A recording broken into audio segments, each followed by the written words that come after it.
The story begins in the midst of a protracted battle. Whole hordes of warriors went on the attack in order to defeat their enemy. This enemy was our hero, who was also called the Heavenly Demon. The Lord of Darkness felt the blood and fear of the people that rushed towards him wave after wave. He was surprised that the soldiers, despite the horror that gripped them, so determinedly desired his death. However, the ruler decided to fulfill their wish and engage in battle with them. Our anti-hero's strength was several times greater than his opponent's, which is why anyone who dared to approach him instantly met their death. All the warriors who flew towards him from the sky turned into nothing more than drops of blood that splashed the clothes of their killer. The demon, looking at the approach of more and more waves of attackers, was amazed at how pathetic his enemies were. But despite this, they still remained extremely self-confident.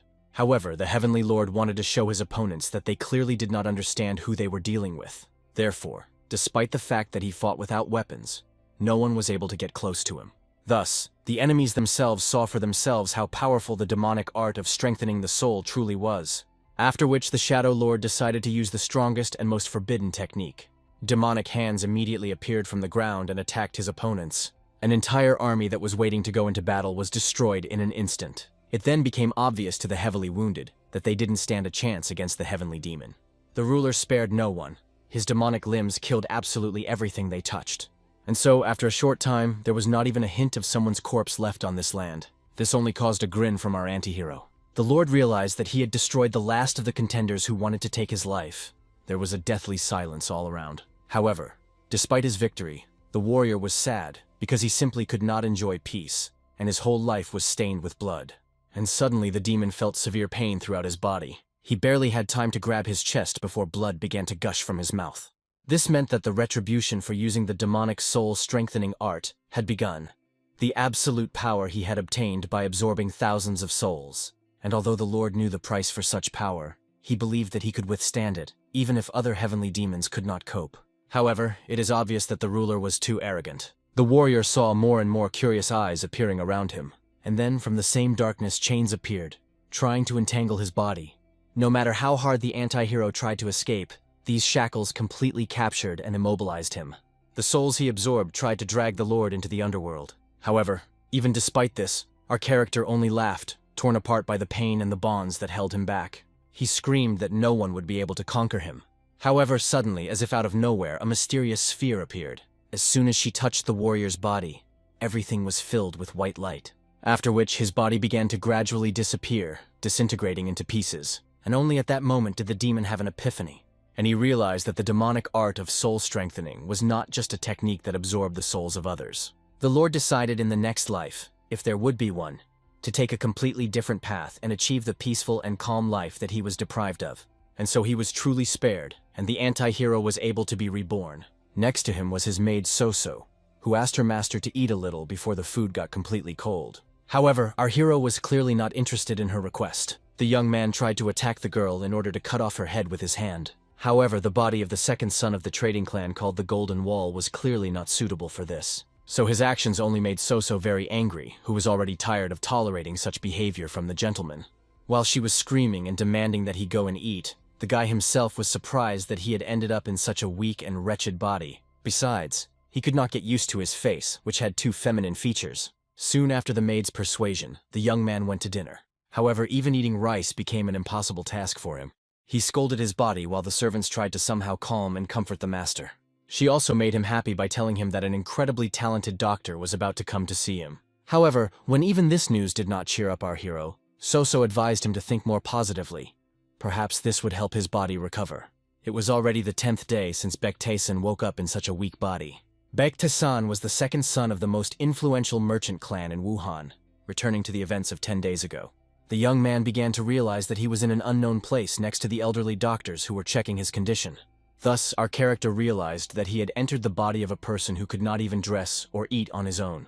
And as he had already noted, he was especially irritated by the pretty face of the current incarnation. However, the main problem was that the meridians of this body were torn, and the owner could die at any moment. Baektaesan was clearly upset that in his new life he found himself in such a fragile body.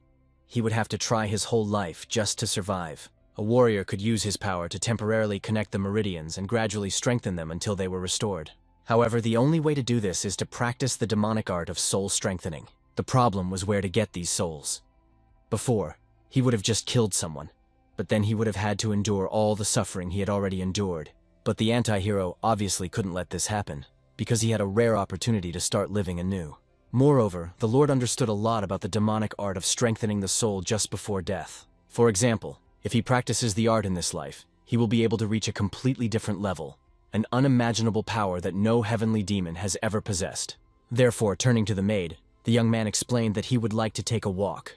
She was already happy and was ready to take the gentleman to any place. However, when our hero announced his intention to go to a brothel, the girl's confidence diminished. The servants were very surprised and also very embarrassed. Realizing that she would not be able to go there, she suggested sending Kyungwon along with the master. Baektae-san had never brought up such a topic before, so the maid was surprised. However, our character promised her that he would behave normally, and even invited her to go with him and see for herself. But the obviously embarrassed girl immediately refused. And when evening came, the warrior was already ready to go out. Apparently, Soso was still confused by the fact that the gentleman had been acting like a completely different person in recent days, and now suddenly wanted to visit a brothel. However, the hero himself, as if nothing had happened, looked around, not understanding where his bodyguard, who was supposed to accompany him, was. The maid only modestly explained that the protector would come very soon, because all that Kyungwon did in his free time was train in order to protect his master. Moreover, Soso expressed hope that the gentleman would not be too strict with himself. Apparently, our character didn't understand how this related to his current intentions. However, the girl saw that Baektae-san was acting as if he didn't care anymore. She thought that a little hope for recovery wouldn't hurt, at least until the doctor arrived. The anti-hero saw that this girl sincerely cared about him, because he learned to feel the emotions of other people after he ended up in this body. However, her worry and concern were not so bad. Suddenly, the young man felt that his bodyguard had already arrived. From behind the gate came the sound of quiet footsteps and an overwhelming internal energy. The stunned maid, who had not sensed the warrior's approach, kept wondering how the master had understood this. And then the doors opened, and the warrior stood before his master. The defender immediately bowed and greeted Baektae-san, as it had been a long time since the master had last called him. Looking at Kyungwon, our hero knew that this man was far from simple. He had such pure energy that it was even hard to imagine that he was an ordinary member of the squad. Baektae-san could literally feel how much he had to overcome to get to where he was now. This meant only one thing. The Golden Wall clan where the young man lived was clearly not such a simple trading organization. Eventually, the two mounted their horses and set off on their journey. Finally, Kyungwon stopped and informed the master that they had arrived. The travelers found themselves near the Fragrant Flower House, one of the 3 best brothels in Wuhan. So the bodyguard led the horses away and then brought the gentleman to the entrance. However, the defender decided to wait for him outside. Obviously, our hero was not satisfied with this decision. He wanted to know why the warrior would stand and wait for him outside when they were standing right at the door of the brothel. It was unlikely that the bodyguard could be sure that he would be able to get to the anti-hero before something happened to him. Therefore, the Lord ordered him to stop arguing and follow him. However, he still refused, explaining that he could not do so. This seriously angered our character. He didn't understand. Was the warrior simply refusing to follow his orders? Or the defender didn't want to have fun with him? After all, it would be nice if the bodyguard could both have fun and protect him at the same time. But if he was not able to combine these two things, then at least he needed to stay close to his master. Under such pressure, Kyungwon immediately abandoned his principles and agreed, after which the two of them entered the brothel. As soon as the travelers entered, a row of girls lined up next to them to greet them. Having chosen his company, our hero went with them to a secluded room. There, beauties played instruments and entertained him with conversations in every possible way. At some point, Baektae-san realized that the bodyguard who came with him was not there. As it turned out, the defender was standing near the stairs and guarding the entrance to their secluded room. At that moment, one of the courtesans came to offer the young gentleman some wine. However, the young man explained that the girls could drink at his expense, but he could not drink with them because he felt unwell. That's why now the anti-hero preferred to just listen to rumors about himself. He wanted to find out everything that the beauties knew about the second son of the head of the Golden Gate. The courtesans had to speak in turns and tell absolutely everything. And so, after some time, the ruler realized that Baektae-san had 1,000 gold coins, one small estate in the surrounding area, and several brothels as an inheritance. Because of his health, the young man had neither power nor influence. Everything went to his older brother. Every resident of Wuhan knew about this, but our hero would never have learned this information if he had stayed at home. Finally tired of talking, the anti-hero decided to start what he came here for. It was hard enough for him to deal with all the girls at once, so the Lord decided to choose one. His gaze fell on the beauty who was playing musical instruments for him. They secluded themselves, and the other courtesans were whispering, "Will the master return to them again?" In addition, the courtesans were curious why Taesan chose only Hwaryong. At this moment, our hero, sitting quietly next to one of the establishment's flowers, decided to find out how long she had worked in this place. Her experience already amounted to about 10 years. This suited the Lord's preferences perfectly, so he decided to begin. The other girls at this time were walking down past Gyeongwan and discussing the fact that it was hardly worth expecting much from such a weak and thin gentleman, although he was really very handsome. Many would like to spend time alone with him next time. However, everyone fell silent when they heard their friend's loud moans. Apparently, even the visitors sitting in other rooms felt awkward. The men began to envy the power of the man who had done such a thing, while the other courtesans apologized for the fact that the spell of silence had not worked properly. However, in reality, everything was not at all as it seemed, because at that moment Baek Taesan was absorbing the soul of this girl. This process was quite painful and unpleasant, which is why she screamed. After all these shouts, as soon as the gentleman appeared from the room, a bodyguard immediately ran up to him. The defender wanted to know if his master was really okay. However, the young man only smiled at his question, after which he explained that everything was really fine with him. After this, the anti-hero, as if nothing had happened, walked on, leaving the brothel. The other courtesans immediately went to check on their friend, not understanding what had happened to her. After spending time with our hero, she glowed and became literally a real beauty. Even her eyelashes became longer. The girls thought that Taesan gave her some kind of elixir. However, the beauty herself did not even remember what had happened. But now she felt an extraordinary lightness in her body, as if she had been completely reborn. Events returned to the Golden Wall trading clan. Soso calmly swept the floors, worried that the gentleman would not lose consciousness in the brothel. However, soon the entrance doors to the courtyard opened, and she saw a gentleman with whom everything was fine. That's why the girl at first didn't even believe that Baek Taesan really went to a brothel, and she wanted to know how it all went. However, the Lord suggested that instead of questioning him, they question Kyungwan, who was with him. After which the young man left them alone and walked away. The maid still couldn't believe that everything was okay with the master, but she was glad that he was feeling better. Our hero himself, as soon as he entered the room, immediately closed the door to seek privacy. There he began to meditate in order to properly distribute the energy he had collected. In the end, Taesan really did manage to restore the minor meridians. Although it seemed to him that he would achieve much greater results, this was already a good start. Just before his death, the anti-hero realized something about the demonic art of soul strengthening. If you kill people and absorb their souls, there will be side effects, and eventually the body will almost simply collapse. He needed to cleanse the negative emotions from the souls of living people and absorb their bad energy. This was the most powerful kind of soul energy, the very essence of demonic art. Because the stronger their emanation, the better the effect. Mr. Peck tried this on a courtesan who had gone through all sorts of hardships in life, and thanks to this, he achieved a certain result. However, the whole problem was his body, because it was worse than he expected. This meant that for some time he would have to visit brothels more often. And so, when our hero returned again, the courtesans immediately flew up to him, happy that he was visiting them again. Everyone was glad of his company, because Taesan was the son of a respected family and a handsome man. Moreover, after spending the night with him, the girl looked much more beautiful the next day, so everyone looked forward to meeting him, considering him the best man in the area. The beauties immediately asked if he had chosen a companion for himself this time. However, the owner of the fragrant flower house was clearly not satisfied with this guest. She was unhappy that he had been coming to them for several days now. After all, they tried to improve the sound insulation, but nothing helped. And every time the anti-hero came, all the girls flocked to him like moths to a light, which is why the soundproofing simply didn't work, and the other clients were extremely unhappy. Besides, it seemed strange to her that someone who was one step away from death would suddenly start behaving like that. She was also surprised why he came to them, and not to the brothel owned by his trade guild. The Phantom Shadow, the head of the establishment's personal spy, suggested finding out how the Golden Wall clan was connected to this. However, the lady knew that if they started digging under the merchant guild, they would get into big trouble. They needed to focus their attention on the gentleman himself, because she wanted to find out what happened when he was alone with the girl. At this time, Baek Taesan looked at the girls with whom he had already spent the night. However, he knew that he had to act big this time. That's why I asked that absolutely all the girls be brought here. However, as it turned out, the best flowers had already been collected here. The rest were already unworthy of our hero's attention, as the flower manager considered. However, the Lord was clearly not sure of this statement. He noticed the girl he was interested in, and immediately declared that he himself decides who is worthy of his attention and who is not.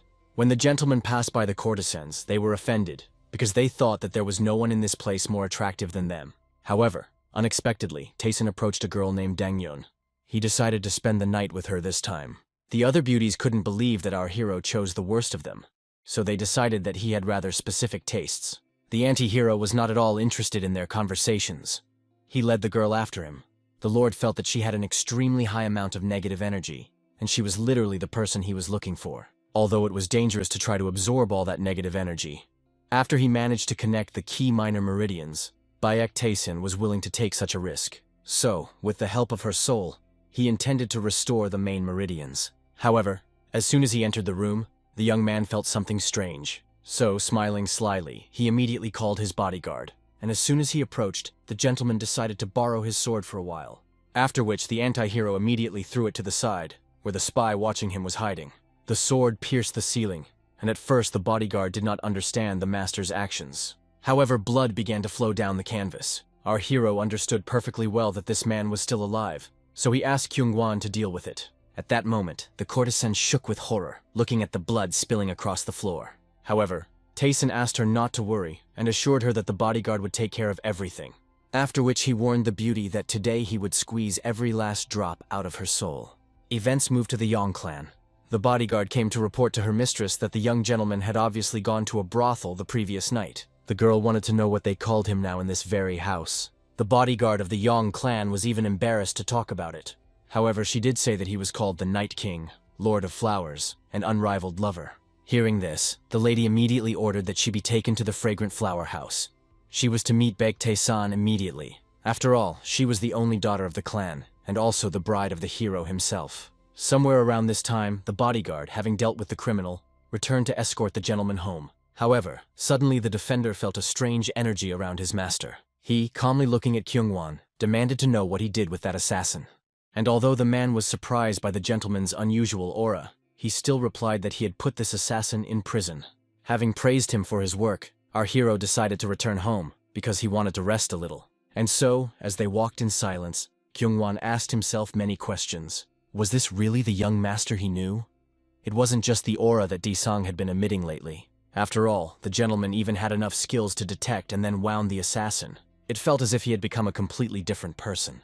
However, the defender did not dare to say anything, so they simply continued on their way. Baek Taesun had been thinking all this time that he had already managed to restore one of the main meridians, as a result of which his feelings and body as a whole had significantly improved. There were still 6 more to go. He had a long way to go.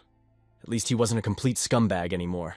It is unlikely that the young man could ever have imagined that he would be happy about such little things, but apparently he really has changed a lot. However, now the anti-hero was more interested in something else. He saw a girl in front of him, whom he didn't exactly know, but he didn't understand why she was looking at him so intently all this time. The beauty herself, having come closer, decided to find out whether the gentleman had visited the brothel today. Taesun was sure that he hadn't seen the girl before, but she probably knew Baek Taesun, so now he didn't know how to answer her. Yeon Haran herself believed that perhaps Baek Taesun was acting this way because he was unhappy with their engagement and was thus trying to push her away. And only at that second did our hero realize that he was engaged to this girl. She came closer and grabbed his hand, promising that she would never leave him.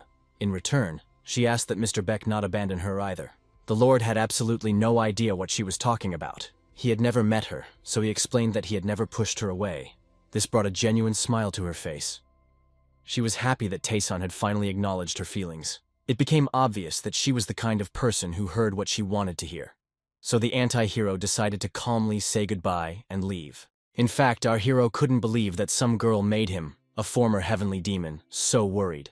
He considered her a rather dangerous enemy. However, he suddenly noticed that his bodyguard was walking especially far. Moreover, the defender looked incredibly embarrassed and blushing. Later, while bathing, Soso decided to discuss the fact that Baek Taesun had met a lady on the way back. The maid explained that she found out about this when they were noticed by other maids. However, looking at her smug face, Taesun was sure that it was Soso who told Yeon Haran where he was now. After which, the maid decided to find out about the condition of the warrior Gyeongwon. In fact, he was in love with Lady Haran's bodyguard, the warrior who was always by her side.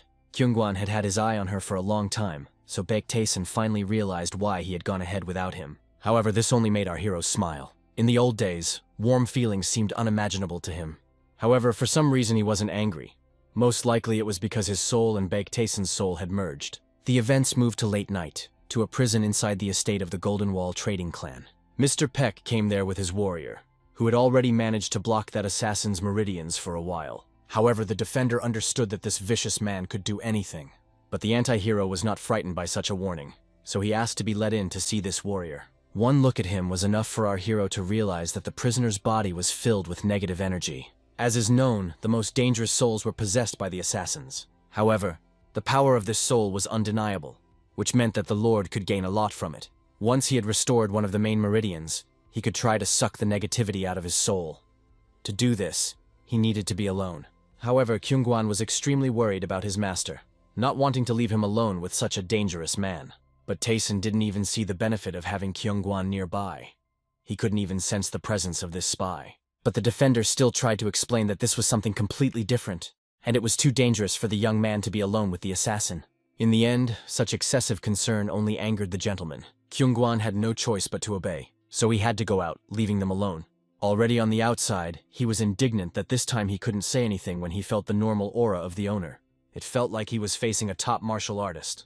But suddenly the bodyguard heard a loud sound coming from the prison, after which the air was filled with loud screams. But it was not the master's voice, so Kyungwan could only guess what was going on there. At that moment, our hero was trying to suck the negativity out of this assassin's soul. However, this process turned out to be much more dangerous than he expected. The prisoner's soul was too polluted, so at some point, Baek-Taesun simply had to give up to avoid being wounded himself. The anti-hero was clearly disappointed that he was not yet strong enough to deal with such a person. After cleansing the soul from negative karma, only pure energy remains. However, in cases where the soul is too corrupted, negative energy merges together. Although there was not much of it, it was mixed. So the Lord realized that for now, he only needed to make do with the energy from the brothel. The events moved to the fragrant flower house. The head of the establishment was clearly worried. The spy had not shown up for a long time. It's been 2 days since Taesun caught the phantom shadow, and there's been no news from him. However, suddenly the lady's assistant burst into the room without knocking. He explained that the lady urgently needed to look at something. The phantom shadow had appeared. However, there was clearly something wrong with him. It seemed like he was literally suffering from some unknown pain. Frightened, the woman immediately ordered his acupuncture points to be checked. Therefore, the assistant immediately hit the man in order to check his body. However, only after receiving the blow did it begin to turn into rot and spread across the floor. Both the assistant and the lady walked away in horror, not understanding what was happening to him. In just an instant, the phantom shadow turned into bones, and his entire body, muscles, skin, and organs, turned into stinking rot. Obviously, the woman understood that the young gentleman was to blame, and decided to take revenge on them. And then she immediately ordered that Danyeon be called to her. The assistant reminded that they were preparing to send it to the leader of the Crimson Dragon sect. However, the lady decided to send her to Baek-Taesun instead. The assistant warned that if they did so, the Crimson Dragon sect would come after them. If this man finds out about this, he will raze everything here to the ground. However, the lady knew about this, so she wanted to cancel the deal. For now, the Fragrant Flower House intended to send a gift to the second young master. So after some time, a strange rumor about Taesun began to spread in the Fragrant Flower House. If you spend a night with him, the next day the person becomes more beautiful, as if he was reborn. Besides, everyone who spent the night with him wanted to be near him all the time. That is why he was called either a deity who descended to them from heaven, or a magician who used forbidden spells. Such talk began to spread like wildfire. At first, people still thought that these were just stupid jokes of bored flowers. Dangyeon was one of them, but now everything had changed. That's why she wanted to serve him, because all the rumors about him were true, and perhaps Baek-Taesun really did descend from heaven to them. When the head of the courtesans heard about this wish, she thought that perhaps Dangyeon had fallen in love with the young man. I even thought that perhaps Taesun decided to pay off her debt so that she would serve him. However, this was not the case, so the lady reminded that until now, until the beauty had paid off her debts, she belonged to the Fragrant Flower House. So she should curb her pride and begin preparing for the visit of the head of the Crimson Dragon sect. However, soon for some reason everything changed, and she found herself at the doors of the Golden Wall trading clan. Danyeon thought that she would be forcibly dragged to the leader of the Crimson Dragon. But in the end, she ended up where our hero lived. However, she was still worried. Would Baek-Taesun accept her? After all, it was possible that he would simply consider her spoiled. And despite this, she wanted to meet him again.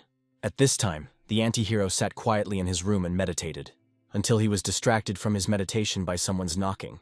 The maid explained to the young master that guests had come to see him, and as soon as the doors opened, he noticed a familiar face. The lord remembered the girl's name, so he asked Danyong to come in.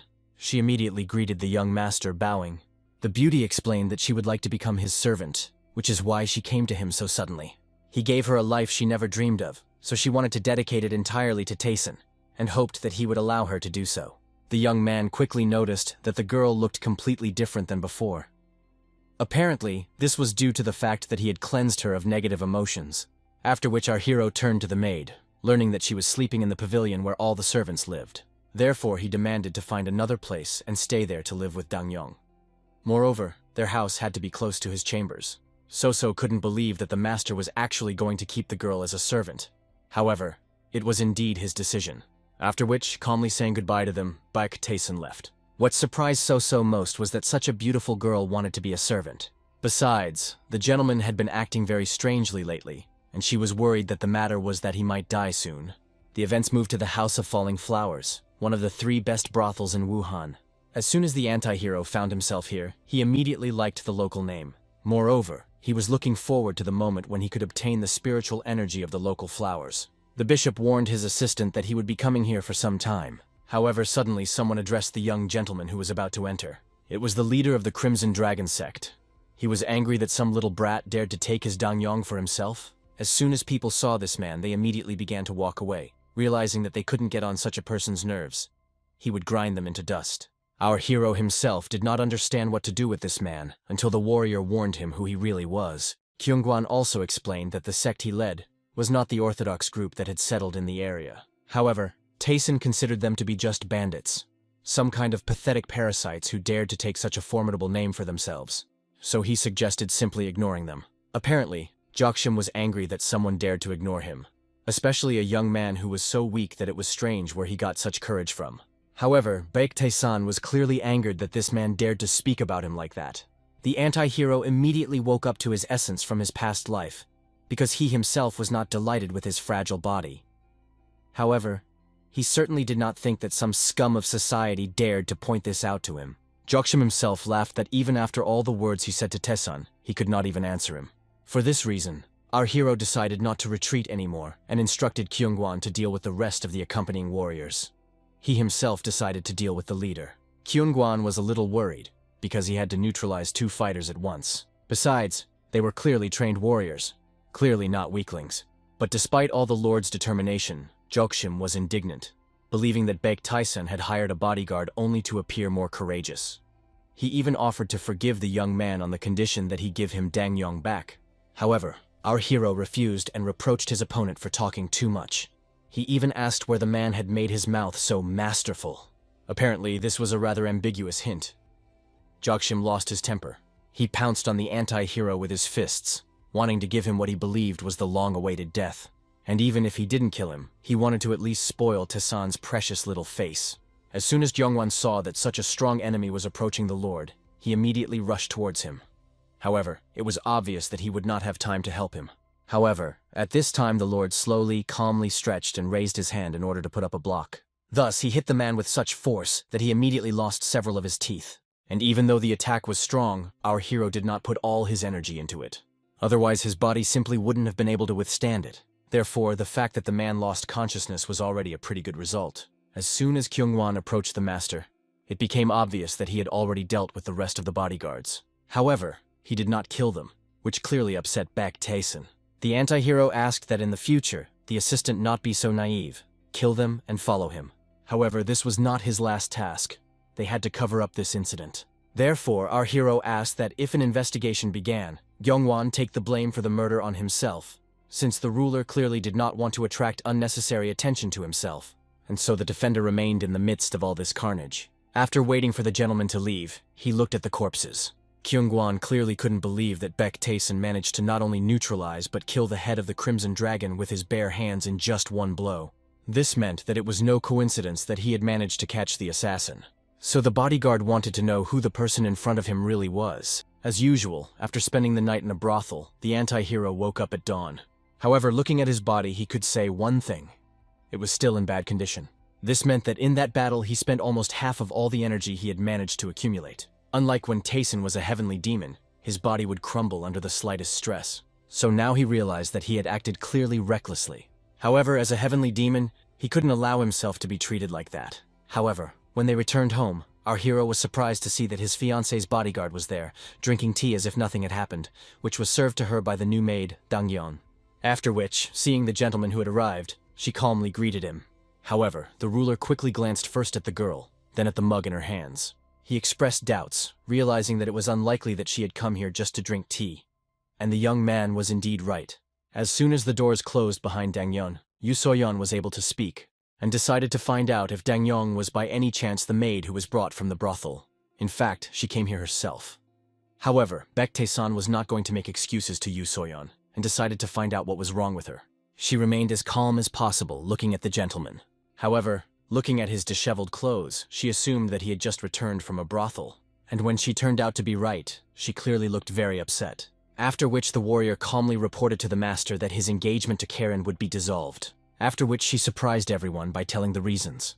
To sum it up, someone recently sent our hero's fiancée a proposal of marriage, and that someone belonged to the Zhongli clan of the Martial Alliance. The clan leader, who learned of this, decided to break off the engagement, citing the anti-hero's recent actions. However, the final decision had not yet been made, and the young lady was extremely against the idea. However, it was obviously quite difficult for her to resist in the current situation. But Tae-san clearly doubted that Yu Seo-yeon had come to him to tell him about this. He suspected that she had been sent here because they were afraid that the Zhongli clan might harm him, and he turned out to be right. The young lady asked her to protect the hero. Baektae-san was not surprised by such a request. The people of the Zhongli clan were vile bastards, abandoning other clans and fleeing during the battle with the heavenly demon, so the lord was surprised that they were still alive. In any case, what was more important was that Yu Seo-yeon would now protect him. He was even interested to know what this girl was capable of. Events moved to late night. Our hero was finally lucky enough to find a worthy person, so he was glad that today he would be able to restore another main meridian. However, the young man still felt that Yu Seo-yeon was watching him too closely. Therefore, the anti-hero warned that if she did not want to follow him, he would not force her. However, the reason was different. So our hero allowed her to do as she saw fit, although he understood that some might think that he had deliberately dragged the guard into this. However, suddenly Tayson stopped. Before the guards had time to understand what was going on, the ruler was surprised at how many enemies were already here. At first, Kyungwon didn't even understand what kind of enemies they were talking about, until suddenly he and Yu So-yeon simultaneously felt something strange. Our hero himself calmly counted 4 enemies. Apparently, all the spies were astonished when they realized that they had been exposed, so they immediately dropped to the ground in front of the anti-hero, since there was no longer any need to hide. Kyungwon immediately grabbed his sword to deal with them. However, the young man asked him not to rush for now. The man who appeared, clearly the leader, asked Baektae-san to kindly come with them. And the lord was obviously surprised that the unorthodox scum were behaving so respectfully towards him. However, he asked his bodyguard to assess the strength of these people. The first thing the warrior did was immediately aim at their leader. Given the energy emanating from him and the faint scent of blood, he was clearly more than just an ordinary thug. However, even Kyungwon was at least 3 steps above him. After these words, our hero no longer wanted his warrior to stand idle, because the time had come to check whether his assumptions were correct. That's why Kevin immediately cast his aura on the enemies. They even trembled when he released his inner power. So the warrior walked past them, not giving them the opportunity to even move. Apparently, the leader just laughed that Kyungwon decided to go against him alone. The defender did indeed emanate impressive energy, so the opponent suggested that he prevent senseless violence and calmly follow them. However, this was all just empty talk, because as soon as Kyungwon came closer, the man immediately attacked, aiming behind his head in an attempt to wound him. However, the bodyguard was also not an ordinary person and deftly drew his sword, after which he dropped to his knees to hit the enemy's weak spot, his legs. After the first series of attacks, the enemy realized that the defender was much more skilled than he had initially assumed. Apparently, he was greatly underestimated, taking him for an ordinary bodyguard, so he decided to use more internal forces to finally defeat him. Yu So-yeon began to become very worried, ready to help the master. However, Baektae-san saw that the fight was actually going in Kyungwon's favor. It would be over in just one blow, and that's exactly what happened. The defender seriously wounded his enemy in an instant. Yu So-yeon still couldn't believe that it was possible. In total, the warrior needed only 5 sword strikes to defeat such a strong opponent. However, our hero was still unhappy. that he had only cut off the enemy's hand. In Taeson's opinion, Kyungwon was too soft-hearted. Yuso Yeon herself was amazed, because although Kyungwon had always been strong, until recently, he had not possessed such power. Therefore, she even thought that Mr. Baek Taeson gave him some kind of elixir. However, at that moment, the thoughts were interrupted by the order of the young master himself to deal with the rest of the enemies. The Lord had several questions, so there was no need to kill them. Just block their points and meridians, rendering them harmless. Having received the precise order, the girl immediately rushed into battle. Since the opponents were still under the pressure of Kyungwon's aura, blocking their meridians was not a problem. However, the warrior still could not notice where the third of them was. Suddenly she heard the loud, piercing cries of Kyungwon, addressed to the master. And then Yuso Yeon realized that apparently one of the enemies had managed to pass by her. At that moment, the spy was heading straight for the young master's throat with a dagger. But the anti-hero was very lucky, because Kyungwon arrived in time and was able to neutralize this enemy. But our hero was still unhappy with his actions. He didn't understand why Kyungwon decided to save him instead of pursuing that assassin. And the defender himself realized his mistake, so he immediately fell to his knees and began to apologize for his failure. Obviously, if Baek Taeson was still a heavenly demon, such a mistake would have cost Kyungwon his life. However, for some reason he wasn't upset now. So I decided to forgive him and asked him to gather the rest of the assassins together. And so, looking at these people, the Lord decided to find out what to do with them. Killing them would be the best option. However, they asked for mercy, ready to answer all questions. However, when it came time to actually tell something, everyone fell silent, as if they had kept their mouths shut. So Taeson gave the order to kill them. And yet they immediately confessed to everything. The assassins explained that they were from the Crimson Dragon sect, sent here by order of the deputy leader. This morning they beat up a man who refused to pay protection money and then trashed a hotel for serving them too slowly. Obviously it was all a bit ridiculous, so our hero found their words a bit funny. But he decided to spare their lives and take them with him as long as they kept saying that. Apparently the guards found it hard to believe that the anti-hero was going to go to a brothel even after what had just happened. However, he really was crazy. Within half an hour he was in the House of Pleasure. Therefore, the warriors had a difficult fate: to stand behind the door, guard the master, and listen to the groans coming from inside. The sounds were so loud that Yuso Yeon cautiously thought that perhaps they needed to check on the master. However, Kyungwon understood that such sounds were normal, and explained that they just needed to wait here until the morning.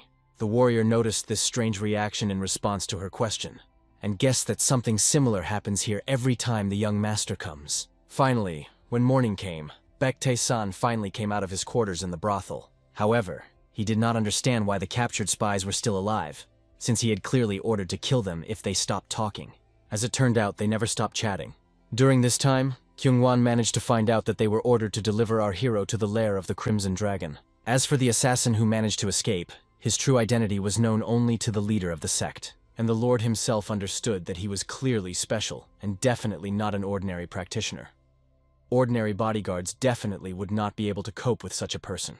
However, Kyungwon turned out to be much stronger than they expected, which became the decisive variable. If the Zhongli clan was behind the attack on him, then it was too obvious a move. Therefore, Taeson, in order to think things over, suggested returning to the clan's territory and ordered that the spies be taken with them. As soon as they reached the estate, the anti-hero immediately threw the spies into prison. However, I quickly realized that first I needed to impose restrictions on them. For this, he decided to enlist the help of Kyungwon and Yu So-yeon. Starting from today, our hero would teach them some useful techniques, so they had to watch him closely. Apparently, both were surprised that such a weak gentleman wanted to teach them martial arts. However, our hero decided to start their training with a simple limitation technique. With the help of your internal energy, you need to block the meridians of the desired person. The main thing is to maintain order, because control over internal energy was the key point. Therefore, you need to train a lot. And although both warriors could confidently state that they had never seen this restriction technique before, they instantly understood all the basics. After which, Taeson decided to demonstrate the technique on one of the spies, warning him not to move too much, otherwise he would lose consciousness. The prisoner had already started screaming, explaining that even without this technology, he would not have been able to do anything. However, his screams were to no avail, and he was eventually immobilized. Everyone stopped to watch how the body reacted to this technique. Baek Tae-san asked his warriors to try it on others as a training exercise. Looking at Kyungwon's efforts, Yu So-yeon sincerely did not understand how Mr. Baek knew about all this, and why his bodyguard carried out all his orders without question. However, suddenly a crazy idea came into the anti-hero's head. to make the organ below the waist of their captive explode. Obviously, he was trying to scare them in this way, so that they would definitely not think of doing anything. Events moved to the Choso Pavilion. There at the table sat the master of the pavilion, our hero's uncle named Baek Woo-hyun, who called his son to talk. He wanted to know if there was any news from the fragrant flower house. And although there was no news, Sanil, the future master of the pavilion and also Baek Woo-hyun's son, was sure that if they continued to put pressure on the head of the pavilion, they would soon definitely make a mistake. But be that as it may, it didn't matter at all to Baek Woo-hyun, because they just needed to take advantage of the current situation in order to get as much money as possible for the Golden Wall clan. The Flower House was a spy organization masquerading as a brothel, and they needed to be captured and made part of the Golden Wall trading clan. Also from the news, after the death of the head of the Crimson Dragon, a struggle for power began within the sect. It looks like they will soon split into two groups, and most likely there was a third party involved. Sanil himself quickly suggested that this might be the work of the Golden Alliance of Heaven. His father, more than anyone else, knew that they were very dangerous. It was necessary to keep an eye on them as closely as possible. The Golden Alliance of Heaven was formed by several merchant guilds in Wuhan. At first glance, it may seem like they have come together to trade, but in reality, the alliance is opposing the Golden Wall trading clan. So the master could only guess what they had planned this time. Sanil promised that if they noticed any suspicious movements, he would immediately go after them. After which there was a short silence where everyone was thinking about their own things. Soon the master decided to discuss the fact that the people began to call Mr. Baek Tae-sun the Night King. He wanted to know if his son knew if he was taking any special medicines or foods. However, he had no information about anything like that. Sanil simply believed that his cousin had great stamina, which came at the cost of his health. Also, no one knew when he might die. However, Baek Tae-sun became so carried away by going to brothels that it only shortened his allotted time. However, even if this was so, the master was not at all worried. For the most part, he even envied the abilities of the boy who was destined to die. Events returned to the young master's palace. When Soso went out to meet her master, she saw that he had brought several men with him. As our hero explained, the estate needed more workers. Soso had complained about this more than once, so he found her people. However, the girl quickly noticed that these warriors were somehow strange. Something was clearly wrong with them. The bishop took her criticism calmly and explained that it was up to her to decide whether to leave them in the estate or not. In fact, the girl remembered her words well. She only briefly mentioned the labor shortage. However, Tae-sun immediately brought in such strange workers. Perhaps the reason is that he has become a little kinder. It's finally time to introduce all these people. From left to right, they were called Black 1, Black 2, and Black 3, as they all emerged from the darkest places of this world. However, the anti-hero noticed that the men clearly did not like their new names. His obvious anger became a demand for an explanation, and everyone immediately became so frightened that they bowed down and accepted these names as their own. Only after this did our hero calm down and was able to leave peacefully. Finally, he said that Soso could now use these workers as she wished. However, Baek Tae-sun suddenly remembered that he hadn't seen his bodyguard for a long time. As it turned out, at this time he usually went out to train. The Lord was surprised that Kyungwon lived a surprisingly ordinary life, despite being a member of a combat unit. At this time, the guy continued to hone his strikes, remembering the fight against the leader of the Crimson Dragon sect. All his master did was lightly hit his opponent on the chin. He himself had never seen such a martial art, so he tried to repeat it. Previously, Kyungwon had never regretted joining the Dragon Sword Squad. Their job was to do whatever they could when the Golden Wall clan was in trouble. As long as he continued to carry out this mission, he was always paid handsomely. But it is also true that when he did not become stronger, he felt uneasy. However, at some point something changed. Someone appeared who could help him reach new heights. And then suddenly the young gentleman came to visit him. Reminding him that the sun would soon set, he asked his subordinate to finish his training. After all, an escort is required again in order to go to a brothel. At that moment, having made up his mind, Kyungwon decided to ask his master one question. He wanted to know when Tae-sun decided to stop hiding. After all, he first discovered the assassin in the fragrant flower house, and then killed the head of the Crimson Dragon sect. He is also currently teaching them the technique of restriction. Our hero obviously immediately became frightened that the warrior realized who he really was. Before this, the anti-hero was sure that his bodyguard was just a stupid guy, but apparently he relaxed too much. He couldn't let anyone know that he was a reincarnated heavenly demon. Therefore, the Lord was already wondering whether he should kill this man.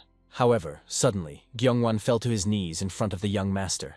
As it turned out, he had heard that many people with severed meridians were real geniuses. The young masters were also damaged, and so the protector asked Baek Taesan to take him as a disciple. It was only then that Taesan realized that Kyungwon thought he was a martial artist who was hiding his strength. First, he decided to find out why Kyungwon was so eager to become his disciple. The reason was that the protector wanted to become stronger in order to take revenge on the one who destroyed his sect. However, the anti-hero, like no one else, knew that those who are driven by revenge wander in a fog of hatred. Kyungwon needed to find the strength within himself to follow his own path. Besides him, there were countless people in the world who had lost their sects. So he was just one of many. Our hero also knew that people whose actions are dictated by emotions quickly run out of strength, and when their feelings fade, they inevitably give in and disappear. Therefore, the Lord asked Kyungwon to focus on the desire to become stronger. After that, he would be able to take revenge at any convenient moment. Watching the departing gentleman, Kyungwon grasped the wisdom of these words, so he bowed and promised to listen to them, after which they all went to the brothel together, as if nothing had happened. Baek Taesan looked closely at Yu Seo-yeon, who was quietly following behind them, after which he asked Kyungwon to stop acting so shyly and to go up to the guard and talk to her calmly. When Kyungwon tried to pretend that he didn't understand what was being discussed, our hero admitted that he was already aware of his sympathy for this girl. Yu Seo-yeon didn't understand what they were talking about right now, so she was just amazed that they went to brothels every day, and didn't understand what her young mistress saw in this man. But suddenly the anti-hero stopped. He smelled blood in the air. No matter how hard Yu So-yeon and Kyungwon listened, they didn't feel anything because they relied only on their hearing. Taesan realized that he had most likely caught the scent of the assassin whose hand had been cut off. And since he had survived, several people, most likely he had come with reinforcements. The Lord immediately reported to Kyungwon that there were 2 assassins and ordered him to kill one of them. At this moment, Yu So-yeon was scared, because she didn't even feel the presence of strangers nearby. She only felt the attack approaching when it was already inevitable. She was just lucky that our hero managed to parry the blow, after which he calmly, without reproach, asked her to join the fight. The girl froze in bewilderment, not understanding how Baek Taesan managed to catch the throwing knife flying at him. Apparently, the anti-hero asked her to stop staring at him and pointed out where her opponent was. She had to pull herself together as quickly as possible and do everything in her power. At that moment, the same assassin with a severed hand pounced on her. Once they got into combat, he realized that Yu So-yeon was much weaker than the guy he fought last time.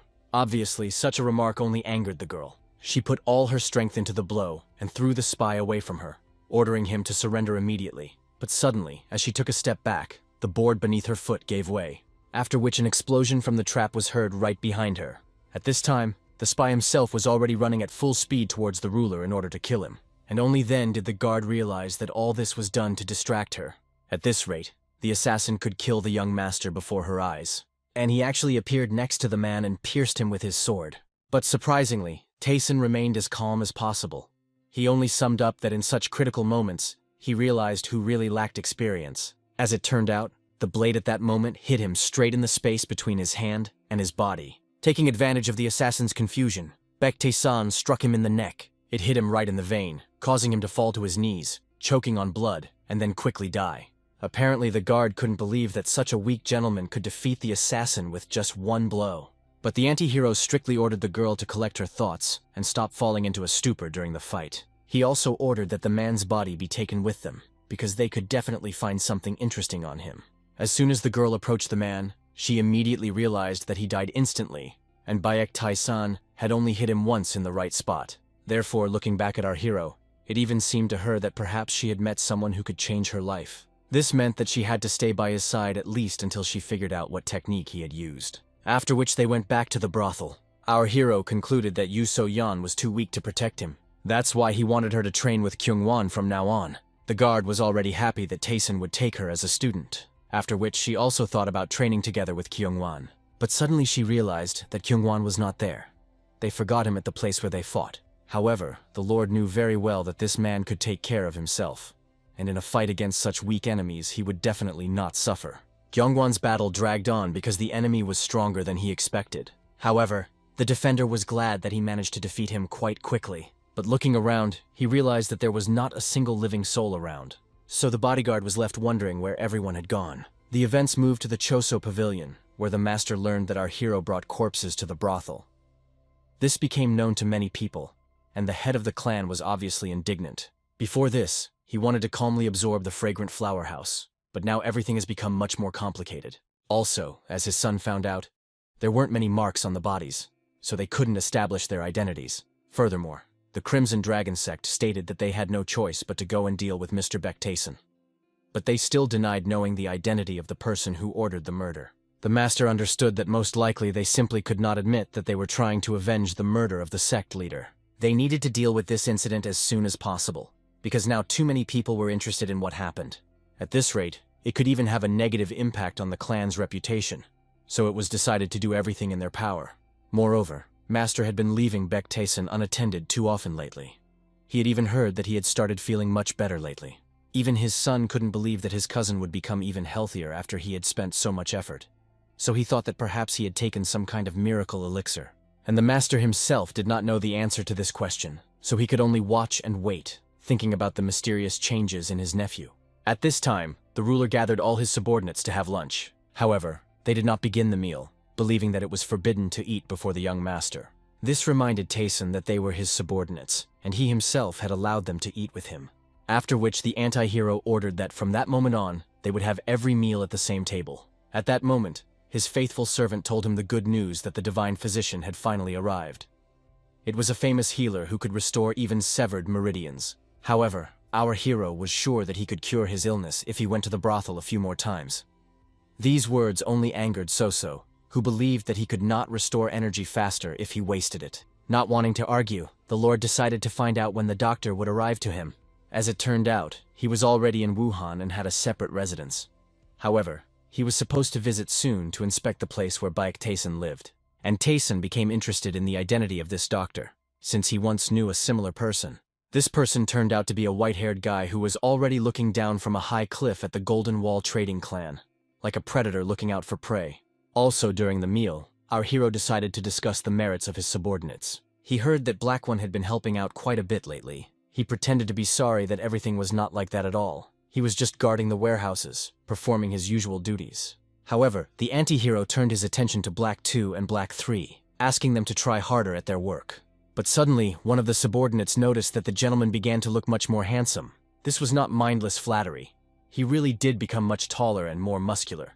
However, the ruler was greatly offended by such words, which is why Black One immediately swore not to say another word about his appearance in order to avoid punishment. But Beck-Tayson understood that Black One was actually right, because he was not as pale as before. He had definitely gotten much better, which meant it was the effect of the soul-strengthening demonic art. Regardless, he needed to gather as much soul energy as possible. By this time, the healer had finally arrived at the walls of the Golden Wall clan. The chief manager of the clan was already standing there, waiting for the divine healer. He immediately bowed upon seeing the young man, and explained that it was a great honor for him to finally meet him. He just smiled, asked not to delay the greetings, and explained that he needed to meet with his patient, so he asked to be taken straight to him. As they walked, the healer noticed that the estate located in the clan was simply amazing in its grandeur. The reason was that the owner of this place had really put a lot of effort into building it. They were currently in one of the 3 best pavilions in the entire clan. And then suddenly the doctor turned his attention to Dangyeon, who was in the garden with the workers. This girl immediately attracted the attention of the young man with her unusual aura and graceful movements, so he asked his escort to tell him who this girl was. He calmly introduced her as the young master's maid, who had come to them from a rather well-known brothel. She was one of those who voluntarily decided to serve the master. After which the doctor turned his attention to the other girls in the area. They all had a similar fate. They were also new maids who had recently asked to serve the young master. The doctor immediately noticed that all the girls had a very rare physique, so special that he himself would not mind having similar servants. Apparently, this surprised the clan's chief manager to no end, causing him to consider the doctor a real lustful person. However, out of politeness, the manager decided to joke about it, admitting that it was difficult to take your eyes off these maids. But the reason was not at all in their appearance, but in their physical cleanliness. The master of the divine healing arts called this type of physique special. These girls were like white snow, and could blossom no matter which path they chose. For this reason, the doctor asked to take these girls as his students. He promised that if permission was granted, he would never forget the help given to him. In fact, the healer understood that no matter how beautiful these girls were, if Beck-Tayson did not make concessions, he would not refuse such an opportunity to improve relations with him. Besides, he has many famous doctors working under him, so he should definitely answer positively. However, when the doctor approached the ruler with this question, our hero obviously refused. The healer asked him to reconsider his hasty decision. He also promised that this would only benefit his maids. However, the anti-hero heard very well that the doctor already had more than 10 students, and he wanted to take 4 more of his students. Tayson considered this unforgivable greed. However, the man explained that the doctors who arrived with him were not his students. They simply helped him during his work. However, it seemed to our hero that the doctor was lying to him, especially considering how all these old men were hanging around him. This meant that they were either his students or his subordinates, since the healer was clearly much older than he looked. However, the healer immediately warned that not every person has the opportunity to learn his healing techniques, but the Lord did not understand why they needed to be studied at all. Besides, he could not forgive the doctor for trying to get what belonged only to him. It seemed to our hero that the doctor was not going to take these girls to teach them healing techniques. The anti-hero understood perfectly well that for the healer, these girls were especially good material for experiments. Obviously, the doctor immediately explained that one cannot speak like that in relation to living people. But in fact, deep down in his soul, the healer understood that Tayson had long since crossed the line. There was no turning back, so he decided to just kill the kid. Since his meridians were severed anyway, he could even say that he simply died during the procedure, so no one would suspect anything. However, suddenly our hero threw a drop of his tea straight into the doctor's forehead. It ran calmly down his face while his hat was torn to pieces. This proved that the healer's skills were too weak and that he was not even capable of helping the Lord with healing. Therefore, it even seemed to Tayson that the best way out of this situation would be to simply kill the healer here and now. At that moment, looking at the young gentleman, the healer felt something incredible. A mad thirst for blood emanated from the anti-hero, like from an ancient predator. At the last second, the doctor became angry and shouted, demanding an explanation from the young master. However, our hero calmly explained that he was worried about the healer's behavior. After all, he took people under his wing, and he really wouldn't want someone to constantly try to take them away from him. After all he wanted was a quiet, calm life. Therefore, in order to obtain such a life, the ruler was ready to deal with the accompanying troubles. Looking at this man, the doctor felt an insane fear. He had already experienced something similar before. It made him realize that he had clearly come to a place he shouldn't have. Cold sweat covered his back, and his hands shook slightly from the realization of his own helplessness. Soon he came to the chief manager of the clan to report that he wanted to work for their clan. He wanted to serve Mr. Tayson, and the manager thought this was great news. He even swore on the merchant clan's behalf that the doctor would be satisfied with what they could offer him. However, the healer asked the manager not to worry about anything, because he completely trusted the young master. In fact, the doctor regretted that he had lived peacefully for so many years, and now it was all over. Even if he had taken on the treatment of our hero, it would have taken many months, considering everything he had prepared. However, the most unusual thing was Tayson's thirst for blood. So when he met this man, he was at least lucky in that he didn't wet his pants from fear. Around this time, Kyungwon decided to discuss with the master whether everything was okay. The warrior had already placed restrictions on all the other doctors, making them his subordinates, but they never figured out the divine physician. However, as it turned out, the main character himself had already imposed restrictions on the doctor. After all, Kyungwon simply would not have been able to cope with such a task. He asked the warrior to take care of the rest since he was still sick and had difficulty using his own strength. Moreover, these people were not the most common targets. However, Chongchu himself suddenly joined their conversation. Kyungwon offered to take the healer to his chambers. However, he believed that it was his duty to constantly take care of his master. After all, no one else could handle it. At that moment, Yu Seo Yeon decided to discuss whether it was harmful for the young master to visit the brothel every day, and his visits would end in the early morning. Even though he was sick, this news left Chung Cha in a complete stupor. After all, Tayson must be at least one step away from death. The doctor wanted to immediately check the hero's pulse. His skills were quite sufficient to do this right here and now. And as soon as he received the patient's consent, he immediately set out to find out what condition his body was in. However, no matter how he checked, there was no meaning in what he felt. It seemed as if the person in front of him was not even alive. After the healer asked such a direct question, even Yu So-yeon and Kyungwon became alarmed. And our hero did not understand how the doctor could tell him such a thing only after he had measured his pulse. But, as it turned out, the doctor had never seen such damaged meridians in his life. He could not believe that even the small meridians were torn. But in essence, this meant that the patient literally had to be dead. The hero was disappointed that the doctor suspected him of being a walking zombie. Because of this insult, Kyungwon even suggested blowing up the organs that were located below the healer's waist. However, Chungchu apologized for his rudeness, but explained that Tayson was in critical condition and needed immediate treatment, or things could get much worse. Before giving his answer, the hero wanted the doctor to put his life on the line, thereby proving the seriousness of his concerns. However, he refused, because his care for the hero was his direct responsibility, and he could not risk his life. However, the doctor could say for sure that all his conclusions were correct, and he really did not understand why the hero was still alive. However, since he was not willing to put his life on the line, the hero ordered the doctor to simply shut up and follow him. And apparently, Chongcha had no choice. However, despite his outward calm, he was still very worried about how Baek-taesan could even move. To begin with, he decided to find out from the gentleman how he even knew about his existence. The healer even thought that the gentleman might be a member of some kind of cult, or maybe the entire Golden Wall trading clan was actually a secret branch of some cult. However, these conversations angered the hero, and he explained that he had no idea what cult Chongchu was talking about. He also scolded the doctor for telling everyone he met about some cult. Although this didn't bother our hero much, he could continue to tell whatever he wanted, because he was interested in finding out how long someone who couldn't keep his mouth shut would live. And only then did Chongchu realize that he had relaxed too much, and had even forgotten himself for a moment. All he could do was apologize and shut up, realizing that what he was saying could even cost him his life. The events moved to the chambers of the divine physician. Sitting in his room, he recalled what had happened.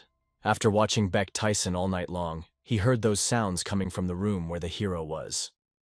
This meant only one thing. He really had been doing something naughty all night long. But what is more surprising is that although the girls here were not as pure as the girls from the estate, there were still quite a few in the brothel who had the physique of physical purity. All of them spent the night with Baek-taesan. This meant only one thing. He definitely knew the technique that could transform an ordinary physique into physical purity. Most likely, he had been doing exactly that for the past 6 hours. And obviously, Chongcha had many questions for Baek-taesan. But for now, he needed to make a good impression on him and gather information. At that moment, Soso entered the doctor's chambers to report that the master wanted to see the divine physician. So he followed the maid. He wondered what the master wanted from him this time. Now the healer could not even imagine what the hero was thinking about. Soon they gathered together in his room, and the hero remembered Chongcha's statement that he was quite experienced in healing practices. However, the doctor sheepishly stated that he was proud to be one of the best in his craft. There are probably only 5 people in the world who could say they are better than him.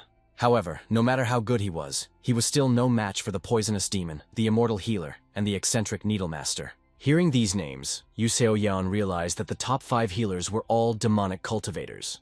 The reason is that the demonic cult has demonic doctors, and another doctor who was as experienced as these two. However, no one knew where they were, and after the demonic cult went underground, they became even harder to find. They were hiding.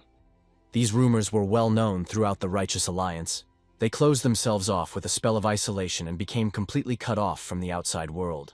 From what Yu Seo-yeon heard, this spell is impossible to dispel without a certain key, because it is most likely a mystical heavenly spell. This was the very essence of the demonic cult. The activation condition was the death of the cult leader, and the key to dispersal was a new leader. Breaking through the mystical celestial spell is nearly impossible unless you are a cult leader. And in his past life, the hero killed all the candidates for the title of Heavenly Demon. So, unless a new cult leader somehow emerged, no one else would be able to dispel the mystical heavenly spell. In any case, our hero now wanted to know if Chongchu was able to reattach limbs that had been completely cut off or torn off using his skills. And obviously he was capable of it. True, mobility would not be the same as before if arms or legs were torn off. However, if they are cut off carefully, the healer will be able to grow them back perfectly. He could do this to all limbs and most organs, and could easily save anyone unless they were killed instantly. This news made the hero happy, so he wanted Chongchu to be present at his training. He immediately became frightened, explaining that although he studied martial arts, he specialized more in healing techniques. However, the reason was that the hero was going to train Yu So-yeon and Kyung-won. He even reassured them that they didn't need to worry about their severed limbs. The main thing was to protect their heads, because the best way to become stronger was to fight for real. And they can learn a lot if they fight like they want to kill each other. It was only at that moment that they realized that they would need a doctor. The hero asked Chongchu to make sure that none of his guards would be harmed or die. However, Kyungwon was worried that during their training, his master would be left completely unprotected. But as it turned out, he had no intention of coming out for the next month. During this time, his guards should become strong enough to protect him. The doctor promised that if they did not die immediately, he would do everything possible to heal them, so that they could not worry about anything. In addition, the method proposed by the master was much better than what they currently considered effective. because their skills would increase many times after such training. And Chongchu was not even lying, because the method of this training was invented back in the Heavenly Demon Sacred Sect. A month has passed since this conversation. While fighting with Kyungwon, Yu So-yeon realized that the man really intended to kill her. In that case, she could not give in to him in any way, so getting closer to him, she attacked him with a sweeping blow, and thus was able to cut his chin. Suddenly, they heard a familiar voice that stopped their training. It was the healer who said it was time to apply the ointment for physical injuries, and then the smell of all this ointment made everyone feel sick. Kyungwon even fell to his knees and explained that his injuries were not serious enough to warrant wasting such precious ointment. However, the doctor explained that there was not a single living spot on it, and although the application site might hurt a little, his ointment was very effective, so he decided to quickly spread it. Soon, our hero appeared, who also believed that the ointment for physical injuries was a really good thing. And obviously the guards were overjoyed at the appearance of the gentleman. The doctor himself wanted to know what he was doing there, since he clearly wasn't interfering with his fun. The hero explained that he decided to go and see his guards, since exactly a month had already passed, after which he immediately offered his hand to the doctor, which frightened him quite a bit. However, as it turned out, the hero wanted him to check on his well-being.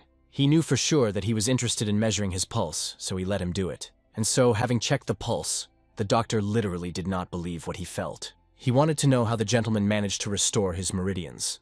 Only at that moment did he realize that he had truly changed. All month long he devoted time to his deep meditations, strengthening the meridians that had been restored in a hurry. But his spiritual energy was different from what it was in his past life. Previously, it was destructive and cruel. Now it has become extremely dense and stable. Now it is much more difficult to control. But if the hero continues to recover at this rate, he will one day acquire a perfect body. Our hero also scolded Chongcha for making the ointment for injuries intentionally painful, and ordered him to change the composition and stop mocking his guards to vent his anger. Apparently, the doctor didn't understand how the hero knew about this. While Gyeongwon clearly intended to have a serious conversation with Chongcho, the warrior attacked the healer with his fists, while the hero told Yu So-yeon that they were going to visit Yeonho-jin's clan tomorrow. Yu So-yeon believed that the hero wanted to prevent the dissolution of the engagement with the young lady, but it turned out that the Jungle Clan had sent him a message and said that they wanted to meet them there. Soon, Chongchu provided the hero with some information about the Jungle Clan. However, he was clearly not satisfied with the depth of information. The healer tried to explain that his subordinates had to go through a lot to find out this information, because it was really difficult to get information about a respected clan. However, our hero immediately noticed that lately Chongchu had been settling in too well. He began to argue that he had to look after his two guards and treat their wounds with his special ointment. Allegedly, he was so busy that he would need at least 2 people. And then the hero decided to split him into 2 parts to fulfill his wish. Apparently, such a terrible proposal seriously scared this man. Every time Baek Taesang said something like that, it was like he was going back in time. These words of the hero reminded him of the time when he was still in the Heavenly Demon Sacred Sect. At that time, the sect always sent groups to different places to collect information, each of which disguised itself as people of different professions, such as security guards, merchants, or doctors. Most likely, Chongchu was a doctor, so Baek Taesan wondered if he had seen this man in his past life. Chongchu also admitted that he was interested in how much the hero became interested in the clan. He asked if it was because the clan's daughter was a real beauty, and the hero couldn't argue with this, because Yeon Haran really was beautiful. Moreover, this girl reminded him of someone from his past life. Noticing that Baek Taesan was deep in thought, Chongchu tried to distract him. He suggested taking more bodyguards with them to the meeting for their own safety. However, Baek Taesan found him too timid, and explained that there was no need for this. After all, the hero was more than confident that dealing with the Jungle Clan would be as easy as pie. He remembered how when Baek Taesan was still a heavenly demon and all the other clans seemed to be losing the war against their sacred cult, only they decided to flee from the battle. The hero even chased them down to crush such cowards into dust. But they still managed to escape, and he heard that they kept their noses down for quite some time after narrowly escaping destruction. That's why now the hero really wanted to see how arrogantly and haughtily they would behave. Events moved to the Yong clan. There, Father Karen appeared before the hero, looking incredibly surprised. He realized that the divine healer was truly incredible, because he saw that the hero's body was in much better condition. However, Baek Taesan knew that he still had a long way to go to fully recover, but he was confident that he would achieve his goal. Hearing this, the leader laughed, because so much time had passed since their last meeting, that he even had the impression that he was talking to a completely different person. However, this time things got a little more complicated, because the Jungle Clan decided to see things through to the end. they refuse to acknowledge the engagement with Harin. They are most likely trying to lure Baek Taesan into their net using various methods. For example, they will humiliate him in front of Karin. Most likely their ultimate goal is discord between their clans. The hero promised that he would try to solve this problem. In fact, it was just like the Jungle Clan to use it as an excuse to start a conflict, and then take over both the Golden Wall Trading Clan and the Yang Clan at the same time. It only meant that these cowardly people hadn't changed at all. Having finally spoken with the chief, the hero decided to go out to his bodyguards. However, suddenly someone blocked his path. And this was the youngest heir of the Jungle Clan, named Jungli-un. Although the guy had not yet introduced himself, the hero quickly realized what kind of person he was. For this reason, he remained silent. Hearing no reaction to his greeting, Jungli-un just laughed, thinking that the hero was not only incapable of anything in bed, but was also deaf and dumb. After which he ordered him to introduce himself, and even offered to teach him manners. Immediately after these words, everyone who came with the hero grabbed their blades. The guard and Kyungwan did the same. Jungli-un, as if nothing had happened, suggested that the hero talk in a more private setting, since he knew of a nice, quiet place nearby. Our hero just smiled, deciding to find out if he would mind being left alone without any companions. And then, realizing what the gentleman was getting at, Kyungwan warned him that it would be better not to even think about killing this man. But he just laughed, considering that even the hero's bodyguard was incredibly arrogant, and offered Kyungwan to spar with his warriors, hoping that he would hold out for at least a few minutes. The hero agreed to this idea. His warriors had just recently finished their training. At this point, our hero and heir left their bodyguards. However, the jungle warriors immediately warned that although this was a sparring match, they were not going to hold back. That's why they asked not to blame them for their death, because they were just unlucky today. The doctor watched the developing events closely. He immediately realized that the guys from the elite squad were up against the guards, so he wanted to see what success Kyungwan and Soyeon had achieved. However, realizing that it would most likely be dangerous nearby, I decided to move away. Around this time, Jungli-un finally brought the hero to a secluded place. He thought the place was beautiful enough for them to have a quiet conversation without prying ears.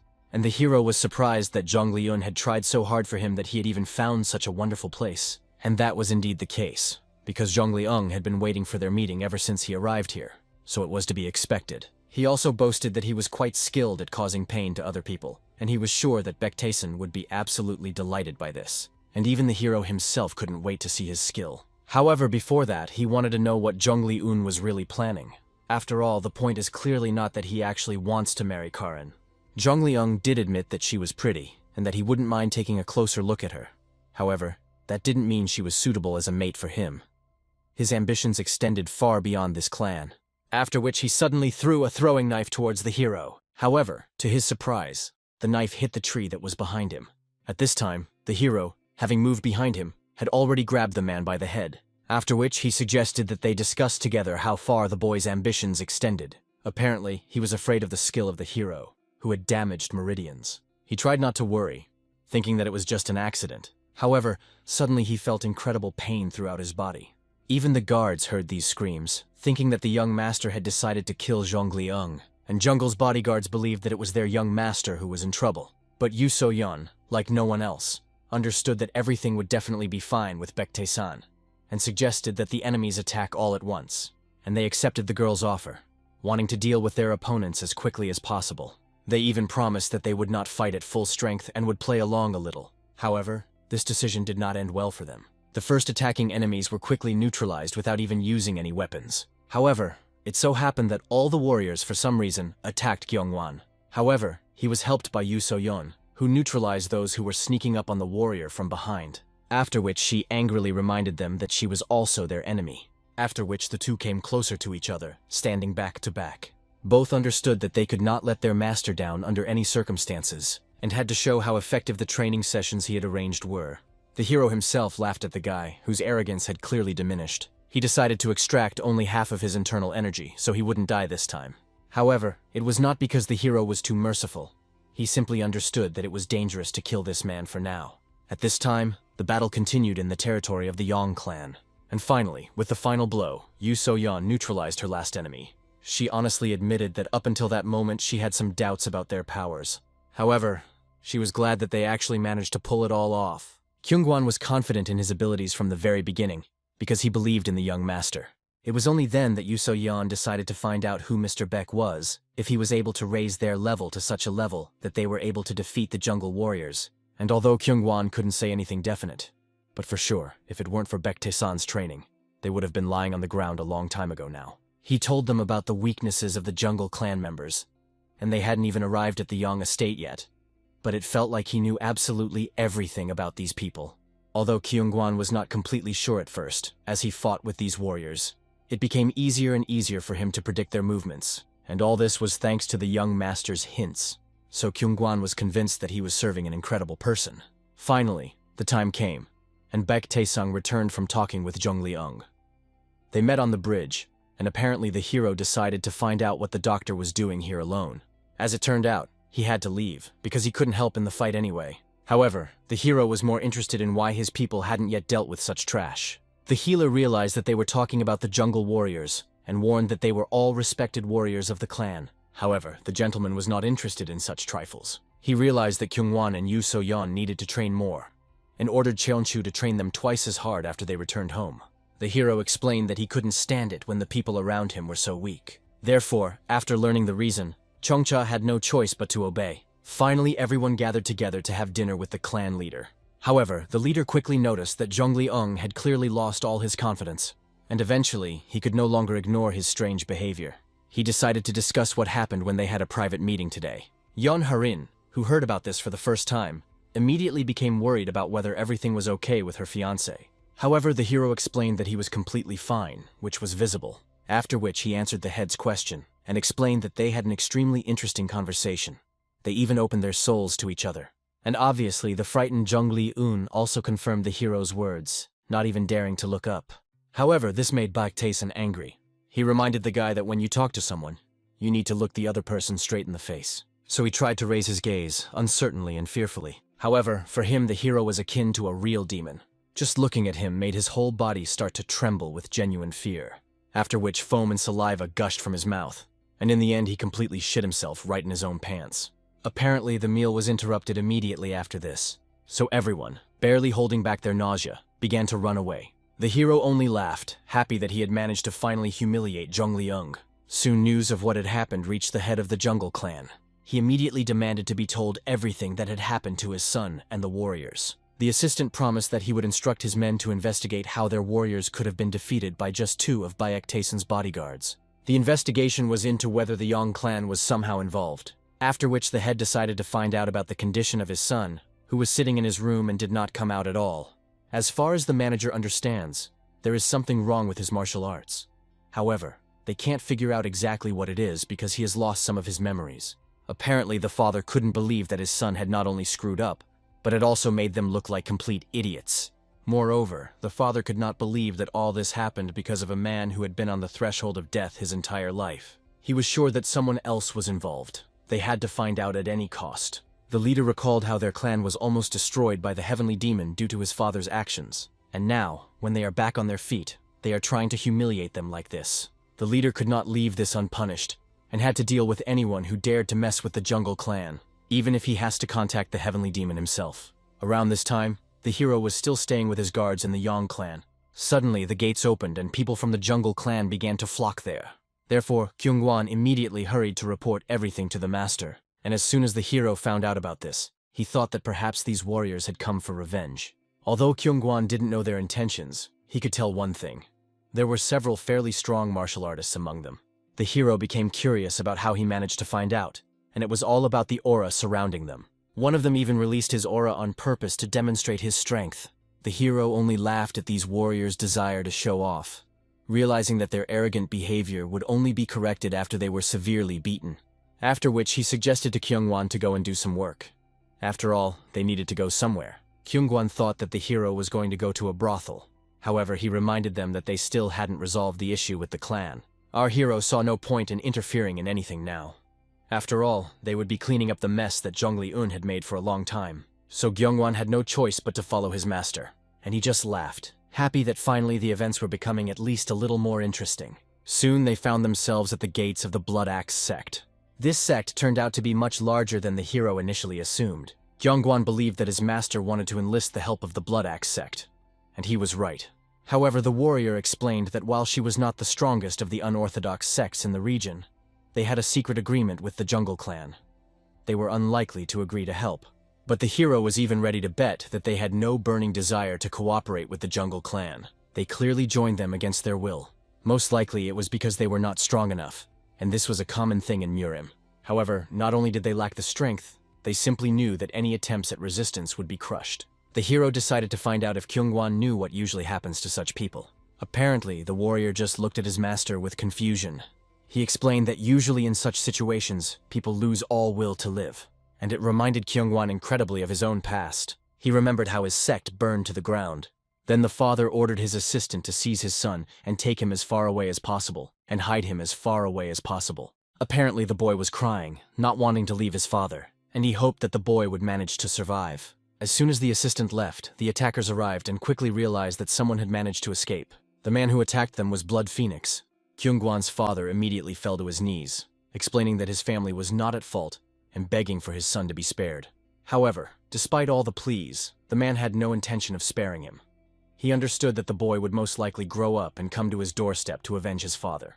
This means that their meeting is already predetermined, and when the time comes, it will be difficult for him to fulfill the request of his old acquaintance. Little Kyungwon remembered this scene well when his father was beheaded. He was carried away and he realized that they were very weak. Then he couldn't do anything, and so he grew up with only one attitude: that weakness is a sin. However, now he wanted to ask the hero what to do for those who did not have strength. The hero understood how personal this question was, so he agreed to answer. Opening the gates, he explained that he would give this very power to people in need. It was just that after the gate opened, the Blood Axe sect members immediately appeared. After that, a fight broke out between Baek Taesin and them. However, the battle was quite short-lived, and soon the leader of the sect and his beaten subordinates were already sitting on their knees in front of the hero. All they could do was beg to be spared. They apologized for making a huge mistake and not recognizing him. They were ready to do whatever the hero wanted. And then, looking at these people, he decided to teach them something interesting. This way he can see how useful they will be to him. However, he warned that he would not be so kind and would beat everyone here if they dared to pay tribute to the Jungle Clan even once more. However, the head of the sect noted that they would still die if they did not pay this tribute. The events are postponed to a few days later. In the Jungle Clan itself, the leader learned that the Blood Axe sect refused to pay tribute, and apparently even the manager was excited, because they had never done this before. The leader could not understand how those people who collected the tribute so calmly accepted such a refusal, and in this matter, everything was not so clear-cut. Because, refusing to pay tribute, the sect was incredibly confident in its decision. The clan leader decided that perhaps they had asked some third-rate craftsmen to help. For this reason, the manager suggested sending an elite corps of warriors there to sort things out. The boss knew it was the best decision. However, he was indignant that it happened when they were having particular problems with money. Having agreed to send a detachment, he ordered that they ensure that any sect would forever remember who their master was. Currently, their elite squad was together with the third young master at the training ground, so the manager immediately went to convey the order to them. The leader was still indignant that someone from their clan could disgrace themselves so much. At times like these, they simply cannot show weakness. Instead, such resistance must be completely eradicated, so that they never dare to raise their heads again. At this time, the hero was calmly walking around his territory. Suddenly, Kyungwon decided to ask the hero if everything would be okay. After all, they forbade the sect to pay tribute, so the Jungle Clan will definitely do something in response. Moreover, if they find out that the hero told them about the weaknesses of the clan, then they will also be in trouble. However, the hero understood perfectly well that now all sources of income for the Jungle Clan were blocked. So now they clearly had no time for showdowns with the trading clan. Most likely, their position was now greatly shaken. But Gyeongwang knew that this clan was still extremely influential. If they sent their troops, it was unlikely that any unorthodox sect would be able to survive. But, as it turns out, that's exactly why they're going to meet people who can deal with them. At first, Kyungwon didn't understand what his master had just said. However, as it turned out, by this time they had reached the Donghae Security Transport Company. Apparently, seeing the gentleman go straight to the security company, Kyungwon was completely confused about his plans. But soon they approached the guard who was on duty at the entrance, and the hero told him the purpose of the visit: to meet with the master. He warned that their master does not accept just anyone. However, the hero only got angry because he clearly didn't look like just anyone. Therefore, passing by, he immediately ordered the guard to take him to the master. Before following, Kyungwon apologized for Baektae-san's rudeness, after which he followed him. And so the warrior, who had no choice left, was indeed forced to take these two to the master. However, just before the doors, he asked them to wait a little. He needed to warn the gentleman that guests had come to see him. It was also necessary to state the main purpose of the visit. The hero realized that he hadn't come up with it yet, so he asked the guard to wait a bit. Tired of waiting after several minutes had passed, he warned that the gentleman would not be able to meet if he continued to invent a reason. However, the hero had already remembered what he wanted, and asked to convey that he wanted to send something through the mystic moon. After they were left alone, Kyungwon awkwardly went over in his head what this even meant. Soon he wanted to ask directly what the mystic moon was. However, before he could say a word, the head of the trading organization himself ran up.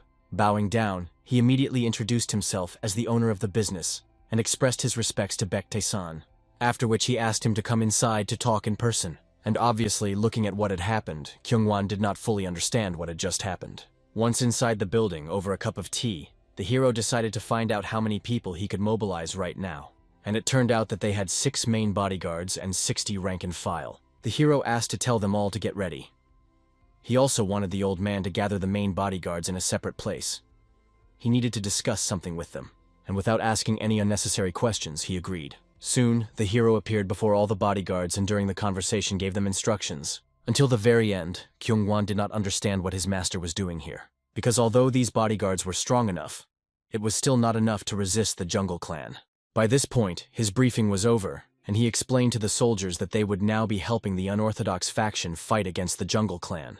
And everyone immediately bowed after the master's command. The hero himself decided to go on a mission with them. Kyungwon believed that their goal was an unorthodox unification. However, the hero insisted that it would be the bodyguards who would fight. Kyungwon tried to explain that they were still facing the Jungle Clan, so he decided to help the soldiers when things got too bad. But this decision only evoked a condescending smile from the hero. So, as they were walking quietly, he decided to ask Kyungwon a few questions. For example, could he beat the owner of this business? Kyungwon could tell for sure after fighting this old man. However, he thought that he was about the same level as him. In terms of the bodyguards he saw, Kyungwon considered himself to be much more skilled than them. However, according to the hero, he was mistaken, which put him into a kind of stupor. The hero understood that Kyungwon still had a long way to go to reach the level of the main bodyguards. And their master was much stronger than the warrior himself, because there are many more things to look for in order to determine a person's strength than he now assumed. After all, they were all members of the Heavenly Demon's sacred cult, but no one knew about it. The hero managed to find out the location of some of the cult members thanks to Changcha's investigation. Moreover, they found out that they were disguising themselves as bodyguards. But it doesn't matter, because they still don't know who Baektae-san really is. Now that they have heard about the Mystic Moon, all they can do is submit completely. In addition, these warriors hid their strength very well. So without permission to work as bodyguards, they cannot be too strong. Then Kyungwon was scared, and wanted to know when the hero managed to establish contact with them, because it was really amazing. But the hero thought that this was one of those things that children shouldn't know. Although this phrase sounded strange towards Kyungwon, who was much older than Baektae-san, they followed further to test Kyungwon's abilities in battle, and the warrior thought it was strange.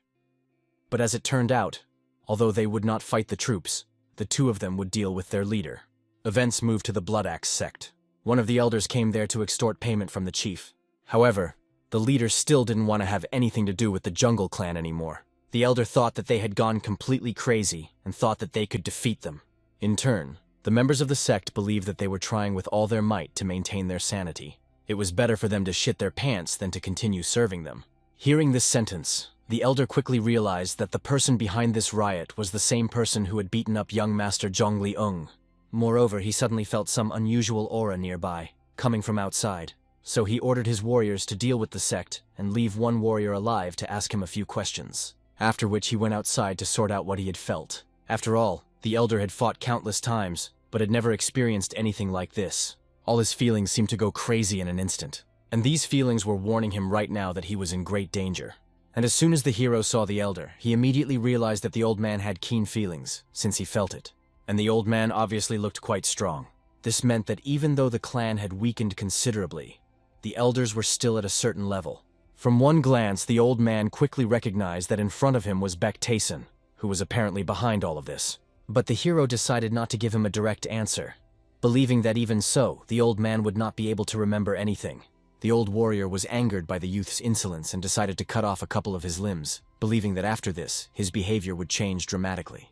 And after these words, Kyungwon immediately stepped forward. He warned the old man that he would not even have a chance to come closer to his young master. At this moment, the elder felt that the energy he had just felt came from this guy, but he didn't look that strong.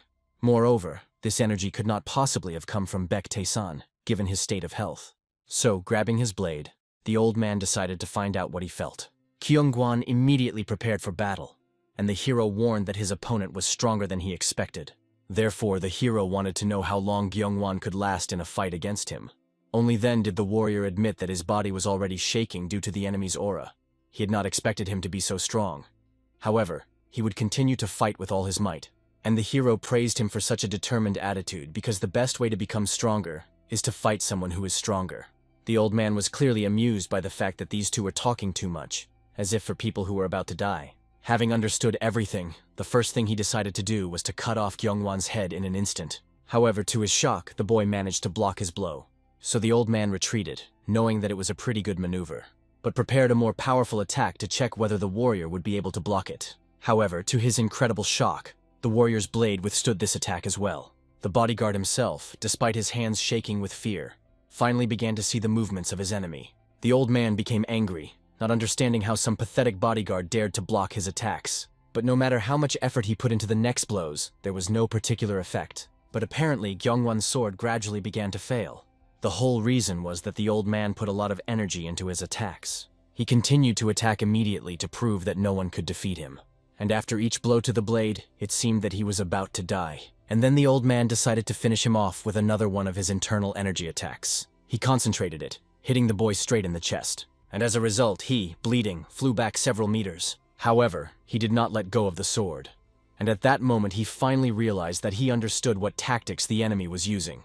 The hero also saw the determination in his warrior's eyes, realizing that the rigorous training had done him good.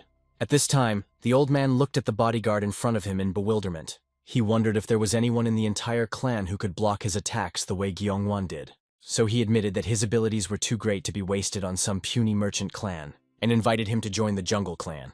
He promised to teach him martial arts personally, because he was too talented to wipe the ass of such a small piece of trash. However, Kyungwon only laughed after these words, and he explained that it was not he who wiped Baek Tae-san's ass, but the other way around. After which he calmly made it clear to the elder that his swordsmanship was no match for his master's skill.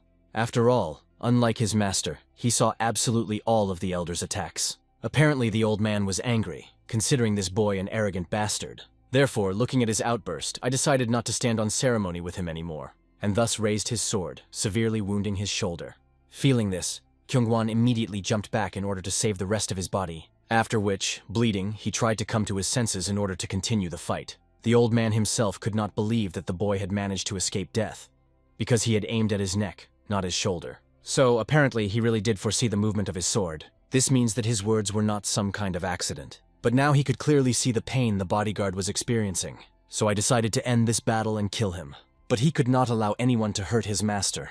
Unexpectedly calmly, the hero ordered Kyungwon to stop resisting. He screamed, explaining that he could still get back on his feet and fight. But the hero saw perfectly well that perhaps Kyungwon would never be able to use this hand again. But despite this, he asked him not to be upset. After all, in battle he showed himself not so bad. And these words literally breathed some hope into Kyungwon again. After which the hero passed the bodyguard and went straight to the elder. Finally, he asked Kyungwon to watch their fight carefully and not miss a single detail. And he, like a faithful servant, looked at his master with admiration. The elder laughed. He knew perfectly well that Baek Tae-san was on the verge of death due to torn meridians, and he did not understand how he had the courage to raise a sword against him. But Baek Tae-san was confident that he didn't even need a weapon to fight such an opponent. Having met such impudence from the hero, the old man decided to first pluck out his wicked eyes, and the hero was not against his rage, asking the old man not to restrain himself. At this time, the old man looked closely at the enemy, not understanding why there was nothing special about him, but he behaved so confidently and impudently, he thought he was probably bluffing. This meant that the elder had nothing to worry about, so he rushed into battle without any further doubts, and, raising his blade, he was convinced that the hero would never be able to survive this blow. He flew through the air, aiming his sword straight at the enemy's head, and at some point he was already happy, believing that the hero had fallen into his trap. In his heart, he laughed that all the words of this impudent man about him not needing a sword to win were a lie. But in an instant, he realized that his sword was flying into nowhere. Apparently, the old man didn't understand how the boy had managed to escape the attack so easily, and the hero had already concentrated the energy in his hands and reminded the old man that he did not need a sword to win. After which he hit the impudent fellow right in the jaw. The impulse passed through his entire body. But the old man was strong enough that he did not die in an instant, but only slowly sank to his knees, not believing that he had lost so quickly. The last thing he saw was the hero's face, and he wondered who he really was. Kyungwan watched his master with genuine admiration. He didn't understand how human movements could be so beautiful. All he wanted was to become at least a little like his master, and he prayed that one day he would. Events moved to the estate. After Kyungwan was examined by Chongcha, he was clearly dissatisfied. In this state, the warrior returned to him and began to harshly scold him. After all, if Chongchu had not arrived in time, his arm would have had to be amputated. But it seems the warrior was completely unaware that he could actually lose his arm. He bowed with just his appearance, apologizing and thanking the talented doctor. He was clearly proud of himself and his skills, asking that Kyungwan not forget the service he had rendered him. In a sense, the doctor considered people to be animals, but he was glad that Kyungwan recognized the kindness shown to him. Even Yu So-yeon had to thank the doctor for taking care of her partner. This was the 19th time in a row that Yu So-yeon had told him this. But the doctor was still dissatisfied. After all, he believed that such gratitude would not be remembered, since people tend to forget about favors shown to them. And yet these two again had to thank the doctor for everything he had done. After which, Chongchu turned his attention to the gentleman. He arrived just in time because he had something to talk to him about. He hoped that Baektae-san already knew about the lucrative offer that the doctor had recently received. They wanted to give him a lot of money and medicinal herbs. After these words, the hero suddenly stopped abruptly. He looked at the doctor with displeasure, causing a slight tremor to run through his body. But the hero did not scold him in any way. He did not want to stop Chongcha, so he could go wherever he wanted. At first, the healer didn't even understand where the master was sending him now. And as it turned out, the hero allowed the healer to go to the Jungle Clan if that's what he wanted. The doctor tried to explain that he had never said a word about joining the Jungle Clan. He only wanted to serve the hero, but the guy got tired of this falsehood. Instead, he decided to find out if those who survived the battle were cured. While they dealt with the elder, the main bodyguards dealt with everyone else. So the warriors were sure that now the Jungle Clan would certainly not care about them. It was obvious to the hero that now that their plans had failed, they would strike with full force. However, this was not the important thing. This clan behaved too boldly and openly. This means that someone supports them. This means that they must understand as soon as possible who their patron is. Otherwise, the problems will catch up with them again and will be worse than before. After which the hero decided to find out if the doctor had found what he had been asked for. He asked to bring it to him tonight because he is really curious to know who controls the Jungle Clan. The events moved to the Jungle Clan itself. The young lady walked down the corridor, and even the managers bowed. She was a messenger from the House of White Flowers. Therefore, the head immediately ordered her to be let in. As soon as the girl appeared, the leader immediately greeted her. He was really looking forward to her visit. However, as soon as the girl entered, she raised a topic that was unpleasant for the head. That last night one of the elders left this world. She couldn't believe that he had actually died at the hands of some scion of a merchant clan. However, the leader immediately explained that this offspring was surrounded by extremely skilled warriors. He asked the lady to convey to the Golden Heavenly Alliance that there was nothing to worry about now. He would handle it himself. But the lady didn't even let the chief finish speaking. Having explained that the showdown now concerns the White Flowers house, the Jungle Clan in turn will receive help by providing their warriors. The girl was sure that the hero would soon visit their brothel. Not long ago they spread a rumor around the district, so he would definitely want to come. This rumor was that they were related to the Golden Alliance of Heaven, so this time there was absolutely no way for the hero to escape from them. Events moved to the next day. Everyone gathered around Kyungwan, asking him to stay in the mansion as he would interfere with their plans. However, he continued to convince that he could cope with the current task. But he was eager to follow the master, promising that he would control himself. Then the doctor warned that they would be caught before the battle began, so he suggested using poison. It would help to relax and also immobilize the facial muscles so that the warrior would look calm. It had a small side effect. However, it was not that bad. Apparently, Kyungwan didn't want to take the poison. However, when the hero decided to leave him at home, he even agreed to that. Chongchu immediately took out a huge needle made of hardened poison in order to prick the warrior. After which, everyone was left to witness the loud cries of a more than strong soldier. The hero was only indignant at the behavior of Kyungwan and Chungcha, not understanding whether these two would ever become normal people. So-yeon quickly realized that the side effect was that Kyungwon had become somewhat like an idiot, although his muscles had indeed atrophied. But in any case, they were now ready to go to the House of White Flowers. Apparently, this place made So-yeon a little upset. She was disappointed that the gentleman was in such a hurry to get to a simple brothel. However, the doctor explained that this was no ordinary brothel. It was built by the Golden Alliance of Heaven. So-yeon simply thought that ordinary merchants could also run such establishments.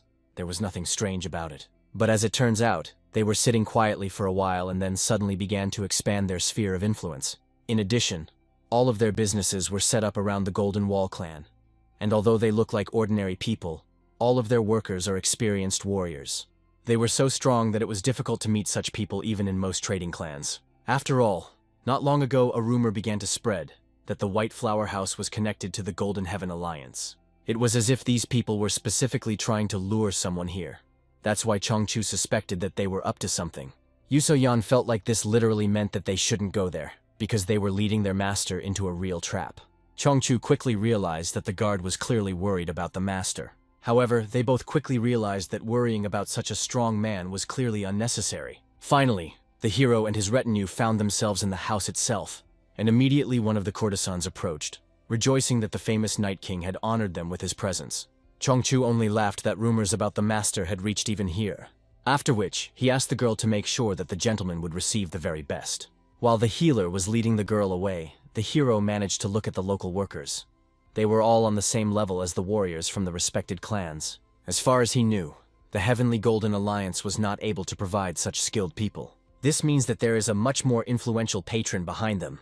This made Baek Tae-san even more curious about what they were planning. Finally, the lady saw off Baek Tae-san and prepared a separate room for him and his companions. Chungchu was delighted by this great news until Yu Soyeon abruptly stopped him. After all, they were supposed to wait at the entrance. This means that they and Baek Tae-san are clearly not on the same path. Chungchu was clearly resisting, so Yu So-yeon even had to ask Kyungwon for help to pull him away. And in the end, all three, with a joint effort, remained outside to wait for the hero. It was in this situation, while waiting, that the doctor was more indignant than ever that he had been dragged to this place.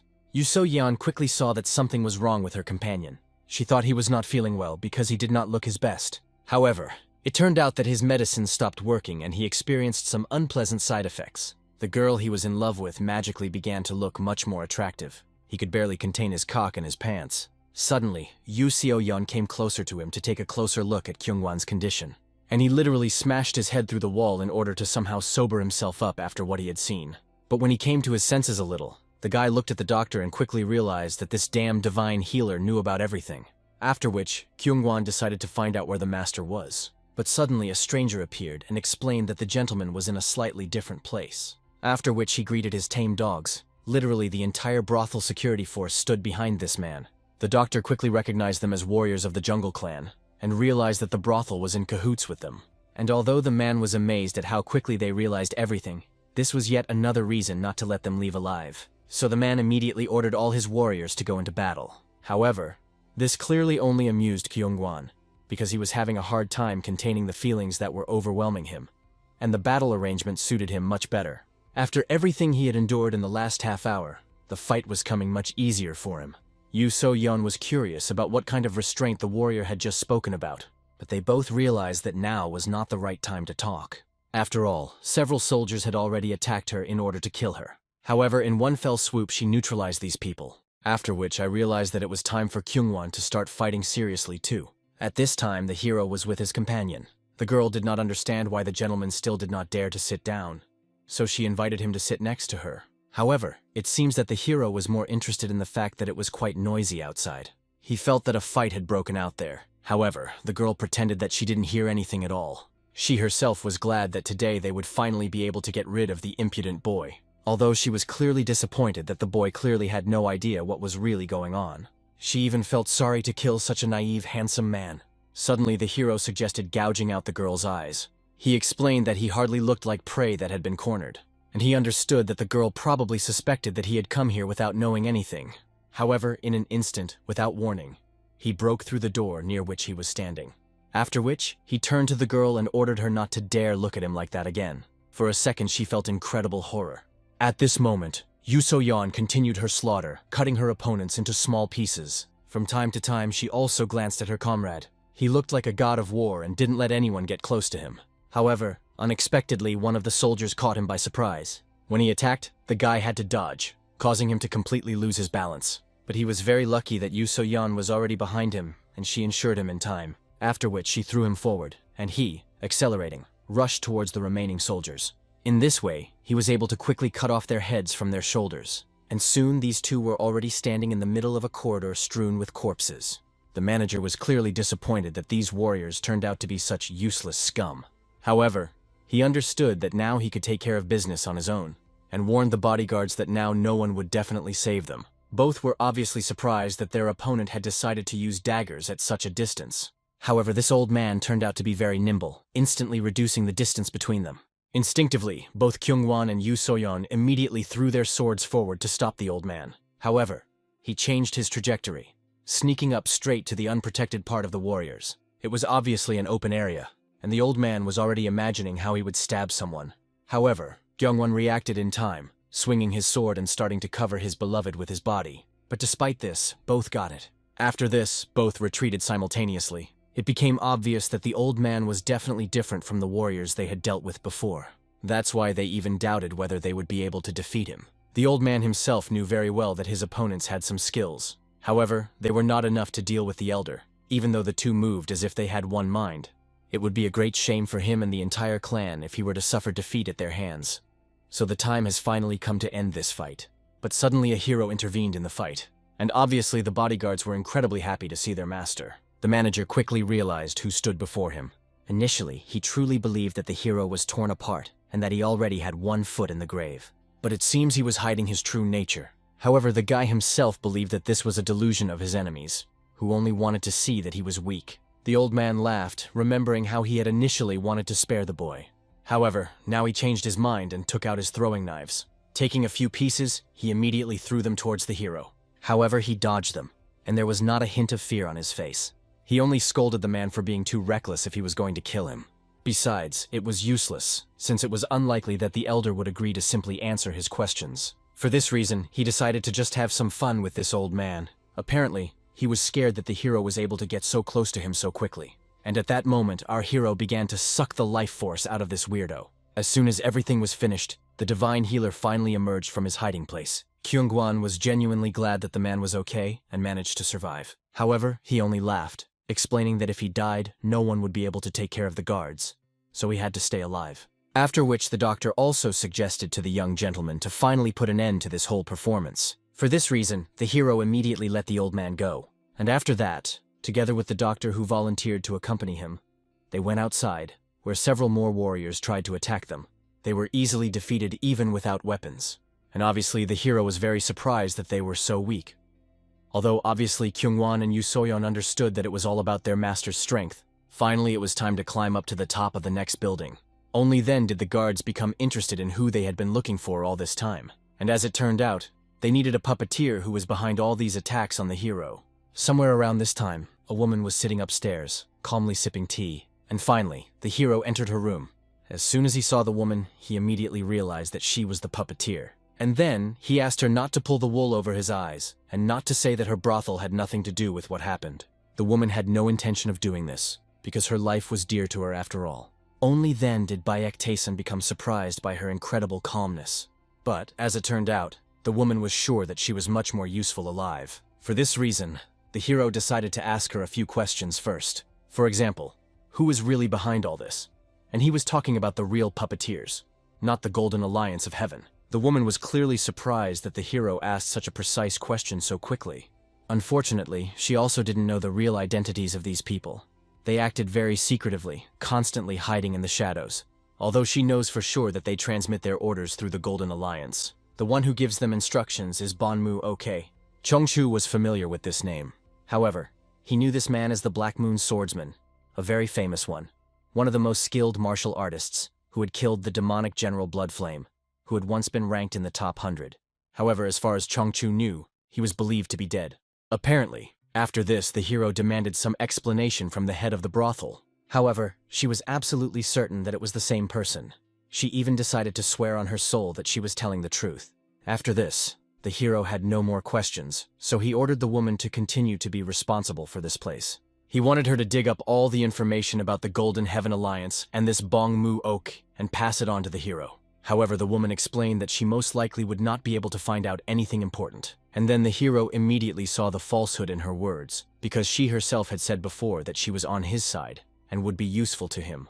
Therefore, he suspected that the Golden Alliance had hired her since they knew that she belonged to the Hao faction. He could tell by the way she moved. They all had one specific trait, and the woman was quite bad at pretending, despite belonging to the Hao faction. So he only asked that the woman not let him down if she wanted to live so much. Besides, only he knew where the shadow step technique was, and this news clearly interested the lady. It was a martial art of the Hao faction that had been lost many years ago. Outsiders shouldn't even know about its existence. So the woman understood that the hero knew what he was talking about. So, bending down, she promised that she would do her best and not disappoint the master. Events moved to the Winter Palace. There, Bon Muoke was slowly climbing the stairs. He approached the white-haired elder, who quickly realized that something had clearly happened since Bon Muoke had come here. It turned out that the warrior had come to report that the situation in Wuhan left much to be desired. The Jungle Clan and the White Flower House, who were helping the Golden Alliance, were defeated by a group of unknown people last night. They still hadn't figured out their identities. This situation was extremely unfavorable. The elder's younger brother began to mock the white-haired handsome man, because he couldn't even manage something as simple as an alliance, and he didn't understand how he was going to maintain his position as the heir. One of the interlocutors knew full well that the situation in Wuhan was not to be taken lightly. This place was a key element of their plan. This plan has been waiting for centuries to be implemented.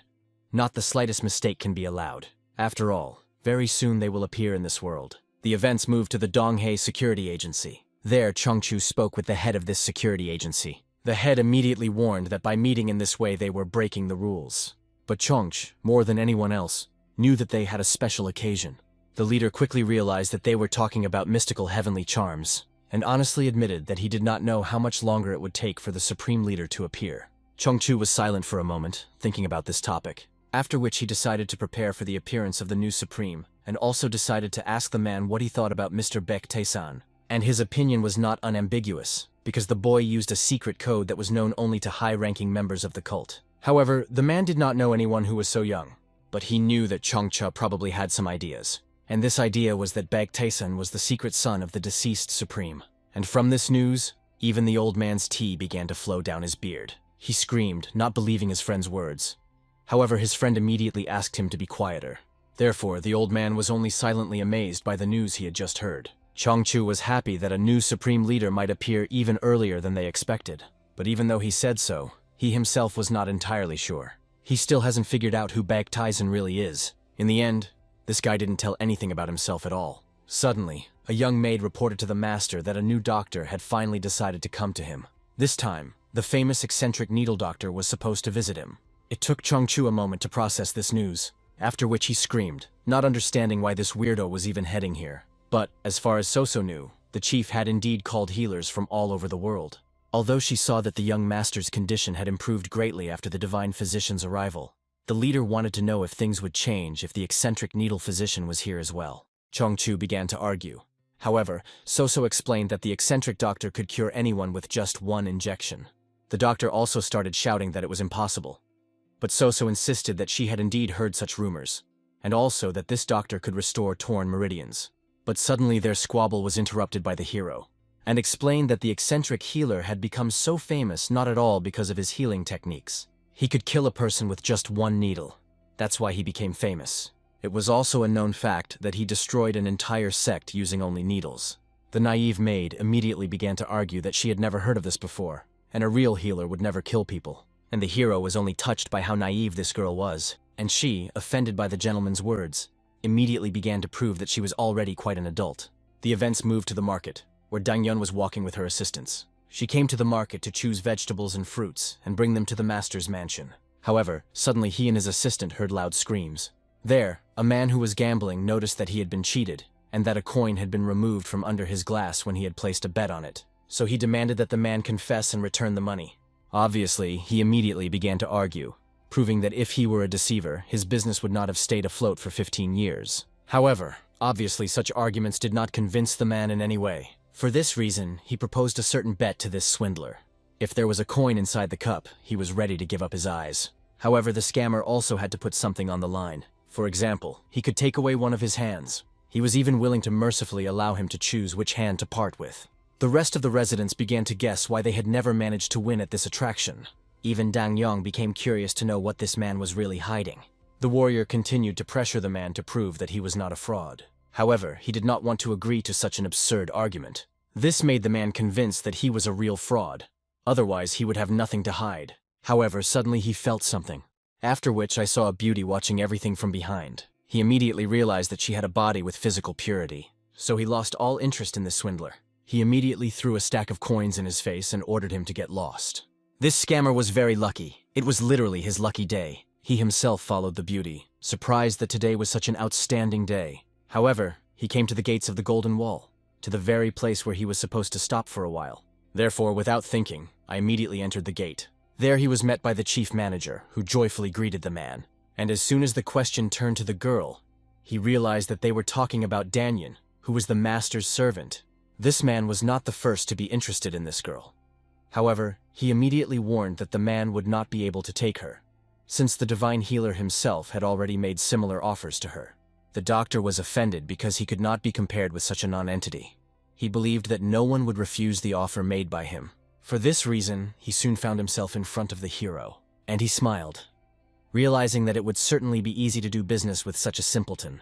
After which he turned his attention to the very young divine healer, although he quickly suspected that his youth was due to the elixirs he had taken. The hero himself was already tired, and decided to find out why every doctor who came to him immediately began to look with interest at his servant. However, he immediately explained that her energy was impressive, and her talent was wasted in this place. But if she trained under him for 10 years, she could become both a healer and a martial artist.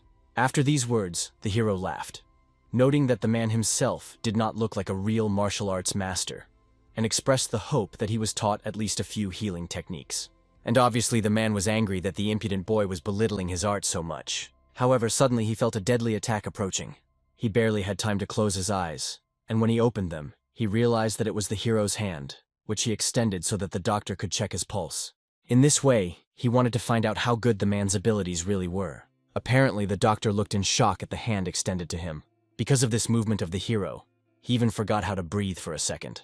And seeing that the eccentric healer was not moving, he ordered him to check his pulse. Then the man concentrated, still imagining what would have happened to him if the hero had had a sword in his hands at that moment. He found it strange that a man with no internal energy had such a frightening aura.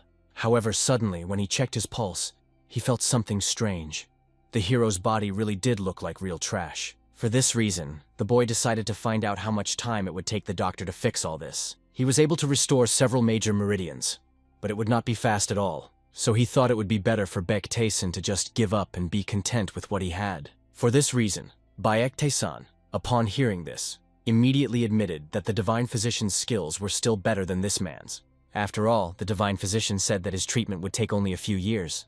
Therefore, he was disappointed that the needle doctor not only did not understand medicine, but also had poor command of martial arts. The man got angry and once again, out of old habit, decided to make a bet with the hero. And the one who was also a betting lover became intrigued. The man decided to fight any person the hero would choose for him to see how badly he understood martial arts. However, if he can win, then he will take all the hero's maids for himself. Then Baek Tae-san learned what would happen if he won. The healer put the best he had to offer on the line, himself, as even the Murim Alliance and the Black Moon coveted him. But the hero believed that this was not enough. He wanted more. The hero demanded that he also put his body and soul on the line, which meant that he had to swear absolute loyalty. And in principle, the doctor, confident in his abilities, agreed to the hero's conditions. For this reason, they soon found themselves on the training ground. The doctor immediately and confidently decided to find out who would fight against him. And the hero decided to fight personally, considering it a fair fight. However, the man was only disappointed, believing that Baek Tae-san probably wanted to lose on purpose. The boy decided not to reveal all his cards at once, allowing the man to test him in battle. So he began to wonder what this boy was up to. Judging by this man's pulse, he should be grateful to be alive at all. Therefore, he even considered that perhaps the hero had decided to part with his life, and tried to dissuade him. Apparently, the hero was disappointed that all the doctors he knew had no words. After which he asked to stop the meaningless chatter and suggested that the doctor attack. In the end, he agreed, and asked that the hero not blame him in the event of his death. And these words brought a smile of mockery to the hero's face. For this reason, he even decided to let the man attack first and not hold back. The arrogant expression on the boy's face made me even more angry. He thought that most likely he was just trying to provoke him, but he knew himself and knew that he would never let his guard down. To begin with, he decided to throw a few needles in order to distract him, and put internal energy into the rest, targeting them at vital points. This was his best technique, which could not be avoided. It was called the art of 6 needles. However, when the needles flew, none of them touched the hero's body. Obviously, the outstanding martial arts master clearly did not expect such an outcome. The hero was even disappointed that the man had such weak abilities. Although he could say one thing, it wasn't that bad. But he wasn't going to give in to it anymore.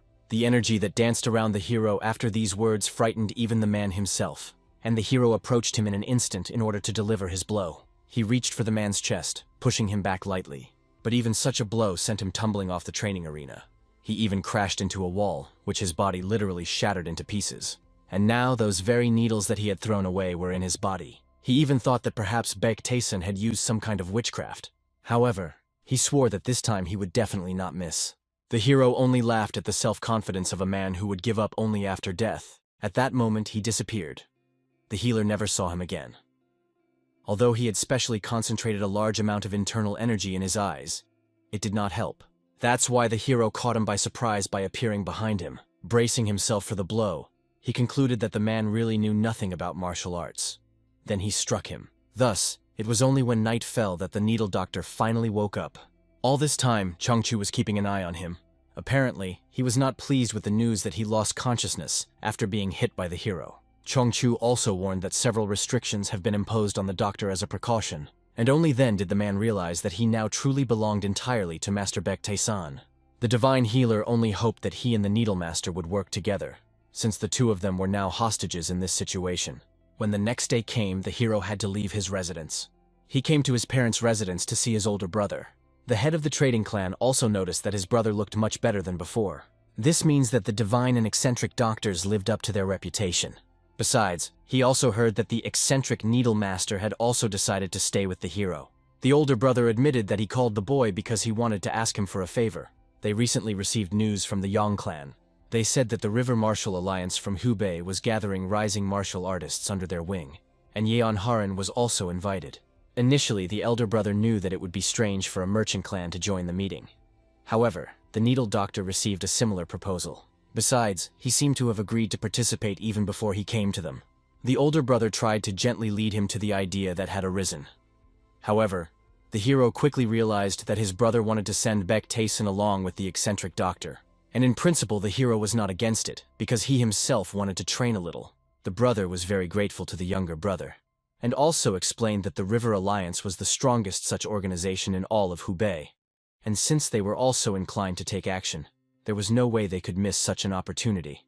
For this reason, the hero had already begun to dream about whether there would be an opponent worthy of him in such a powerful alliance. The events moved to the house of the White Flowers of the Hao faction. The leader decided to find out from her subordinates how the clan reacted to the recent dramatic events of the Golden Alliance of Heaven. The assistant immediately reported that apparently, they were so shocked by the unexpected abilities of the Golden Wall clan that they did not even know what to do now to correct the situation. And in principle, this was not so strange, because even the head of the brothel herself did not suspect how strong these people were, and that such a monster was hiding among them. She was extremely interested to know what kind of person this Baek Taesun was, since he even knew ancient techniques like the shadow step. So she ordered her girls to pay special attention to the Golden Wall trading clan. They had to find out at any cost what martial arts treatises or elixirs they were buying, but they also had to be treated with particular caution, as if they were dealing with a very dangerous and unpredictable enemy, and under no circumstances should they approach the second young master. The woman had a strong feeling that their further connection with Baek Taesun could determine the fate of the entire faction in the coming changes. The events returned to the hero's residence, where Soso decided to write a long letter to her beloved parents, in which she told about the latest events. She hoped that everything was as good for them as it was for her in her new home. The girl also regretfully said that she suddenly had to leave her usual Wuhan and go on an exciting journey towards the famous River Fighting Alliance, because of which she will not be able to write regular letters to her parents for some time, as usual.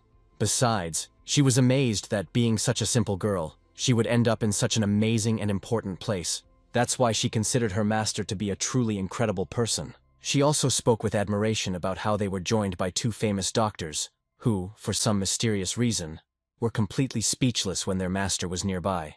And the girl found it very fascinating to watch their strange relationship from the outside, as if it were a theatrical performance.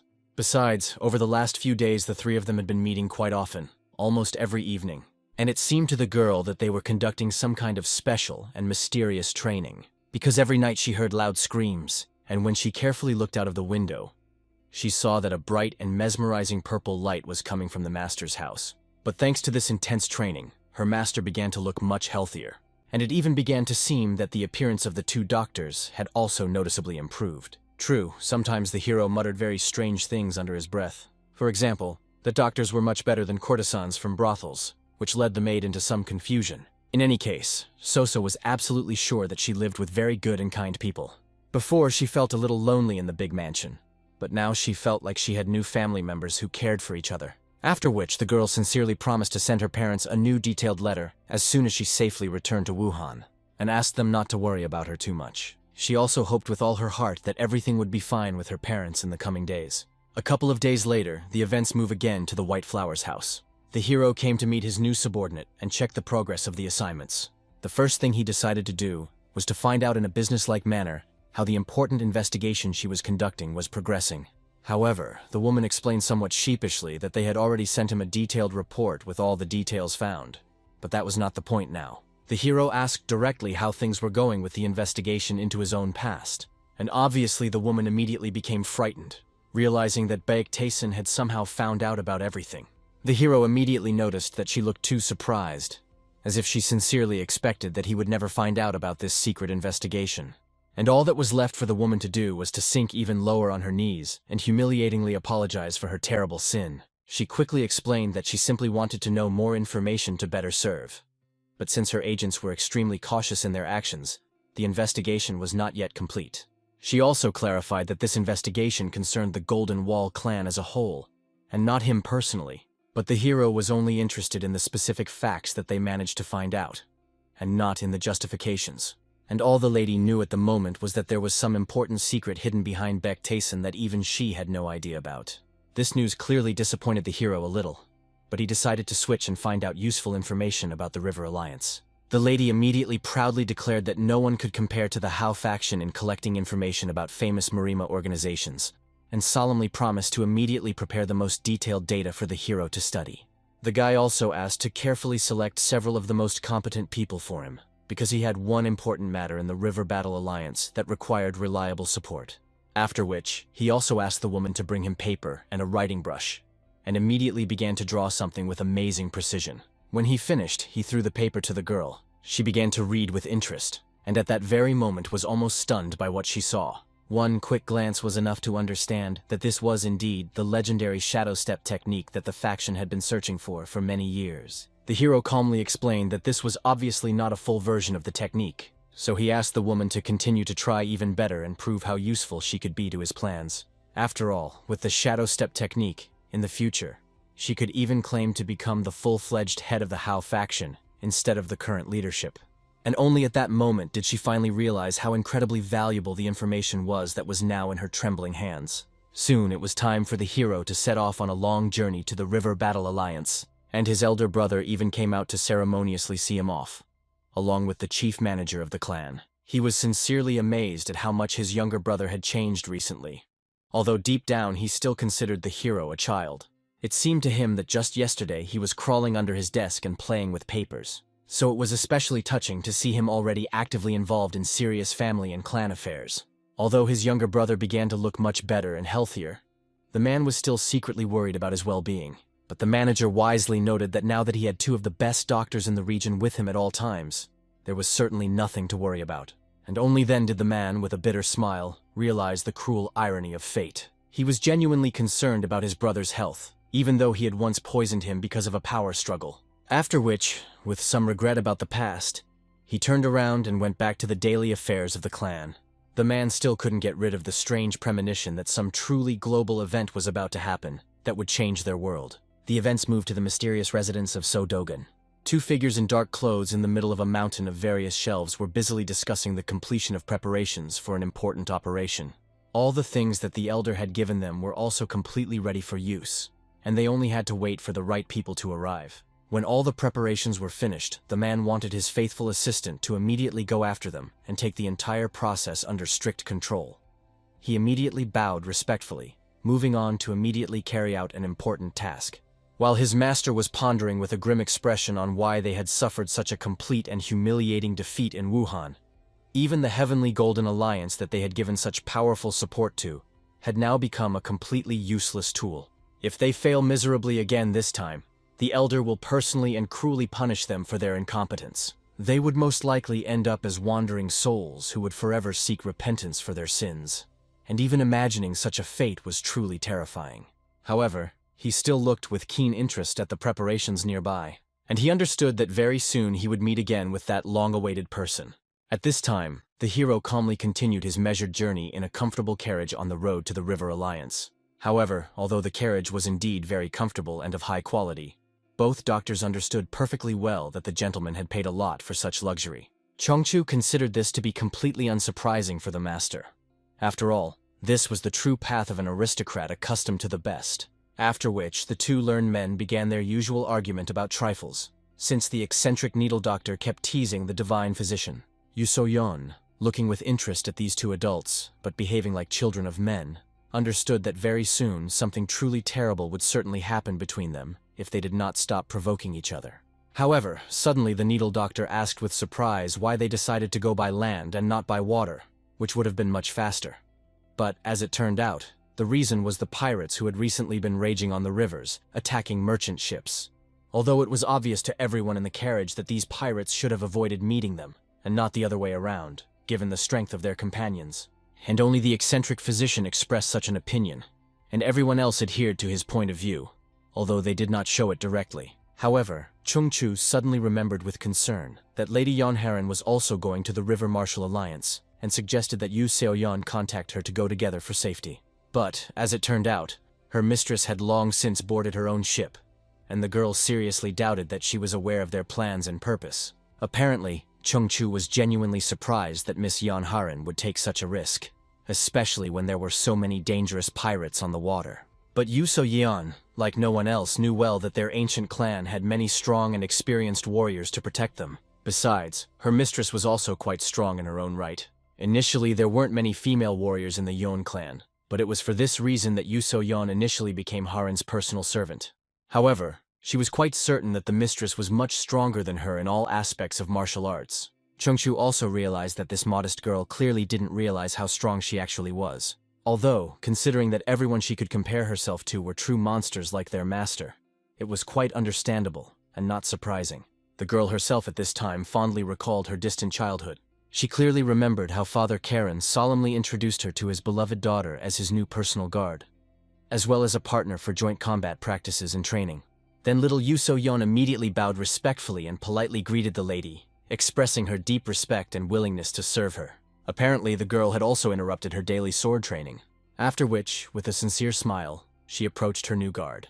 Extending a friendly hand towards her, she joyfully greeted the girl and expressed hope that together they would become much stronger and be able to protect each other in any danger. Finally, the long-awaited time came to stop and make a short rest stop in order to have a proper dinner and rest before continuing the long journey. Not wanting to waste precious time on rest, Kyungwon and Yu So-yeon immediately began their usual training. However, this time the girl was much more collected and determined than usual, as if something had changed radically in her inner mood. After the first few exchanges of blows, Kyungwon felt that something was definitely wrong with her. Her movements became more aggressive and unpredictable. At some critical moment, the girl she didn't really pierce him through with her blade, and only a quick reaction saved the warrior from serious injury. For this disturbing reason, Kyungwon had to use much more force than he originally planned, and he even accidentally wounded his partner in the shoulder. Apparently, after this unpleasant incident, the training was immediately disrupted, and the frightened Kyungwon immediately ran up to the girl to anxiously find out if everything was okay with her. However, she, courageously hiding the growing pain, stubbornly wanted to continue training and prove her strength. Kyungwon insistently explained that the wound was quite deep, and she absolutely had to turn to a divine doctor so that he could examine her and properly treat the injury. However, suddenly little Soso joyfully announced the beginning of the long-awaited dinner, calling everyone to the table. Kyungwon was about to go grab a bite to eat with Yu So-yeon when she suddenly ran away. clearly wanting to be alone. As far as he understood from her behavior, the girl wanted to be alone and think about what had happened. So he wisely decided not to disturb her and give her time. While they were all sitting together at the common table, Chongchu made fun of his fellow doctor in every possible way, and everyone present laughed heartily and was amused by their squabble. It seemed that only Kyungwan was not having fun and sat with a gloomy look, constantly glancing in the direction where Yu Soyeon had disappeared. Noticing such unusual behavior of the warrior, the divine healer approached him for a serious conversation. The man quickly realized that the guard was clearly very worried about something important, and if this was really the case, then he definitely needed to go and check on the guard's condition, otherwise he might later bitterly regret his inaction. The guy honestly admitted that he doesn't understand what happened to the girl at all, and doesn't even know what to say to her in such a situation. But the experienced doctor was sure that he shouldn't dwell too much on the problem. He just needed to show that he cared about it, and that already meant a lot. Besides, Chongchu wisely believed that if such a sincere, albeit simple-minded person as Gyungwan tried to show concern, it would definitely not spoil the situation. So he gave the guy a few rice balls to take with him, apparently so that he could bring this modest snack for the hungry Yu Soyeon. However, when the boy cautiously walked into the training ground, he saw that the girl was still stubbornly continuing her solo training in the moonlight. Her full attention was focused on the massive boulder in front of her, and she tried in every way to somehow cut it with her sword, striking it again and again. The hero, who suddenly arrived, sincerely praised her polished movements and correct technique. However, he also clearly saw that the girl was burdened by some useless and destructive thoughts that prevented her from concentrating. That's why she didn't notice his silent approach. But if it had been a real enemy in his place, she would already be dead. So he wisely advised her to completely clear her mind of all unnecessary things and to always be on guard and vigilant. Yu So-yeon was almost certain that there were very few people in the world who were capable of such stealthy movement and such speed. However, the hero alone knew at least 500 such masters, and if you take into account those whom he had not personally seen, then there were even more. However, since the girl did not believe his honest words, she could continue to live within the limited framework that she had set in her head, and this deep thought was firmly lodged in her mind. She literally began to shine from the new insights that filled her, and from one look at her face, Kyungwan knew that this was the real enlightenment that the sages had spoken of. The girl herself vividly recalled that long-ago moment when she could not believe that the hero had managed to defeat the martial arts master in just 5 lightning-fast movements. Then she couldn't believe that he managed to kill the powerful head of the Crimson Dragon with ease, and also sincerely doubted that they would be able to defeat the experienced warriors of the Jungle Clan. And only now she realized with shock that all these doubts were just limiting frameworks that she herself had built in her head, not allowing herself to believe in more. Kyungwan himself was at a loss as to what to do now that his beloved had unexpectedly reached a rare state of enlightenment, and the hero had already calmly gone off to do his business. Finally turning to look at his faithful comrade, Baek Tae-san made it clear that he knew perfectly well that he had been here for a long time and was watching what was happening. Therefore, after patiently waiting for the master to leave, Kyungwan immediately hurried to Yu So-yeon to be by her side at this important moment. Fortunately, nothing dangerous has happened to the process at this point. However, the girl needed to go through the entire complex process of enlightenment without external interference. When the girl finally came to her senses, it was already early morning, and the sun's rays gilded the surroundings. Only after she had finally regained consciousness did she realize with amazement that she had actually achieved that very state of enlightenment that she had previously only heard about in legends and stories of masters. But how amazed she was when she turned around and noticed the devoted Kyungwan, who had been kneeling next to her all night, guarding her peace. The sleepy but happy warrior turned to her joyfully and sincerely congratulated his dear companion on achieving enlightenment. And only then did the embarrassed girl decide to find out with curiosity how long Kyungwan had been here, and why he hadn't gone to rest. As it turned out, the main reason he stayed the whole night was that he was afraid that someone might interfere with her in this delicate process, or even harm her. Apparently these touching words confused the girl to the point of madness, especially when she saw the neat package with food. The caring guy brought it to her in case she got hungry after waking up, and although the food was already quite cold, Yu So-yeon immensely appreciated his diligence and devotion. So she began to eat, thanking her faithful friend from the bottom of her heart for such touching care of her. Apparently, after hearing these sincere words, Kyungwan smiled like a happy fool, after which he patiently waited until the girl had finished eating in order to ask her to help him get up. After all, his legs had become very numb from immobility during the long night. After everything that happened, they continued their journey to the River Alliance, and only when he was in a comfortable carriage did the hero decide to speak. He praised Yu So-yeon for achieving enlightenment without any major problems or complications. Apparently, the girl immediately thanked the master deeply, sincerely realizing that she would never have managed without his wise guidance. However, Bayek Taesun immediately reminded her seriously that it was extremely dangerous to simply fall into a state of enlightenment.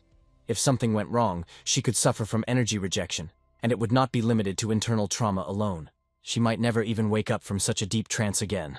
However, he left calmly precisely because there was already a reliable person next to her, who sincerely looked after her and was ready to protect her in case of danger.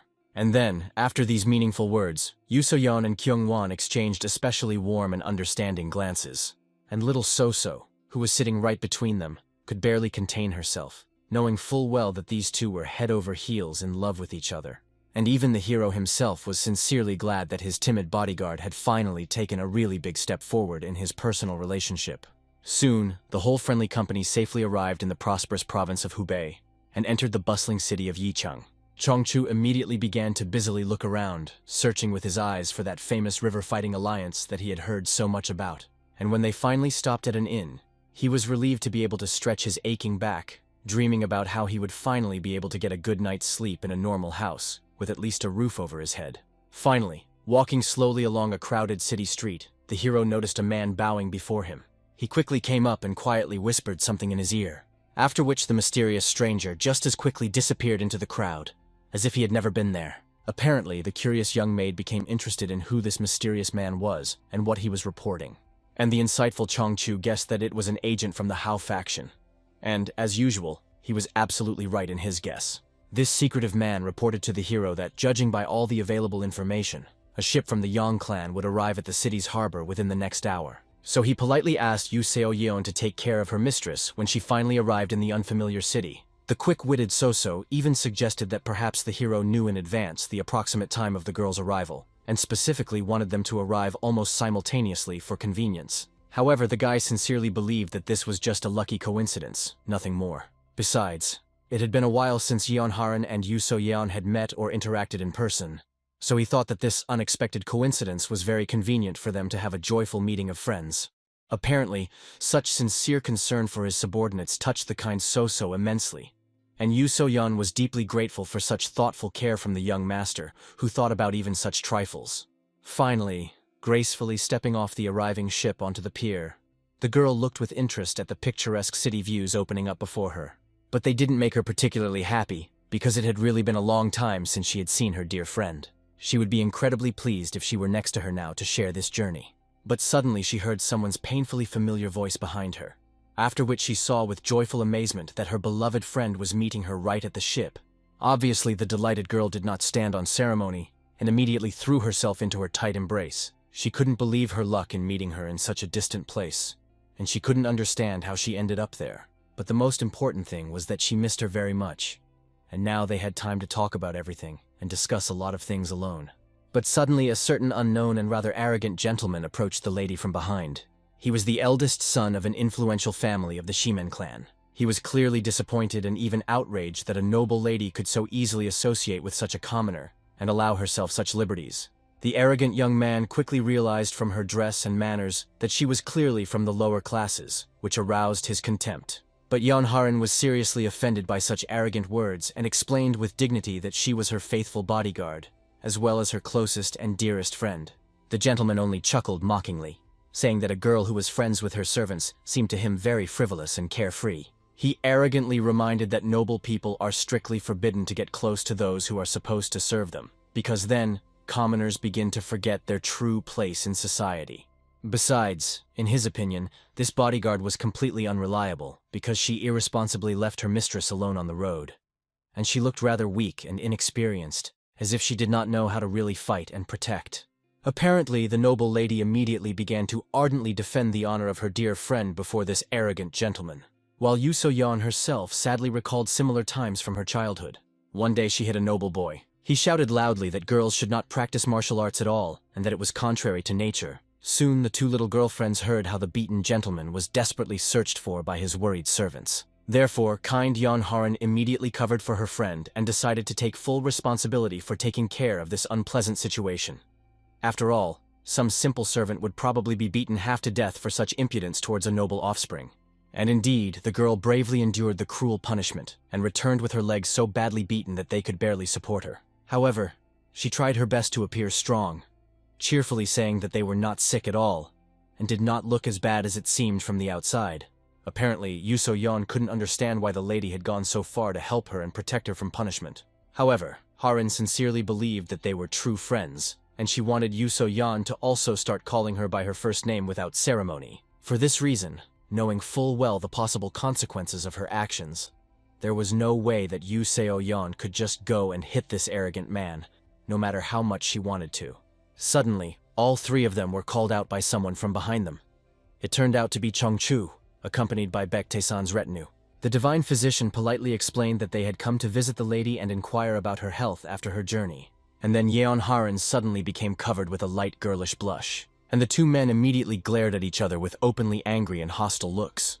The arrogant gentleman from the Jimin clan immediately realized that the person in front of him was the very same ex-fiancé of Lady Yeon Harin that he had heard about. Hearing this tense mention, the hero even decided to directly ask the girl again whether they had really finally broken off their engagement, as the rumors claimed. However, our hero quickly realized from her reaction that all this was just annoying slander and gossip of envious people. After which he decided, with undisguised curiosity, to find out from this self-confident young man who he was and why he was so familiarly near his bride. Yeon Harin herself, stammering with embarrassment, quickly explained that all these people were representatives of respected clans. Her father had ordered that they travel together for safety on the road, but there was absolutely nothing personal between them, and she wanted to especially emphasize that. The hero was pleased with this honest answer. Therefore, he kindly offered his guests to stay with him because they were not strangers to each other, but practically relatives. After which, not wanting to linger in uncertainty, they all headed towards the inn together. But the master of the Shimen clan was clearly angry at the act of such an arrogant and self-confident bastard who so easily lured the girl to himself. But first, he decided to find a suitable place for his retinue to stop and think about their next steps. In fact, the gentleman was openly jealous and angry, because the girl had never smiled at him sincerely during the entire long journey, and only now he clearly saw that she had a completely different cold and distant expression on her face when someone she really cared about was nearby.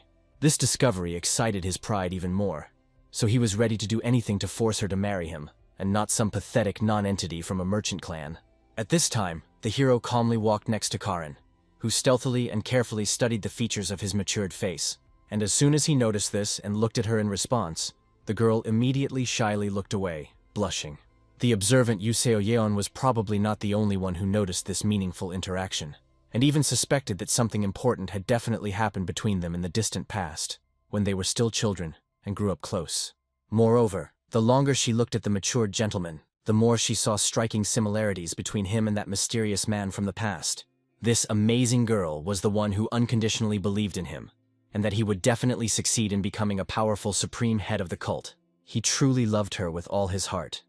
But she died right in his arms, leaving an indelible wound in his soul that did not heal for years. Finally, the entire friendly retinue safely reached the impressive complex of the River Combat Alliance, and the hero immediately realized that it was much more spacious and grandiose here than he had originally expected from a provincial organization.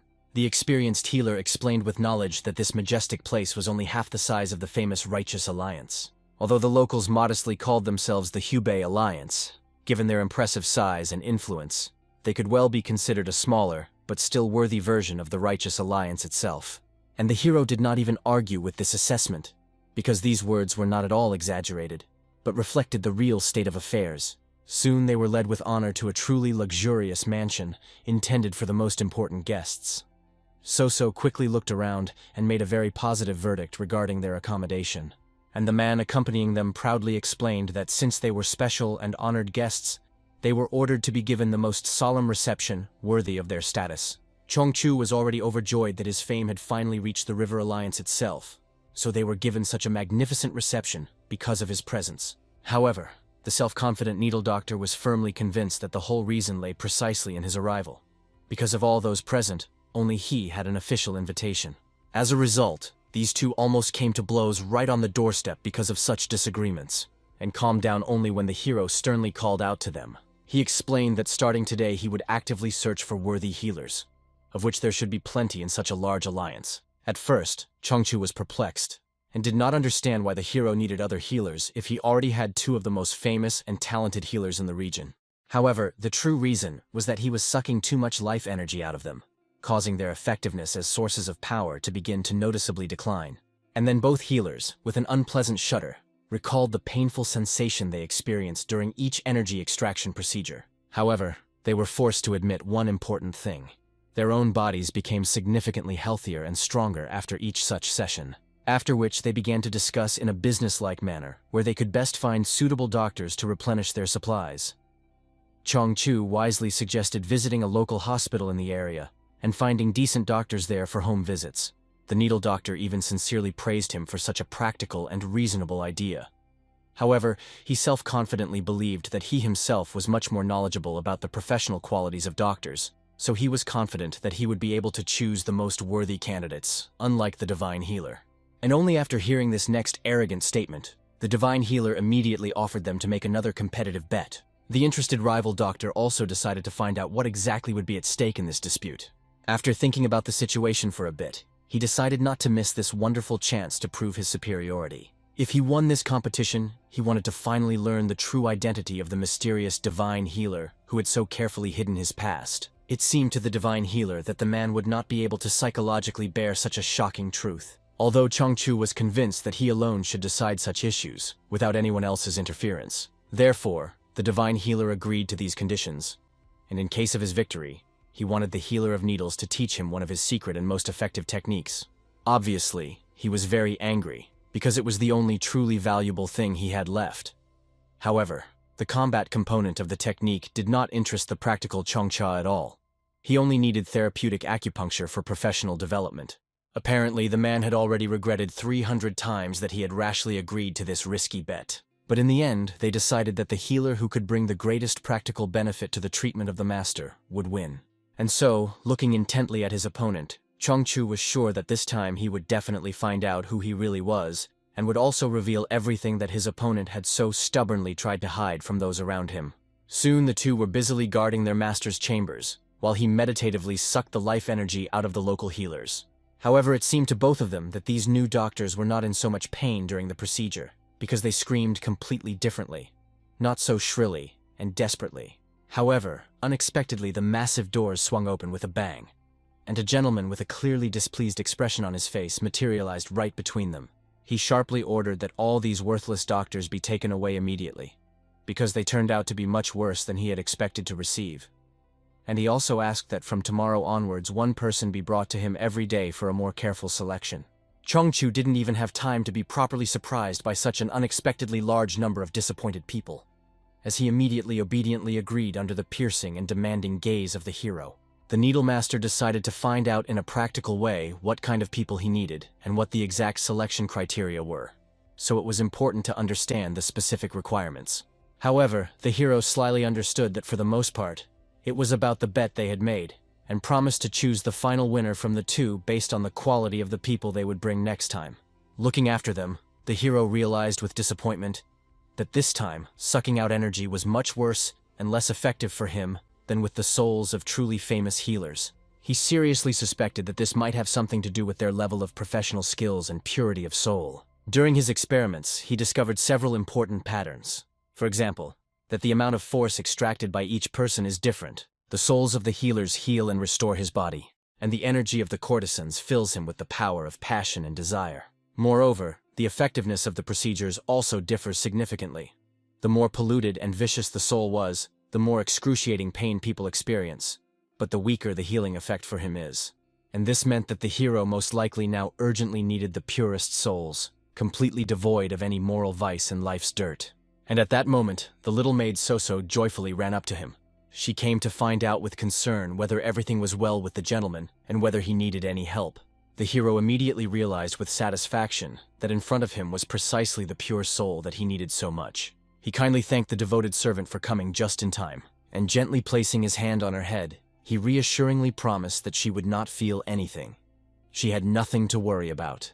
The events moved to a remote wilderness late in the evening, where a gray-bearded old man led his companion to the most important and secret cave. Within the next 2 hours, they should have already arrived at the right place according to the planned plan. The experienced old man also proudly explained that he had a special product that matured and aged for at least 10 years in special conditions. However, there are very few such copies left. There were also those unique ones that languished for 70 years. But only the great elder himself had the right to use them, and no one else. And this was his best work, which could fight even on par with the powerful elders of various clans. But even those goods that were needed right now were very useful. Most ordinary warriors could not compare with them in terms of fighting qualities. It took quite a while before they finally reached the place, and the old man found the necessary, carefully camouflaged cave. Although several years have passed since he last came here on business, after which, having illuminated the space with a bright flashlight, he decided to find out what his silent interlocutor thought about the sight that had opened up. He only opened his mouth in shock and horror at what he saw, while the old man continued to enthusiastically praise his unusual product. Considering it an extremely useful commodity, he displayed carefully prepared bodies of dead people, which were carefully packaged and preserved. There were not just dozens of them there, but even hundreds in various stages of readiness. After some time, the events returned to the mysterious residence of So Dogan.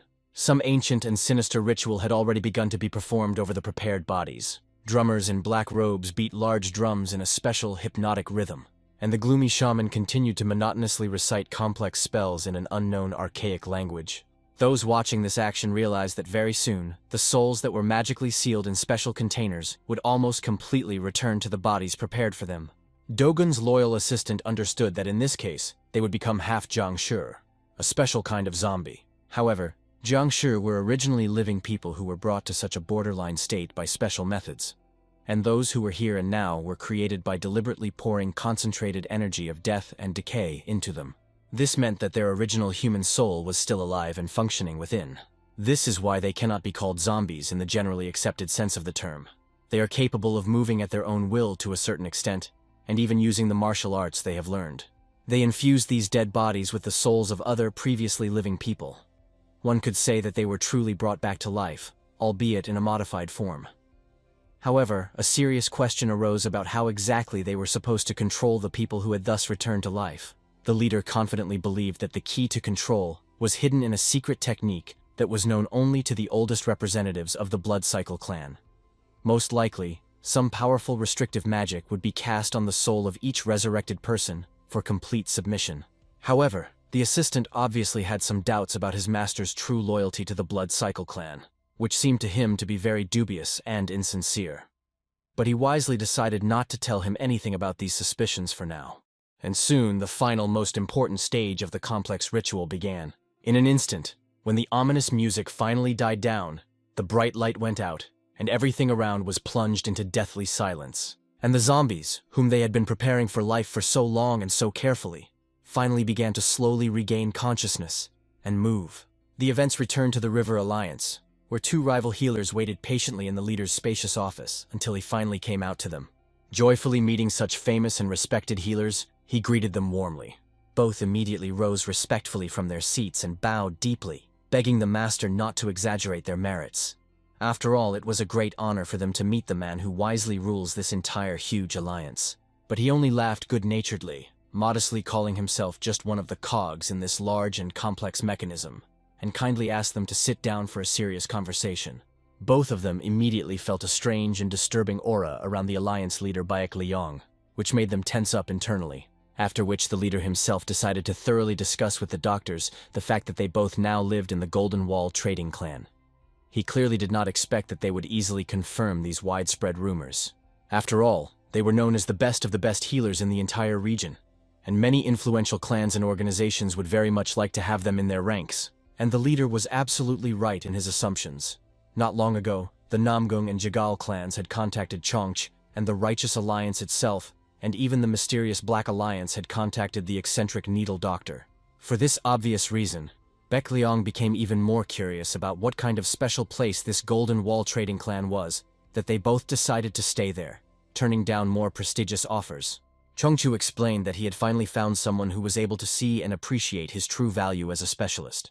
But the Needle Doctor, even despite possible threats, could not say something like that directly, so he only honestly admitted that he had lost an honest bet. Although the matter was far from limited to this formal obligation. Only then did the insightful Baek Liang finally realize that these two outstanding experts did not serve the merchant clan as a whole, but exclusively the second young master of the Golden Wall. For this reason, both of them were completely uninterested in what would happen to the rest of the clan if something went wrong. Then Baek Lee Young once again realized with admiration how talented and valuable the people sitting in front of him were. If they were on his side, the River Fighting Alliance could lay claim to dominion over the entire world. Therefore, he firmly decided that he had to meet the second young master at any cost and try to win him over to his side. Around this time, little Soso finally woke up. She found herself in her cozy room, although the last thing she clearly remembered was being with Baek Tae-san. It was an incredibly pleasant and warm dream that left a surprisingly realistic feeling. She still vividly remembered the gentleman's pleasant and tender touch on her head. But suddenly the girl realized with alarm that she no longer had time to lie around in bed. She definitely slept past her usual wake-up time. So, immediately jumping out of her bed, she went out into the long corridor, where she noticed a bright, unusual light coming from the master's room. And obviously she became very interested in what was really going on there at such a time. The hero at this moment was completely absorbed in deep meditation. The spiritual energy received from the pure maid turned out to be really very powerful and crystal clear. When he gently touched the innocent soul of the girl, it was completely different from everything he had ever felt when working with other people. It seemed to him that his body and soul were gradually coming into a state of perfect harmony and balance. If before he frantically tried to connect all the disparate parts just to survive, now it seemed as if they were naturally strengthening and hardening from within. The demonic arts never ceased to amaze him with their capabilities, especially considering that the last treatment session was truly a turning point. Now that his body was almost completely restored, he felt a real inner peace and strength that he had not felt for a very long time. Soon, the River Martial Alliance ceremoniously gathered all the rising stars of this generation for a grand event. And despite the fact that there were indeed a lot of people, many admiring glances were focused specifically on Karin, because she really was an incredibly beautiful and attractive girl. However, the girl herself was not at all interested in these enthusiastic admirers. She was restlessly looking for her dear fiancé, who had not left his room for the last 2 days. Seeing the lady's obvious concern, Yoo So-yeon gently reassured the girl, explaining that Baek Tae-san was most likely now diligently mastering all the new things that he had realized during his recent enlightenment process. She also happily shared the important news that she had also recently experienced something similar, and it was only possible thanks to the wise help of Baek Tae-san. Karin sincerely admired her achievement, and now finally understood why her dear childhood friend looked much stronger and more confident than before. But a man who had suddenly crept up from behind once again unceremoniously interrupted their heartfelt conversation. That same annoying guy had come to Karin in order to find out with feigned concern why she was there without the accompaniment of her fiancé. Apparently the girl had to greet this annoying guy out of politeness, although she had absolutely no desire to contact him. At the same time, the guy himself was sincerely happy about how wonderfully everything was working out for his plans. He kindly invited Yeon Harin to have a drink with him and his company, because he knew of a wonderful place for such entertainment in the city. However, he clearly saw that the girl was clearly hesitant due to the presence of her fiancé in the alliance. To make sure she didn't worry about anything in vain, he arrogantly declared that a simple merchant like Baek Tae-san was still completely unworthy of her noble birth and beauty. But when the girl politely refused, citing her fiancé's poor health, the man roughly grabbed her hand, reminding her that quality alcohol can cure any disease. He persistently asked the lady not to upset him anymore with her refusals, and to drink at least a glass of good wine with him. But Yoo So-yeon, who intervened in their unpleasant conversation, immediately and decisively asked the man to stop his harassment. She rightly believed that his inappropriate attitude towards a lady who already had a fiancé put the gentleman in an extremely bad light. And obviously, he was seriously offended by the fact that some simple bodyguard dared to make comments to him, and even arrogantly reminded him of what influential clan he came from. However, this circumstance did not interest Yoo So-yeon much, because the guy behaved as if he was from some completely unworthy and ill-mannered clan. He then proudly declared that he was the heir to the powerful Kimen clan, which meant that a mere servant like her would definitely not be able to deal with him in the event of a conflict. After which Jae-hak threateningly repeated his question. Would the girl be able to cope with the severe punishment that would certainly follow for such impudent actions against a noble gentleman? And as soon as she remained silent, he immediately and imperiously demanded that Yeon Harin immediately follow him to continue the conversation. However, unexpectedly another person entered the spacious room, and everyone present immediately began to admiringly discuss his amazing beauty. They quickly realized that he was the mysterious young master from the Golden Wall trading clan that had been the subject of so many rumors. And finally, Yeon Harin herself, with joyful relief, noticed the approaching dear groom, whom she had been waiting for so long. As he approached the unpleasant scene, Baek-tae-san sighed in disappointment, immediately realizing who was causing all this unpleasant commotion. After which he directed his attentive and assessing gaze straight at Jae-hak's smug face, studying the potential opponent. Returning to the resurrected souls in the distant residence, they finally began to fully regain consciousness after completing the complex ritual. After which they began to look around in confusion, completely not understanding what was happening to them and where they were. The souls of these unfortunate people clearly remembered that they had died, but their bodies felt somehow completely different, as if they had changed radically on a physical level. And finally, the master himself respectfully approached one of the recently resurrected demons to personally check his well-being and readiness for service. However, the demon immediately instinctively aimed to kill the approaching man. But at the last second he stopped, and aggressively demanded that he immediately introduce himself and explain what was happening. His name was So Dugan, and he patiently explained to these confused people that they had been mercifully saved by the powerful Elder Hukryong Bigwan, and now they must serve him faithfully until the end of their days in gratitude for returning to life. These simple words became a powerful catalyst for the activation of the previously cast magical spells, causing all the resurrected Zhongshi to immediately obediently submit to Suo Dugan's will. At this time, in the alliance, Jae-hak was indignant that some pathetic and insignificant merchant had come to him. However, it was very timely. He was looking for a hero and wanted to sort things out. He arrogantly wanted to know how much longer the hero was going to shamelessly burden the noble Lady Karen with his unworthy presence. Baek-tae-san didn't even immediately understand what these arrogant words were supposed to mean. It turned out that Jae-hak meant that even in his own clan, the Golden Wall, the hero was essentially nothing. He was surprised that he had the audacity to even claim the hand of such a noble girl. He believed that the hero should immediately break off their engagement and retreat as quickly as possible so that the girl could find herself a truly worthy groom from a noble family. From these words, the hero immediately understood that Jae-hak sincerely considered himself the best candidate for this role.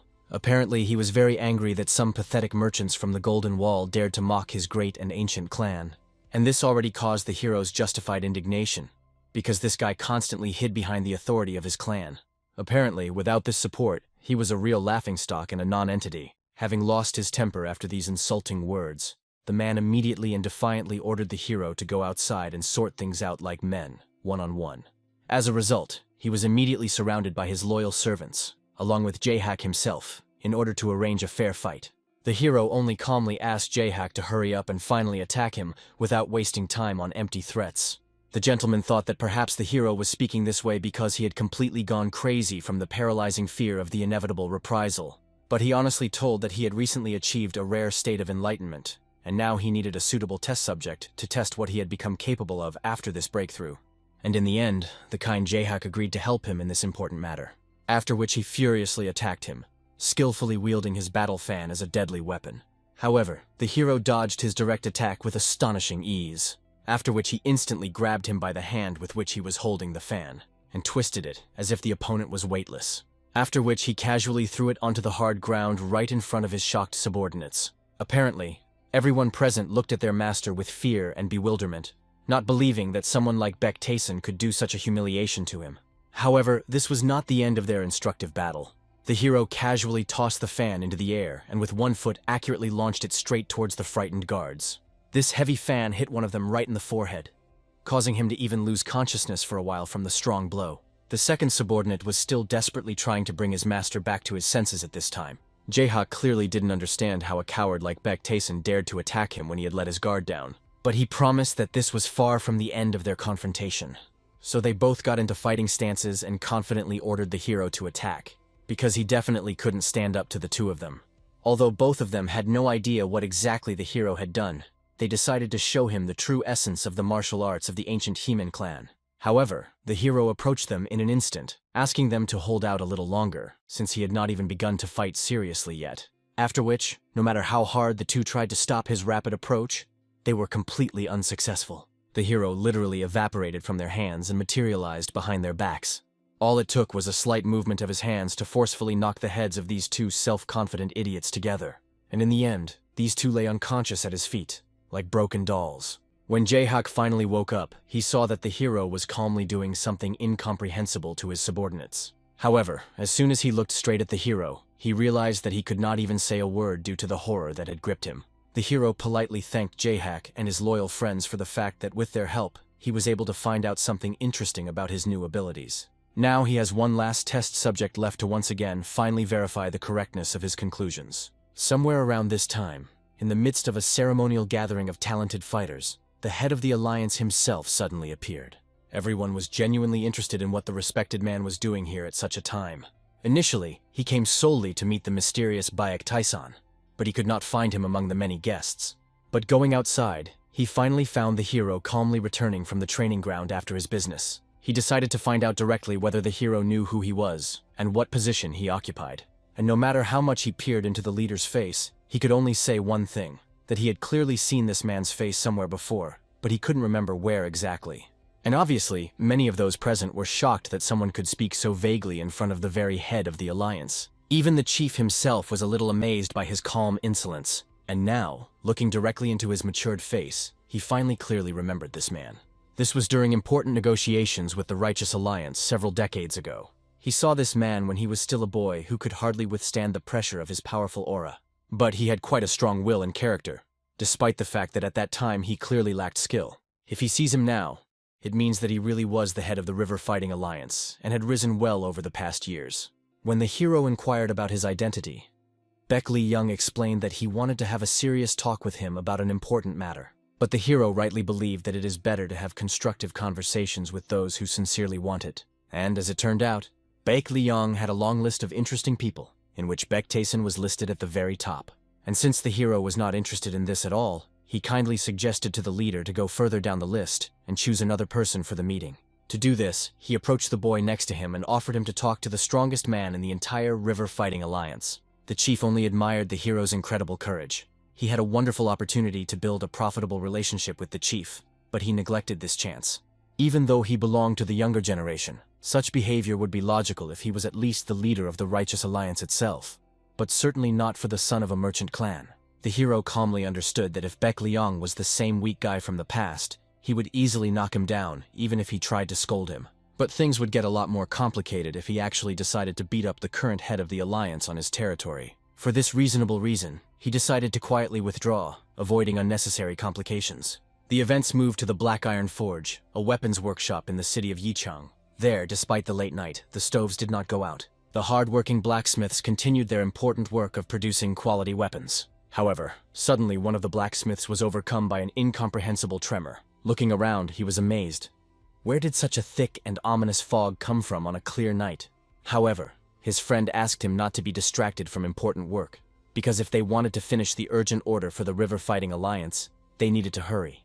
But despite his friend's reasonable request, he continued to peer warily into the thick fog, not taking his anxious gaze away. He made out two very suspicious silhouettes there, and when I took a closer look, I was completely horrified by what I saw.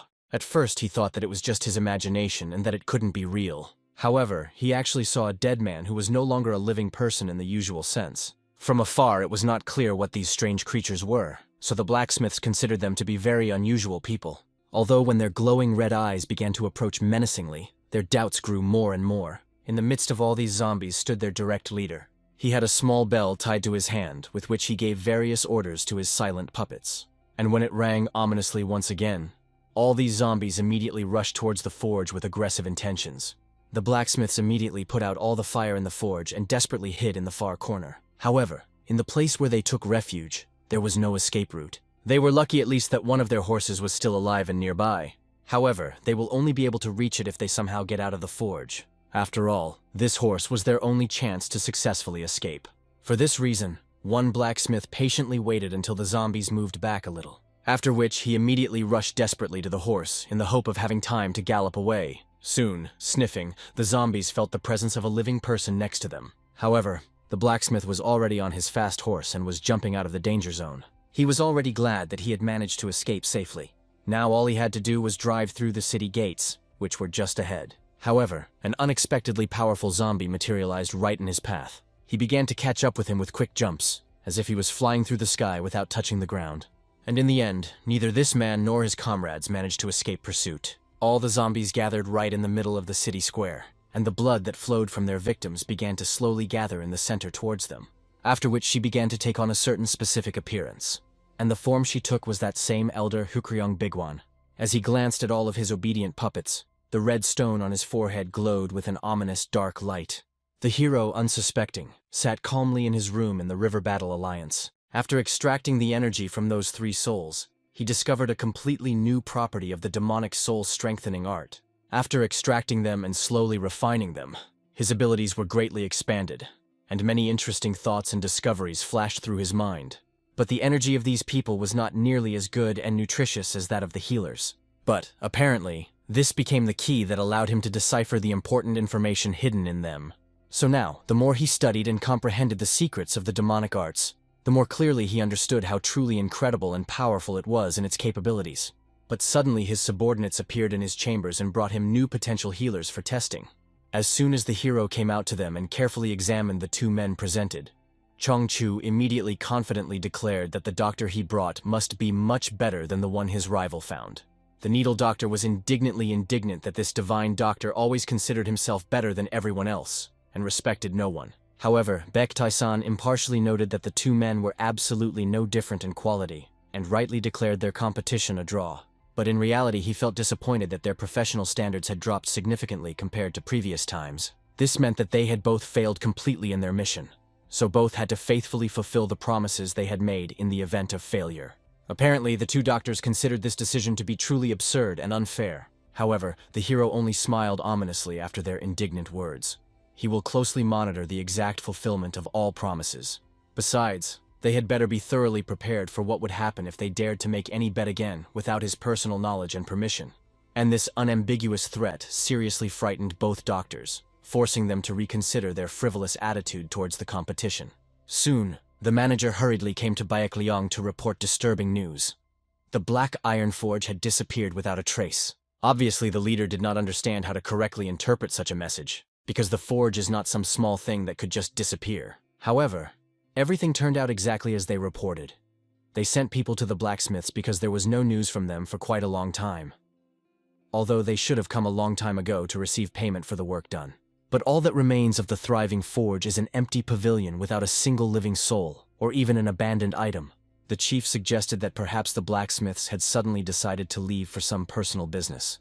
However, this seemed extremely strange, since they were about to be paid a decent amount of money for their work. In addition, by a very strange and suspicious coincidence, an unknown plague began to spread rapidly near this area. The head immediately ordered a thorough investigation to find out whether these 2 alarming incidents were connected. He wanted the investigators to seek help from the eccentric needle doctor and the divine doctor who served Baektae-san. They needed to take advantage of this lucky chance and establish good relations with them, so they could use this as a reasonable excuse to reward them generously for their services. He also decided to personally call the 2nd young master of the Golden Wall trading clan, and ordered the manager to unquestioningly fulfill any request the hero made if he asked for something in return, without asking unnecessary questions. The manager bowed respectfully and left to carry out his instructions. The leader continued to think about this mysterious guy. Baektae-san had a powerful aura of a true martial artist, so he wanted to see how he would handle this difficult task. And so, soon, all 3 interested parties arrived at the deserted territory of the forge to investigate. However, the hero immediately felt that the entire area was literally filled with the thick smell of blood, although no one else felt anything like it. Although Baektae-san knew very well that blood energy could not be sensed through just the normal sense of smell, he could say one thing with certainty. Everyone who had been here before was dead. Although he did not know the exact number of those killed, he was absolutely sure that more than 100 people had died here. After which he decided to directly ask his doctors if they were well versed in various poisons and their properties. They replied that they knew quite a lot about them. However, no one could compare to the legendary poison demon in this area, as he was an unrivaled master of poisoning. The reason why the hero asked this strange question was because the entire area was soaked with the same poison that the famous poison demon usually used. Apparently, the doctors were frightened even by the thought that he himself had killed all the local residents with his own hands. But the hero had not claimed anything of the sort, so they had to calmly sort out this complex issue. However, mixed with the distinct smells of blood and poison was something even more alarming and sinister. He wanted the doctors to figure out what it was while they analyzed the poison themselves, after which the guy himself, as if nothing had happened, began to leisurely stroll and explore the entire territory. What bothered him most was that mixed with the various smells, he clearly felt an energy that was strikingly similar to the demonic art of strengthening the soul, Around this time, the doctors began to give specific orders to the local warriors about what to search and what to carefully record in the report, until the head of the Alliance himself unexpectedly visited them. The doctors bowed respectfully and decided to find out what brought him here, because as far as they had heard, the leader was incredibly busy with state affairs. However, no matter how many important things he had to do, he simply could not leave this serious incident without personal attention. In addition, he wanted to ask the respected doctors for one more important favor. The doctors quickly realized what was going on. The chief probably wanted them to cure those suffering from the mysterious disease, and he was even pleasantly surprised at how quickly they figured everything out without any unnecessary explanations. However, the needle doctor explained in detail that during the investigation ordered by the master, they found clear traces of a dangerous poison. Apparently, it had already spread to nearby populated areas, infecting people. And only then did the chief realize that, according to their competent conclusion, the plague was false information. The real cause was precisely the poison. At this time, the hero returned to his quarters, as quite a long time had passed since he last practiced the heavenly step technique. So now, while the doctors were busy with their professional work, he decided to engage in useful practice. After performing a couple of difficult maneuvers, he collected all his thoughts together. And now I am finally convinced of the true nature of that mysterious poison. It was definitely the same poison that the poisonous demon had once used. He used a similar potion about 3 years before he died as a heavenly demon. At that time, this arrogant poisonous demon considered himself untouchable and unattainable, and the hero accidentally crossed paths with him in battle. If the enemy had met the head of the righteous alliance instead, everything would have ended completely differently. However, poisons had no power over the heavenly demon.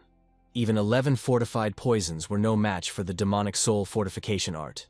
Therefore, it was no problem for him to erect powerful protective barriers around himself. Then the poisonous demon was completely suppressed by his superior strength, and as a just punishment, he had to follow his new master everywhere and reveal one secret poison recipe every day, just to stay alive. Remembering this, the hero realized how funny it was for him to watch the humiliation of this arrogant man. However, now he wanted to know what the poisonous demon was really up to, and why his poisons appeared here. At that moment, his thoughts were disturbed by the returning doctors. They had just finished carefully studying the poison that the hero had spoken of. They also figured out how to properly prepare an effective antidote, and could make it at any time as needed. For this reason, the hero asked them to stock up on the antidote, because he felt that they would soon need these medicines. But suddenly the eccentric doctor noticed that the more they learned about this poisoning, the darker and stranger everything became. This is completely different from the usual handwriting of a poisonous demon. After all, although the poison was truly dangerous and deadly, it was prepared extremely stupidly and unprofessionally. If everything had been planned properly, the entire city of Yichang would have long since lain in ruins. Moreover, this poison was clearly not created to quickly kill people. It slowed down the body's recovery and gradually depleted a person's vital energy. With this application, even if someone survives, he will become nothing more than a living corpse without a will. The eccentric doctor promised that they would continue to provide medical care to poisoned people in the area. However, they still need to help the head of the River Marshal Alliance with other urgent matters. The hero thought deeply about the phrase about turning a person into a living corpse.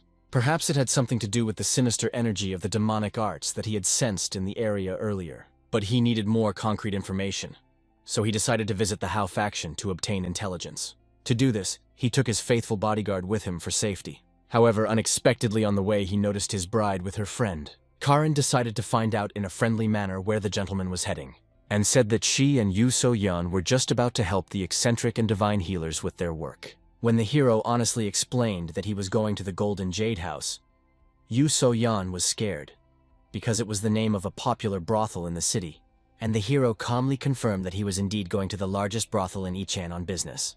However, Yu So-yeon immediately indignantly scolded the gentleman for saying such things in the presence of his fiancée, and the hero invited the girls to join him if they were bored. Then he will be able to clearly prove that he is not behaving in any strange or reprehensible way. However, Jan Heron did not believe the sincerity of his words. She reminded him with resentment how many times she had already asked him about the same thing, but never received honest answers. After which she proudly walked away, ordering the hero to do as he wished. She and her friend will go to help the doctors in their noble work. Obviously, the hero did not understand her painful reaction, and did not realize that the girl suspected him of all sorts of vulgarity and entertainment. So he wisely decided that she had a lot of her own things to do, which meant that they also needed to take care of their important duties. The events take place near the River War Alliance infirmary. The lady, together with the doctors, selflessly helped to treat the injured people.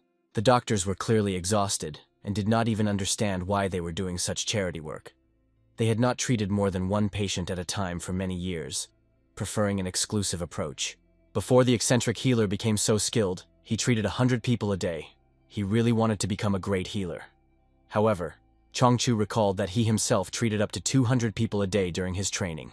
The eccentric doctor was sure that Chongchu was simply making up facts because there was no way to verify or disprove them.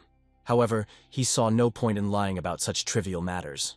The needle doctor decided to find out whether such a huge number of patients affected the quality of treatment, and Chongchu himself understood this perfectly well. But he had no choice, since his stern master forced him to accept exactly 200 patients a day. The only person who scared him more than his own master was Mr. Baek Taeson himself. Just the thought of the hero caused him to feel pure terror and trepidation. And then, the eccentric doctor decided to find out if Chongchu knew the true identity of their master. He was not entirely sure, although he had met a similar person in his practice before. And then the eccentric doctor went berserk, believing that Chongchu knew too much, and ordered them to tell who they really were. And in the end, not wanting to hide any longer, Chongchu honestly admitted that he was a member of the Heavenly Demon Sacred Sect. And only then did the needle doctor realize that he had clearly asked this dangerous question in vain. After all, Chongchu had warned him in advance, after which he wanted to know who their master really was. However, instead of answering, Chongchu suddenly froze in horror, after which he hurried to the window to look out at the street and experienced real horror. The eccentric doctor quickly realized what had caused such a panic reaction in Chongcha, and, seeing one of the zombies, he realized that it looked like they would only be dreaming of peace for a long time. Soon, people standing on the street noticed these strange creatures. For this reason, locals wondered what they were, and Chongchu immediately ordered everyone to be dragged into the building for their own safety. Karen initially did not understand what the doctor meant. However, he only yelled at the lady and began to rush her, and also ordered that the masters from the River Martial Alliance be brought immediately. Yu So-yeon didn't lose her composure and immediately ordered the lady to follow her. Martial artists also emerged from the building for protection. And despite the last not very pleasant meeting, the girl was still worried about how things were going with her dear fiancé. At this time, he was with the lady from the Hao faction. She felt unprepared, because she had never thought that Baek Taeson would decide to come in person. She planned to deal with the local thugs and immediately report to him about everything based on the results of the work. However, the hero was more interested in what brought the woman and all the other agents to Ichang in these turbulent times. As it turned out, there had been various suspicious movements and unknown individuals around the River Alliance recently, and she had come here to help her master sort out the situation. But along with the secret branch of the Hao faction, skillfully hidden under the guise of the Golden Jade House, they were also conducting their own investigation related to the mysterious disappearance of the Black Iron clan. Suddenly, the lady was hurriedly informed of the arrival of an urgent message from the River Martial Alliance, and she, with the master's permission, kindly invited the envoy to come in to report. The man bowed respectfully and excitedly explained that the eccentric physician and the divine physician had urgently requested that Baek Taeson immediately follow him on an extremely important matter. The hero was surprised by such urgent demands from the doctors, because they usually did not call him so urgently. However, it seemed that they urgently needed to tell the hero something extremely important. Now they stopped at an inn not far from the scene of the events, although they were supposed to help the victims of poisoning. However, the doctors said that the current circumstances were so serious that they could not be dealt with immediately. Therefore, the warrior came to personally escort the hero to them. Baek Taeson wondered how the man had found him, since he hadn't told his doctors where he was going. He immediately explained that he had some connections in the city to find important people. But this did not inspire confidence in the insightful hero, who immediately gave a short order to his subordinate. And in the end, Kyung-won instantly detained the suspicious man, while he indignantly asked what the hero was allowing himself to do. Even Miss Hao was surprised by Baek Taeson's harsh attitude towards the River Alliance representative. However, Kyung-won explained in detail that there were already more than enough suspicious moments. But what was most alarming was that the doctors had simply abandoned their masters. This was simply impossible, unless they had decided to commit suicide. For this serious reason, the Lord ordered Miss Hao to send one of her men to the River Martial Alliance and instructed them to check the nearby inns, and also to bring this warrior's son-in-law with them. Most likely, he was a common spy sent by the enemy. Mrs. Hao had good reason to suspect that this was a clever trap, and the hero could not deny it with certainty. However, everything that was happening looked extremely suspicious and required caution.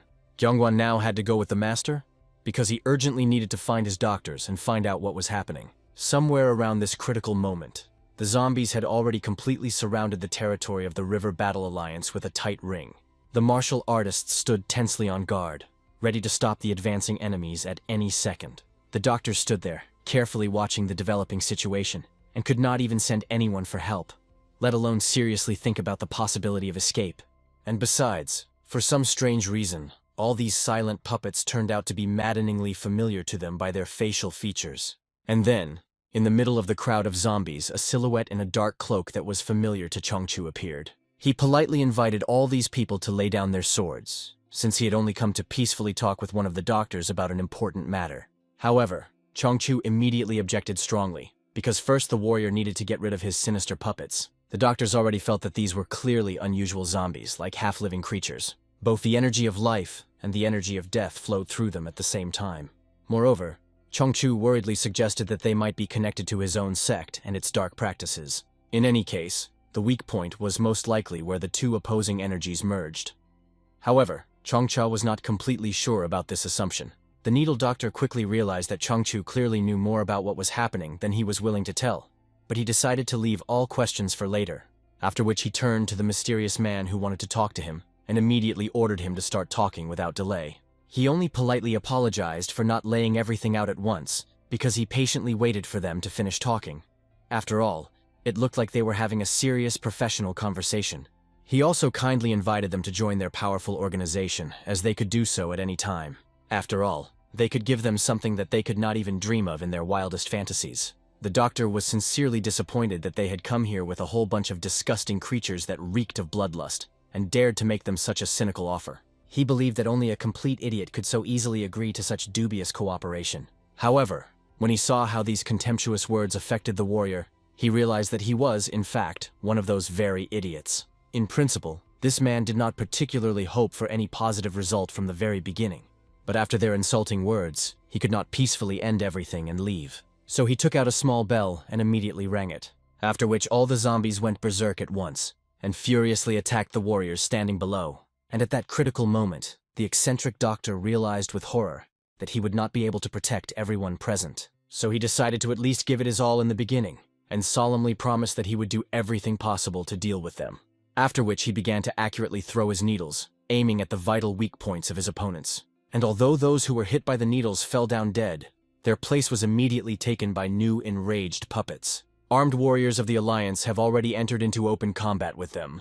However, even when they pierced them with swords, and they formally died, they only became even more angry, and with redoubled fury dug into the bodies of living people. The eccentric doctor continued to methodically prick them with his needles, and explained to the divine doctor that if they did not do something radical, then everyone here would die. They had to find at least some effective way out of this deadly situation. And he too, fighting with the puppets, tried in every way to find him. The first wave of attack was repulsed and defeated with great difficulty. However, the next, even more numerous, was already approaching, and there was no end to them.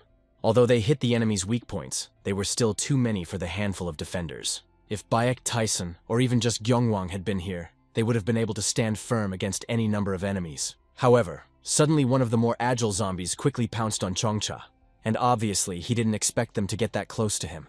He screamed desperately, asking for help, because he didn't want to die in this damned place. All he could do was cry and pray to heaven that Mr. Beck Tyson would somehow miraculously save him. And then, at some critical moment, the head of the zombie that attacked him shattered into small pieces. After which, Mrs. Yan Hareen appeared over the frightened doctor, wanting to make sure that Chongchu was okay and not hurt. Having recovered a little from the shock, the doctor immediately began to warmly thank the brave girl for her timely rescue. And Yu So-yeon, who ran up, worriedly decided to find out if everything was okay with these two. She explained that she had taken the civilians to the inner chambers as ordered for their safety, but she did not know how long they could remain there under protection. She also decided to find out what kind of terrible creatures attacked them, because they didn't really look like ordinary people. And although Chongchu was not completely sure of his assumptions, he could say that they were half zombies.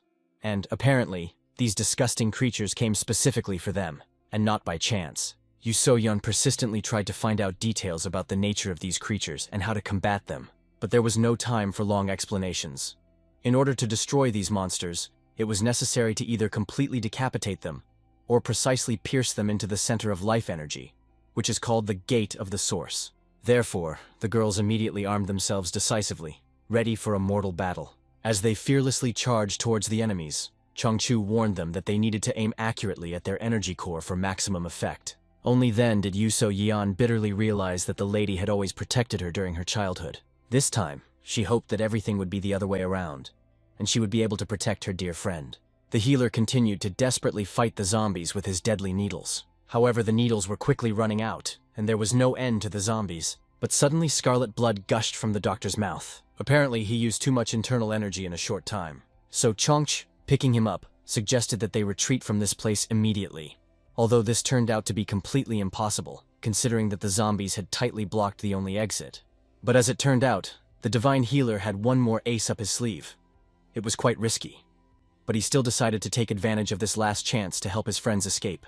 The eccentric doctor thought that Changchu wanted him to escape alone, and this was a completely natural desire.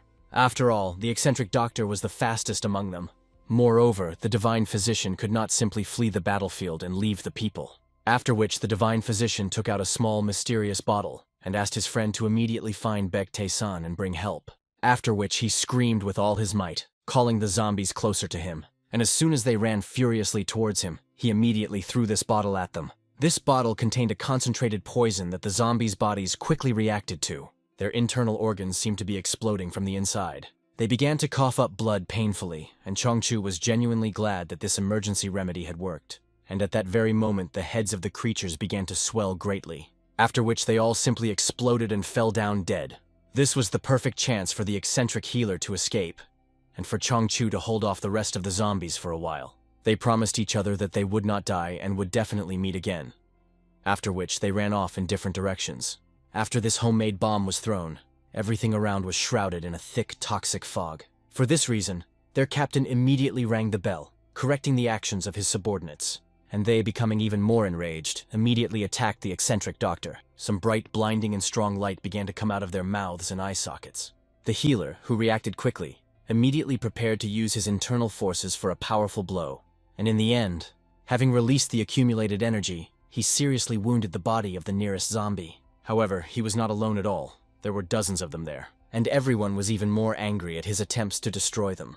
At this moment, Yuso Yan continued to methodically clear out the fleeing zombies in order to protect the ordinary citizens of the city. But at some point, she noticed that her mistress had been wounded in battle. Running up to her, she immediately tried to help her, and I realized that the lady needed to stop the bleeding immediately. However, the number of zombies only grew larger with each passing moment. Moreover, these zombies already seemed much more evil and dangerous than their fallen comrades. Only then did Yeon Heron regretfully remember how she had previously quarreled with Mr. Baek-tae-san due to a misunderstanding. But she honestly admitted that she would like to see him one last time before her death. But still, she was sincerely glad that she was now with her closest and dearest friend. And that sad smile seemed incredibly familiar to Yoo So-yeon. She was just the same as in her distant childhood. Therefore, both girls realized that now they are not alone in this terrible world. And if so, it meant that they would fight to the very end without giving up. So they stood up, ready to face an entire army of zombies flying towards them. But suddenly, a bright purple light shone next to them. All the zombies near them began to explode one after another. And after this bright light dissipated, the hero himself appeared. With the help of his powerful force, he blew up absolutely all the enemies who were currently on the territory. After which, he decided with interest to find out how there were so many half-dead bags of rotting flesh here. Apparently, everyone breathed a sigh of relief when they saw their savior lord, and the zombie commander realized that things had gone too far, and he had no choice. He had to complete his important mission at any cost, so he swallowed some dark pill. Strange changes began to occur in his body. Chongchu quickly sensed an ominous energy emanating from that place. The man began to radically transform, becoming something like a powerful zombie. However, he was already much more powerful than the weak-willed dolls he had used before. This meant that he voluntarily released his hidden power, ceasing to be human forever. But the hero understood that this was not all. He felt some kind of vile filth that was firmly stuck to the soul of this unfortunate guy. Baek-tae-san leans towards Enharin and quietly invites her to his chambers in the evening. The words catch her by surprise. Her cheeks instantly redden. Stunned, Enharin suddenly shudders. Her gaze widens in shock, and her face burns with an even brighter blush. Embarrassed, she looks down. Her cheeks burn, her lips tremble, as if she has no idea how to behave next. Baek-tae-san watches her closely, his serious and cold gaze persistently awaiting a response. Embarrassed, Enharin almost whispers her agreement. Shame envelops her. but she says she will come and hesitantly asks when to appear. Paek-tae-san turns away and calmly replies that she can come whenever she decides. En-harin nods tensely. Her voice trembles, but she gathers strength to appear composed. A barely noticeable smile appears on Paek-tae-san's lips. The girl gently says goodbye to him. Evening falls over the palace. The sky darkens, and golden lights flash in the tall windows. Inside the palace, the heart of En-harin is filled with anxiety. Nearby, Yu Soen appears and anxiously asks if she is all right. En-harin tries to hide her emotions, responds that everything is fine. But inside, she is overwhelmed by anger and thoughts that Yu Soen is to blame for everything. Yu Soen looks at the lady in surprise, not understanding why she is behaving so strangely. En-harin forces himself to calm down and suggests the maid go rest, as it is already late. But Yu Soen firmly objects. After recent events, she categorically refuses to leave the lady alone. With an unwavering expression, Yu Soen declares that he will stand guard by En-harin all night. En-harin sighs heavily and reminds that they are in the annual combat alliance, where there seems to be no danger. Despite this, she gently tries to persuade the maid to rest, saying that she appreciates the care. But it is time to sleep. Yu Soen looks at the lady's face with suspicion and anxiety, trying to understand her true intentions. But En nervously laughs, as if assuming that the maid has already guessed everything. Yu Soen cannot stand it, grabs the lady by the shoulders, and the tension between them reaches its limit. Yu Soen firmly holds En-harin by the shoulders. Although doubts do not leave her, she decides to support the lady, accepting the situation as it is. Gathering her thoughts, Yu Soen speaks seriously. She urges the lady to act without delay and adds confidence with her words. En-harin raises her gaze. Determination appears in her eyes. Her voice sounds firm. She understood what to do. Night envelops the palace. Darkness and silence create a feeling of mystery and tense anticipation. A shadow suddenly emerges on the roof. A hand in a black glove grips the edge of the roof. From the darkness emerges a face in black clothing. It is most likely the disguised En-harin sneaking inside. She silently jumps across the roof, moving lightly and quickly, like a shadow. At the entrance, Chon Kenwan stands guard, dozing, sleeping sweetly, unaware of the danger. Meanwhile, En-harin quietly passes by him. Hiding behind her sleeves, she stealthily makes her way through the dark yard, avoiding the slightest sound. She exhales with relief. Her heart pounds, but she is glad that she managed to pass unnoticed. Standing by the door, En-harin tries to control herself. She convinces herself that this time she will endure. Her hand trembles as it touches the door. Deep down, she decides that now everything will definitely succeed. Suddenly the door opens, En-harin shudders and exclaims, meeting Paek-tae-san's gaze. He stands before her, calm and almost indifferent. But in his eyes, a palpable strength. The man gestures for her to come inside. All flushed, embarrassed, she agrees and steps over the threshold. Inside, she feels that she is behaving too strangely.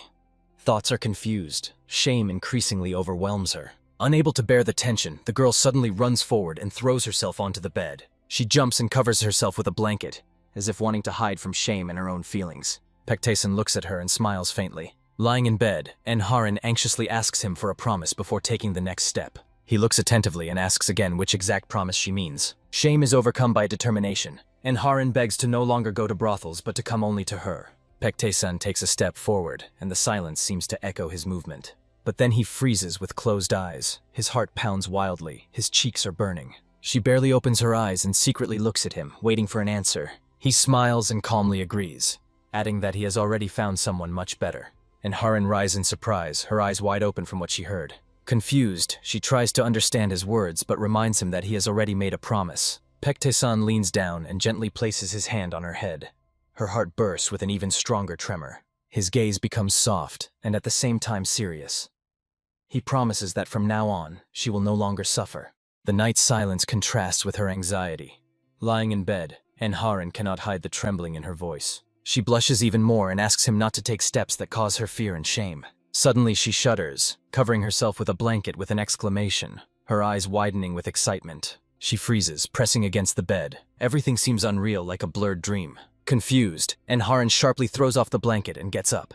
She cannot believe that everything experienced was just a dream. She sits on the bed, hugging her knees, lost in her own thoughts. With despair, she scolds herself, calling herself a fool for senseless fantasies and her own feelings. She finds it hard to believe that at such an important moment she simply fell asleep.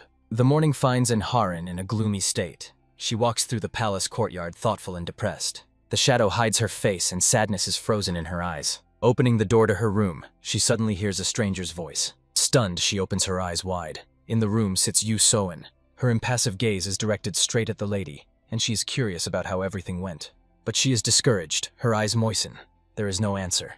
Yusu intensely looks away to the side as if sensing something bad. She begins to circle around the lady, bombarding her with questions. Why she is so strange, whether something suspicious has happened. Enharin tries to calm her down, saying that she just fell asleep and nothing happened. But in her thoughts, she scolds herself, convinced that Paek-ta-san is probably disappointed. Yusun laughs and tries to encourage, saying there will be another chance. But for Enharin, it sounds like mockery. Yusun smiles gently and assures that she was not laughing at the lady. But she wonders how much more beautiful Enharin has become, and thinks it might be because she has found a lover.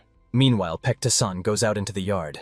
The night glow makes the atmosphere around uneasy. The wind rises, strange symbols and whirlwinds of energy appear at his feet. He folds his hands in a magical gesture, sinking into concentration.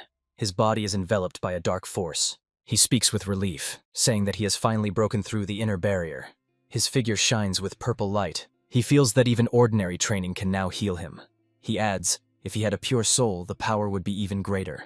Paek-ta-san admits that Enharin's soul turned out to be even stronger and purer than Soso's. He is convinced. The girl's spiritual energy surpasses anyone else's, and his guesses were not in vain. Recalling Sun Heron, he concludes that a foreign essence is hidden in Enharin's soul. A purple glow envelops his hands. He understands. The soul transfer of Sun Heron could not have been accidental. His aura unfolds like a whirlwind, and he defiantly asks the darkness who dared to play with the heavenly demon. A cold smile appears on his face. He is curious who is behind all this. But he rejects the thoughts and decides, the main thing now is calm. Raising his head to the sky, Paek-ta-san declares that everything that stands in his way will be destroyed. His energy bursts outward, engulfing buildings and streets, and suddenly 2 women in hats notice a strange glow breaking into their room. One of them is horrified and whispers, not understanding what this incredible power is and where it comes from. The foot of one of his women gently touches the stairs. She slowly descends. Meanwhile, Peiku is informed. The mistresses of the House of White Flowers and the House of Golden Jade have arrived. He orders to let them in. With a respectful appearance, both women walk towards the master's chambers. In white robes, they stop in front of the door, breathing heavily. They enter inside, their steps tremble, and the fabric quietly rustles in the silence. Hats slip off heads and fall to the floor. The women bow low. One calls herself Kvaok, trying to look confident, although her body trembles treacherously. Paek-ta-san silently watches, touching his lips with his fingers. His cold gaze further intensifies the atmosphere. The other woman is surprised. Kvaok has always been reserved, but now she looks confused. The tense silence is broken by Paek-ta-san's question, what they managed to find out. One lady, barely hiding her anxiety, reports, most of those involved have been found dead. A scene comes to mind. One of the detainees, in despair, took his own life to reveal nothing. Paek-ta-san listens carefully. Even the place where the doctors were supposed to stop turned out to be a deception. The matter is even more complicated. Another case is recalled. The suspect took his own life, even under strict supervision in the annual combat alliance. Hwag provides a list of strange movements in the Ichang area a few days before the incident.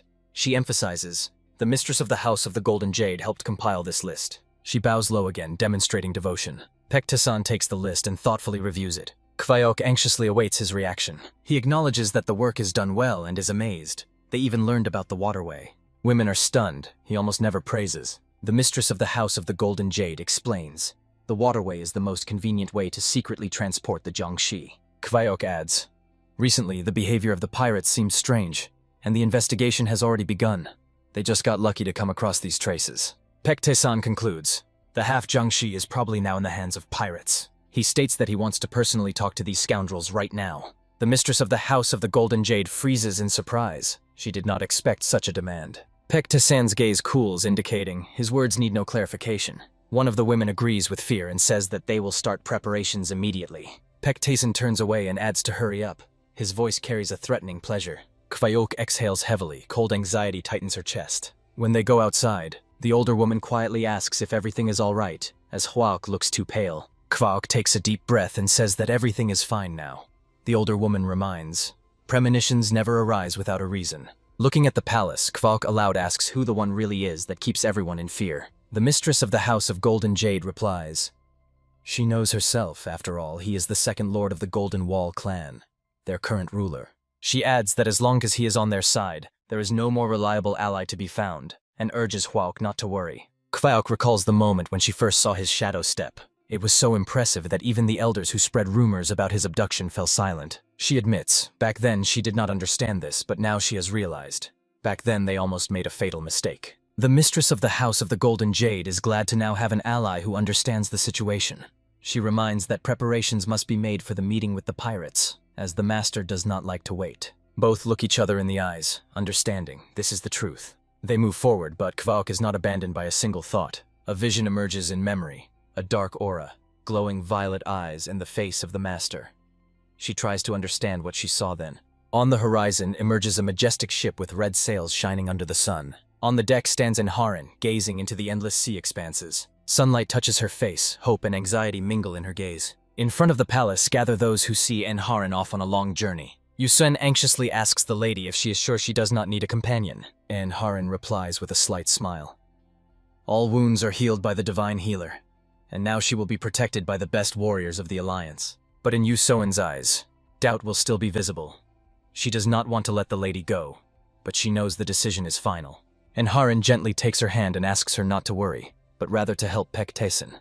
She is confident that this is the right thing to do. She turns to Pek-Tesan and stands right in front of him. Pek-Tesan listens attentively, his gaze serious and focused. Enharin looks at him with loving eyes and asks, next time they meet, he must hug her. Everyone around is watching them in shock. Enharin, with a gentle smile, admits that he does not know when Pek-Tesan became so strong, but now sees his destiny in him. She looks at the endless waters and thinks that as a friend and warrior, she will not stand in the way of his choice. The past comes alive in memory. Back then, she was completely alone.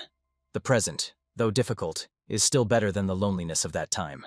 A dream is born in the heart. Next time she will definitely spend the night with Pek-Tesan. Yusun stands on this deck, lost in her dreams, unaware that someone is watching her. An old master appears on the deck. His attentive and stern gaze is filled with caution. The girl, lost in her own thoughts, does not immediately realize that she is being watched.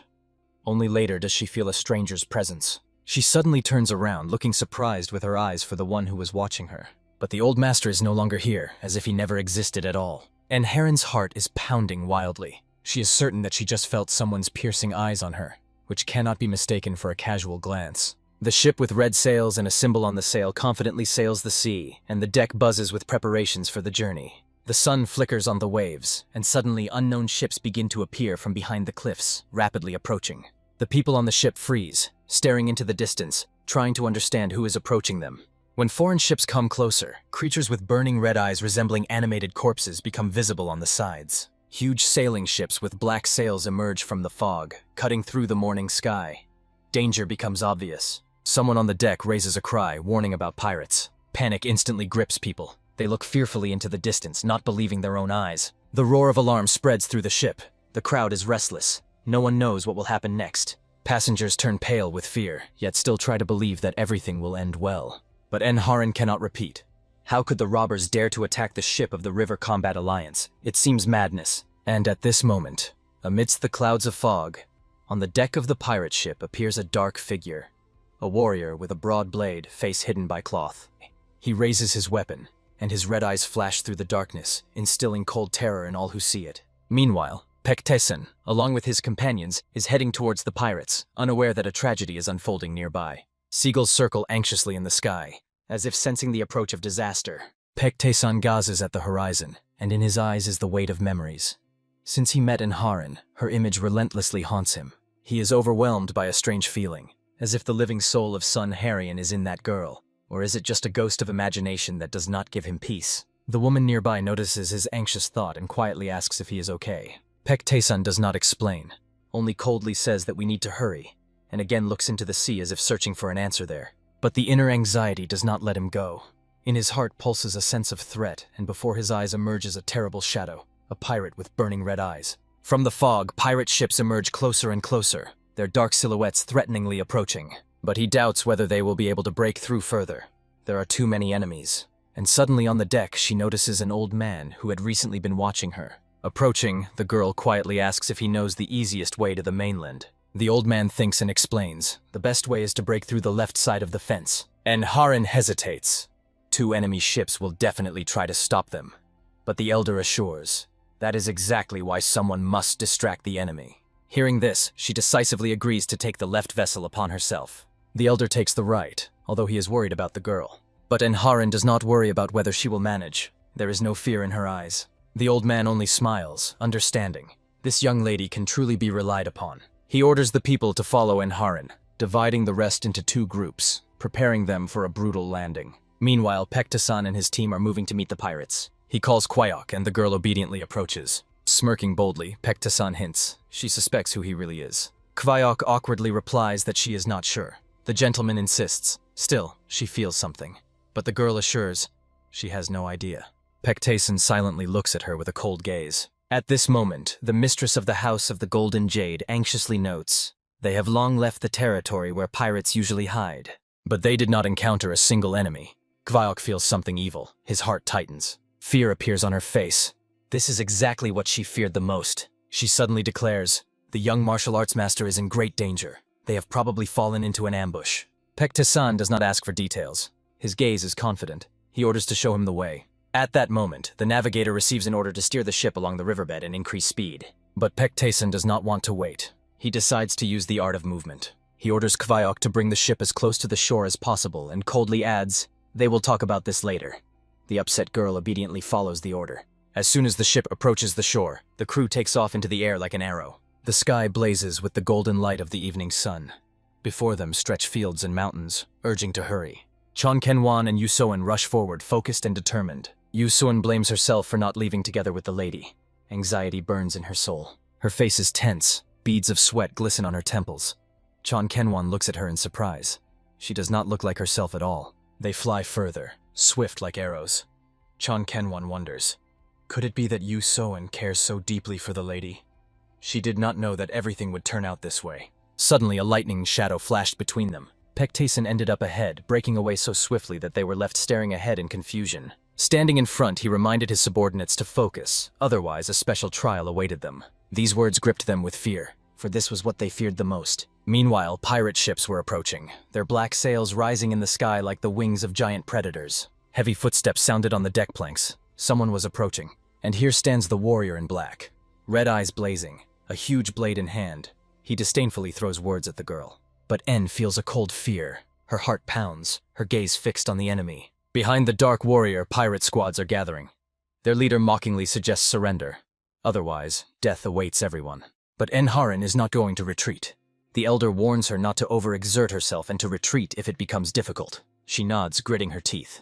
Bekli Shanshon sharply commanded a turn, and the ship darted aside, dodging the strike. When he gave the order left helm, the ship turned to block the pirate's path. The pirate leader frowned, his eyes flashing with rage. The plan was falling apart. He orders to block the passage and not let them break through the blockade. But at this very moment, En Harin, together with the people of Bekli Chanchkon, unexpectedly goes on the attack. The next moment, the bodies of the pirates fly apart in pieces, and Harin confidently moves forward. She promised herself that this time she would not sit and wait for help. Landing on the deck of the enemy ship, she loudly gives the order for everyone to follow her. Her sword moves so skillfully that the subordinates freeze in amazement. Enemies fall one after another. Each strike knocks opponents down. She orders to keep enemies at a distance while their ship moves forward. Everything was going according to plan. She skillfully commanded the battle, trying to break through the blockade. A smile flashes across her face, just a little longer to hold on, and suddenly she hears a strange sound, becomes alert. Behind, pushing aside her people, the pirate leader breaks through. En Harin suddenly turns around, eyes widening in shock. The threat is too close. There is no time. One of the warriors screams in pain as the blade cuts through his shoulder, blood splattering in the air. En Harin orders to hold the defense until the last, until their ships pass. She tightly grips the sword handle. With a swift lunge, he throws himself forward, directing the blade straight at the pirate leader. The enemy's eyes blaze with a bloody light. He says that the girl turned out to be much more capable than he thought. En Harin delivered a powerful strike from above, but the enemy skillfully deflected it. She ordered her subordinates to immediately carry out the wounded, assuring that she would take on the enemy herself. But the soldiers looked confused. It was hard for them to leave her alone in the middle of the battle. The enemy raised the blade and threateningly declared that even if others flee, she will become his slave for life. Suddenly a voice sounded from the side. The monsters flinched from surprise. A lightning strike sliced the enemy's arm. Blood splattered in the air. The warrior screamed and grabbed his wounded shoulder. His confidence vanished instantly. He staggered, and in the distance appeared the silhouette of Pekta-san, standing firm and motionless. Pekta-san slowly rolled the pebbles in his palms. His calm gaze radiated a hidden threat. But then she cried out joyfully, recognizing the master. Her face, just a moment ago full of fear, lit up with happiness. At this time, Chong Kenwan and Yusoen silently landed on the deck. They rushed to the girl, anxiously asking if she was all right. And Heron's voice trembled as she asked how they found out about the danger and managed to come to help. Meanwhile, the wounded pirate could barely stand on his feet. His body trembled with rage and pain, and a curse escaped from his throat. He reached into his pocket, taking out a magical pill that could restore his strength. And Harin immediately recognized the same pill mentioned by the divine doctor. Jeon Kenwan and Yu Soen realized that he needed to be stopped.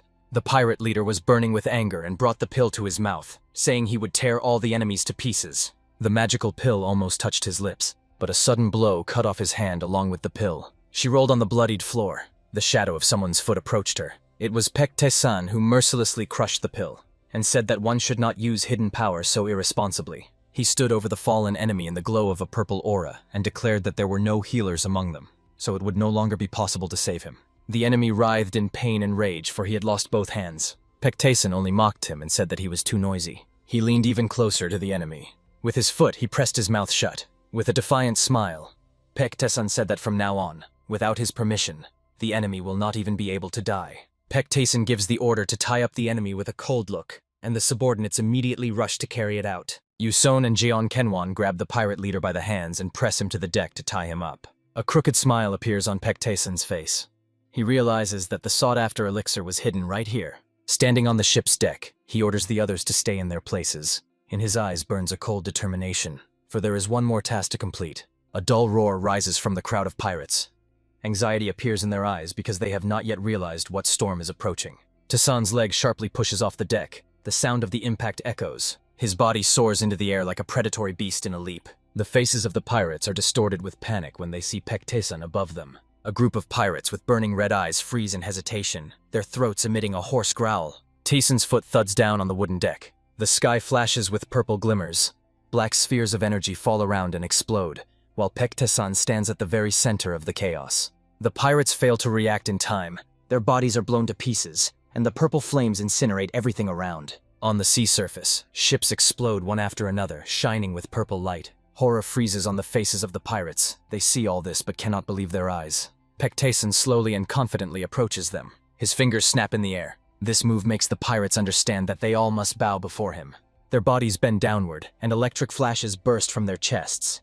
Paek Tae-san stands motionless, controlling the torture like a conductor with an orchestra. One of the pirates opens his eyes wide, pain and fear mixing on his face. Paek Tae-san smiles coldly and mercilessly. He explains that it is a limiting seal, and warns that any attempt to escape will end in an explosion similar to those that have already torn apart their comrades. The pirates stand petrified, their faces pale, and their hands tremble.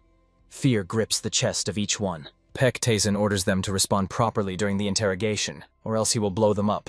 After this, he says that they will meet on the shore, and the pirates immediately flee. They jump from the ship into the water, trying to swim to shore as quickly as possible. Paek Tae-san watches them with a defiant smile. His chest radiates waves of violet energy. He feels absolute power over them. Reaching the shore, the captured pirates surrender voluntarily, and most of the situation is already under control. And Harin feels slight disappointment, as she wanted to finish the matter herself. But when her companions appear, she feels great relief deep inside. After all, the enemy was too strong, and she would hardly have been able to cope with him on her own. And Harin stood alone, upset that everything had gone off her plan again. Suddenly she was frightened by Paek Tae-san, who approached from behind and asked why she was standing with an empty gaze. But En was confused and did not know what to answer. Paek Tae-san said coldly that if she was going to cry, she should do it somewhere else, as he hates such scenes. He ordered his subordinates to prepare the ship for departure, as it was necessary to deliver people to the annual combat alliance as soon as possible. His indifference upset the girl, but she dared to stop him. Paek Tae-san froze without turning and listened attentively. Shyly, Harin thanked him for the help and admitted that she was always ashamed to wait for someone's rescue. Paek Tae-san turned around and looked at her with his cold gaze. He said that he would definitely return as soon as everything is finished, and he added that he suggests she wait for him to leave together, because he still has one unfinished matter. But En was surprised. She was struck by such a proposal, and she asked again if he really did not mind. Paek Tae-san calmly replied that he had no reason to be against it. Harin's face turned red with shame, and she agreed. Baekli Shanshon, watching them, realized that Paek Tae-san was a very complex person. He recalled how only his aura made the half Jiangshi explode, and he wondered if the reason was exceptional internal energy. The elder realized that if the enemies dared to strike the annual combat alliance, then the power of Paek Tae-san would become invaluable, and it was only necessary to persuade him to join. He looked at them carefully and realized that Enharin was obviously his fiancée. This girl also had a rare talent, and the elder thought that it would be possible to approach the matter through her. He felt sorry that she was already engaged to Murian from the Beckley clan, but he had a plan to kill two birds with one stone. But suddenly Pekta-san felt his gaze. Turning around, he struck the elder with an energy discharge. With this gesture, he made it clear that it was not worth touching him. From surprise, Beckley Shanshon barely stayed on his feet. He fell to his knees, not expecting Pekta-san to notice him. Breathing heavily, the elder was almost losing consciousness. He could not understand how he could be oppressed by the aura of a representative of the younger generation. After all, he was the older brother of the leader of the annual combat alliance and the elder of the Beckley clan. It never occurred to him that this guy was capable of using such power against him. Pekta-san saw through the old man and understood the greed in his gaze. With his cold gaze, he made it clear that everything around belonged only to him and always would. Meanwhile, attention returns to the imprisoned pirate leader, who was completely exhausted. Other subordinates of Pekta-san arrived at the scene and, seeing the prisoner, were shocked at how badly he had been beaten. They were glad that he had not managed to use his hidden energy. Yu Suen and Zhong Kenwan, who were guarding the prisoner, greeted the arrivals. One immediately asked where Mr. Beck was. At that moment, the warrior woman noticed him, and everyone froze in anticipation. Pekta-san approached closer together with Enharin. His subordinates immediately stood at attention and bowed low, asking if he was all right. Pekta-san did not respond, but only ordered to wake up the captured bastard. One of the subordinates approached and stuck a needle into his neck. The prisoner woke up, howling in pain. His eyes glowed blood red and saliva dripped from his mouth. The warrior who woke him up began boasting about his skill in acupuncture, hinting at his comrade's weakness. A dispute broke out between them, but Pekta-san paid no attention. He was only interested in the prisoner. He approached him closer. In a cold voice, he asked if he knew where the other elixirs were hidden, as he absolutely had to know the answer. But in the end, Pekta-san decided that he would handle it himself, without the help of that scoundrel. Stretching out his hand, he grabbed him by the hair so hard that the captive screamed like a wounded animal. The attendees watched the terrifying spectacle. Some did not even dare to look. Enharin stood stunned, not understanding what exactly he was doing with the prisoner. In an instant, the pirate lay on the ground, motionless like a corpse after terrible torture. Pekta-san shook off his hands, calming the purple aura that was bursting out. Then he ordered everyone to follow him and declared that it was time to collect the rest of the elixirs. Their ship set out on a journey under the leadership of Pekta-san, in search of what he had long sought to find.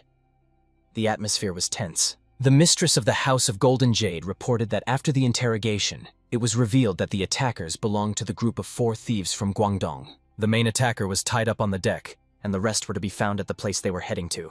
For women, it was strange that this group had been active 50 years ago. Enharin stood silently behind, listening to their conversation. Ahead, Pekta-san was discussing the next steps with his companions. Suddenly, Chernyavka approached Enharin, who noticed that the girl looked confused. Enharin did not understand why they were not returning to the Alliance and where exactly they were heading. Chernyavka answered clearly that they are going to destroy the remaining enemies. This caused surprise in Enharin, as they had no support. Yu Suen noted that at first they will scout the situation, and if the forces are insufficient, they will immediately retreat. But looking at Pekta-san, she realized that everything would go according to his plan. But Enharin could not get rid of doubts. Excitement shone in her eyes. Despite the danger, most warriors behaved calmly, as if they trusted an invisible force. The girl increasingly realized that everyone was held by confidence in Pekta-san. His calm figure looked unshaken, as if he already knew the outcome of the upcoming battle. Kvaok looked ahead with the same cold determination. Enharin carefully looked at both women who were walking alongside Pekta-san. A fire flashed in her eyes. She looked at the unfamiliar women with suspicion. Women she had never seen before. Yu Suen explained that these are the mistresses of influential houses and heads of the Hao faction branches. And now they work for Mr. Peck. Enharin will feel even more strongly that Pekta-san is an unusual person, and his power goes beyond the ordinary. The ships moved through the foggy waters, their sails blending with the shadows of the mountains. The squad landed on the shore and gathered in a circle, waiting for further instructions. The guides explained that the place was found thanks to information from Pekta-san. Among the warriors, fear awakened. They did not want to go further because darkness lay ahead. They were promised protection as much as possible and were led forward. The next point was shown, and the squad moved deeper into the night forest. 2 warriors, seeing this place, froze in horror.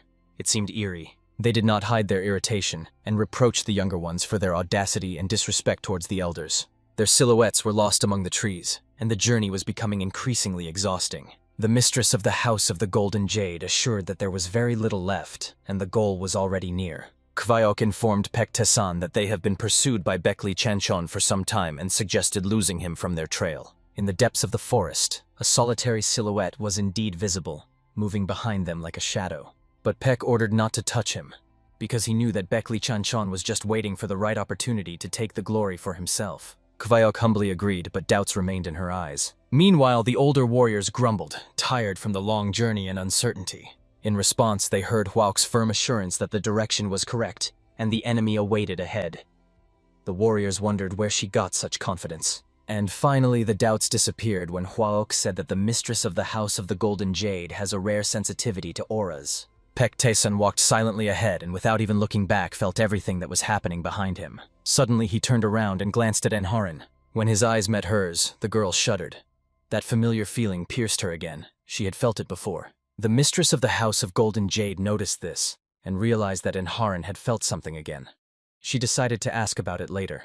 Mr. Peck was informed that the enemy base is ahead, so they have arrived. A dark silhouette of a fortress, resembling a fortified base, rose on the horizon. Pak Tasan ordered Jian Kenwan to clear the way, and he accepted the order without hesitation. The fortress gates were cleaved by lightning-fast sword strikes. The warriors rushed into the yard with raised blades, ready for battle. Inside, alarm arose. The enemies shouted about an attack. Jian Kenwan rushed forward with determination in his eyes. His sword sliced through several opponents with one strike, and blood splattered in the darkness. The entire brigade broke through further. Their footsteps thundered across the stone courtyard. The battle erupted with fierce force, and from the very first seconds the advantage was on the side of Pek Tesen's squad. In an instant, Jian Kenwan and Yu Soen defeated all the enemies, and the territory was completely cleared. They looked at each other and realized that together they had done a wonderful job. Enharin was amazed at how quickly they managed. She didn't even have time to see their movements, and she was even more shocked that Yu Soen possessed such techniques. She wondered if Yu Soen had grown that much after the fight with the half Jiangxi. Ta Pek Tasan noted that their movements were too slow for him and reported that after returning, they would face special training. Hearing these words, Jian Kenwan and Yu Soen shuddered, realizing what awaited them. But Enharin did not understand why they were so afraid of this training. At that moment, the enemies ran out of the fortifications and shouted, asking who they were and how they dared to break in here. In response, the warriors of Pek Tasan took a battle stance, raising their swords upward. From the depths of the fortress came out the enemy, surprised that they were pursued so far. He approached, holding a huge spear in his hands, and understood that the opponents had overcome many obstacles to get here. Pek Taesun, shrouded in a purple glow, stepped forward and angrily reminded that those scoundrels still had not given him the elixir. The enemy's face was distorted by horror. He did not expect to meet Pek Taesun himself. From this reaction, the master understood that the elixir was hidden somewhere nearby. His hand tightly gripped the weapon, and from it burst the glow of a true lightning bolt. Pek Taesun ordered the people to hold the defense, and he himself prepared the next and even tougher trial for the enemies. Hearing these words, Jian Kenwan and Yu Soen shuddered, but promised to handle any task and not let even a fly slip by.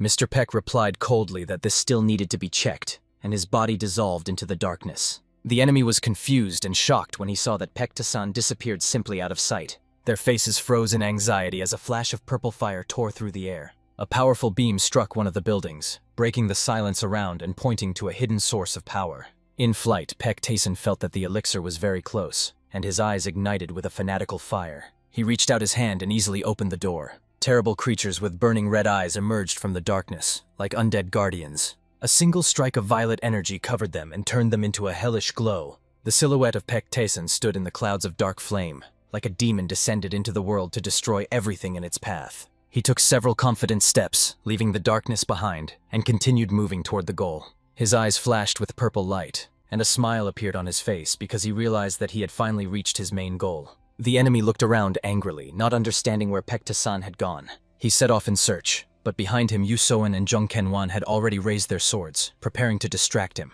They launched a furious attack and delivered an explosive strike. The enemy flinched, his legs buckled. They looked at him confidently, and Yu Soen said that his true opponents were standing right in front of him, and getting distracted was a mistake. Jian Kenwan and Yu Soen rushed forward again at a crazy speed, but the enemy was already waiting for their strike. His eyes shone with contempt. The next moment he pushed off the ground, leaving an explosive wave behind him and soared upward. When they reached the place where they were supposed to meet him, they were stunned to find that the enemy had disappeared. He was falling on them from above, calling them arrogant fools. His blade sliced through the space between Yu Soen and Jian Kenwan. They did not expect such a sharp strike. Before them stood an enemy resembling a demon, with a spear in hand. He promised to grant their wish if they so desired death. Yu Suen and John Kenwan watched in horror, while Enharin felt the enemy's aura suddenly change. From the darkness appeared an unknown character with a red aura, who disdainfully cast a reproach to his subordinate for still dealing with the scum. Seeing his older brother, the enemy froze with fear and began to justify himself, saying that he was just about to finish with them. In the darkness, the blood-red eyes of the new enemy flashed. He gripped the sword hilt and coldly reminded that there was almost no time left, ordering his brother to hurry. The younger one complied, taking a small pill from his pocket and squeezed it between his fingers with grim determination. Without hesitation, he tossed the pill into his mouth and swallowed the bitter essence, which immediately began to take effect. His body shuddered with pain. Dark energy crawled through his veins, bones cracked, and the scream turned into an inhuman howl. The enemy's eyes flashed, his chest swelled from the surge of power tearing him from within. He stood up and with the dark voice ordered his men to kill everyone who dared to step on their land, shocking even his subordinates. A crowd of warriors rushed forward, and he himself raced ahead like a black storm, leaving a trail of deadly aura. His face was distorted by a terrible mask. He longed to see the suffering of enemies and enjoy their torment. The blast of force tore through the air as his blade, forged with dark energy, struck down. Yu Suen and Jeon Kenwan panicked as they realized the enemy's speed exceeded everything they had seen before. They were blocking blows with their last strength, their bodies covered in wounds, but they held on. Chon Kenwan sharply pushed off the ground, trying to get at least a little distance. His heart clenched at the thought that even after harsh training he was not ready for such power. An even greater threat appeared ahead. A crowd of armed enemies rushed forward with wild screams. Their numbers were impressive, and Enharin realized that there were too many enemies. They all rushed into battle, trying to repel the enemy's assault, but Enharin doubted whether she could hold out until Pek Taesun arrived. Meanwhile, the main enemy was getting closer to Chon Kenwan and Yu Soen, who held their swords at the ready. Their blades clashed with the furious force of the enemy, and they barely held back his dagger. The enemy only mocked, confident in his superiority. The senior warrior, filled with dark energy, rushed forward, swinging his blades. But then she saw that Yu Soen was in danger, and her face filled with fear and despair. The powerful sweep of the enemy's blade left a bloody trail in the air, ready to cut through everything around. His eyes blazed with fury, his movements became even faster. Chon Kenwan and Yu Soen, crossing swords, tried to stop the deadly strike, but the enemy's strength was too great. The strike knocked the sword out of Yu Sun's hands, and he fell to the ground with a thud. In the darkness appeared the silhouette of Baekli Shanshon, who had been following their journey all this time. He focusedly acknowledged that he could no longer stand aside and decided to intervene. Seeing Becky Chanchon, a hope for salvation flashed in Enharin's eyes. The old man confidently declared that he would take on the enemy himself, as only he was capable of holding back this dark force. Chon Kenwan thanked the master with despair in his voice. Grabbing the sword, Baekli Chanchon said that he knows about their attack on the annual combat alliance and advises to simply surrender without unnecessary noise. His stern gaze pierced the enemies. He warned that this is the only way to save lives. The elder raised the sword upwards and sliced through the air. The atmosphere thickened. He aimed the blade at the enemies, waiting for a response. A column of purple flame rose above the building, a sign that the power of Pek Taesun had begun to act. Inside the whirlwind of energy stood Pek Taesun himself with a magical crystal in his palm. His face was adorned with a sinister smile. The guards ran inside and realized they were already late. They had to urgently inform the four thieves that their plans were ruined. Pek Taesun turned around and looked at them, his eyes blazing with demonic energy. Smiling, he realized that this power was on a completely different level and understood why the enemy had hidden it so carefully. The enemies shouted in despair, trying to understand who he was. They looked at the figure in the purple aura, asking why he always appears to ruin their plans. Pek Taesun sharpened his gaze and turned to the enemies. A glowing ball flared up in his hand, which quickly began to expand. The next moment, energy exploded from his palm, cutting through the darkness with purple beams ready to sweep away everything around. A powerful explosion scattered the enemies in all directions, their screams lost in the roar of power. Amid the clouds of smoke emerged the figure of Pek Taesun, filled with terrible power that made everything around tremble. His smile was cold. He called himself the Heavenly Demon. But the next moment he changed his mind and said that he was Pek Taesun, as if engraving his name in history with blood and fire. We moved to another battle where Baekli Shanshon faced the enemy. He looked exhausted and was breathing heavily. The opponent with burning red eyes demonstrated terrible strength, and the old man admitted that he was extraordinarily strong. Even in the annual combat alliance, Baekli Shanshon was among the top 10 strongest, but this enemy fought him on equal terms. He could not understand who these creatures were. Meanwhile, John Kenwan and Yu Soen felt their strength leaving them. Every movement became increasingly difficult. Concentration was fading. Their faces were covered in blood and sweat, but stubbornness ignited in their hearts. They could not lose after those special trainings that forged their will. With a desperate scream, they rushed forward, gripping their blades and attacking the enemy. The enemy roared fiercely, his eyes blazing with anger. He did not understand where this power came from in them. Raising the sword upwards, he decided to end everything here and now, unleashing all his power in one devastating strike. The sky tore apart from the explosion of light and power. Yusoen and Jong Kenwan stood before the storm, realizing that evasion was impossible. A surge of energy rolled in with a roar, as if a force of nature had crashed onto the earth, scattering debris and stones, and instantly the enemy exploded before everyone's eyes. A giant wave raised a cloud of dust, sweeping away everything around. Yusoen and Jong Kenwan, with wide-open eyes, did not believe in rescue and did not understand who exactly saved them from destruction. From the ruins, Paek Taesan stepped out with a calm stride, majestic and unshaken. He realized that his journey was only beginning, and many trials still awaited ahead. He admitted that he could not control his own strength and promised himself to learn to better control his emotions. From the fog emerged the silhouette of the enemy, choking on blood. He admitted that perhaps it would have been better for them to remain dead. He could not believe that they once ruled the world, and now had suffered such a humiliating defeat. But Paek Taesan ordered him to be silent. His gaze was cold and piercing. He watched silently. Baekli Chanchon and his enemy froze in shock at what Paek Taesan was actually capable of doing. But Paek Taesan, looking at the old man, could not believe that he still had not dealt with such a scoundrel, and expressed his disappointment to the annual combat alliance. This stunned the allies. Baekli Chanchon, stunned and frightened, realized that he had underestimated this monster. He decided to return to the alliance as soon as possible and report everything. The old master looked at Paek Taesan in despair, amazed that he was not going to help but simply ordered his men to follow him. Paek Taesan smiled a sinister smile, directing his gaze straight at the old man. Baekli Chanchkona was bursting with anger. He understood that this bastard did not care whether he survived or not. Paek Taesan walked calmly forward, raising his eyes to the sky as if the battle around him had nothing to do with him. His calm only frightened his allies more.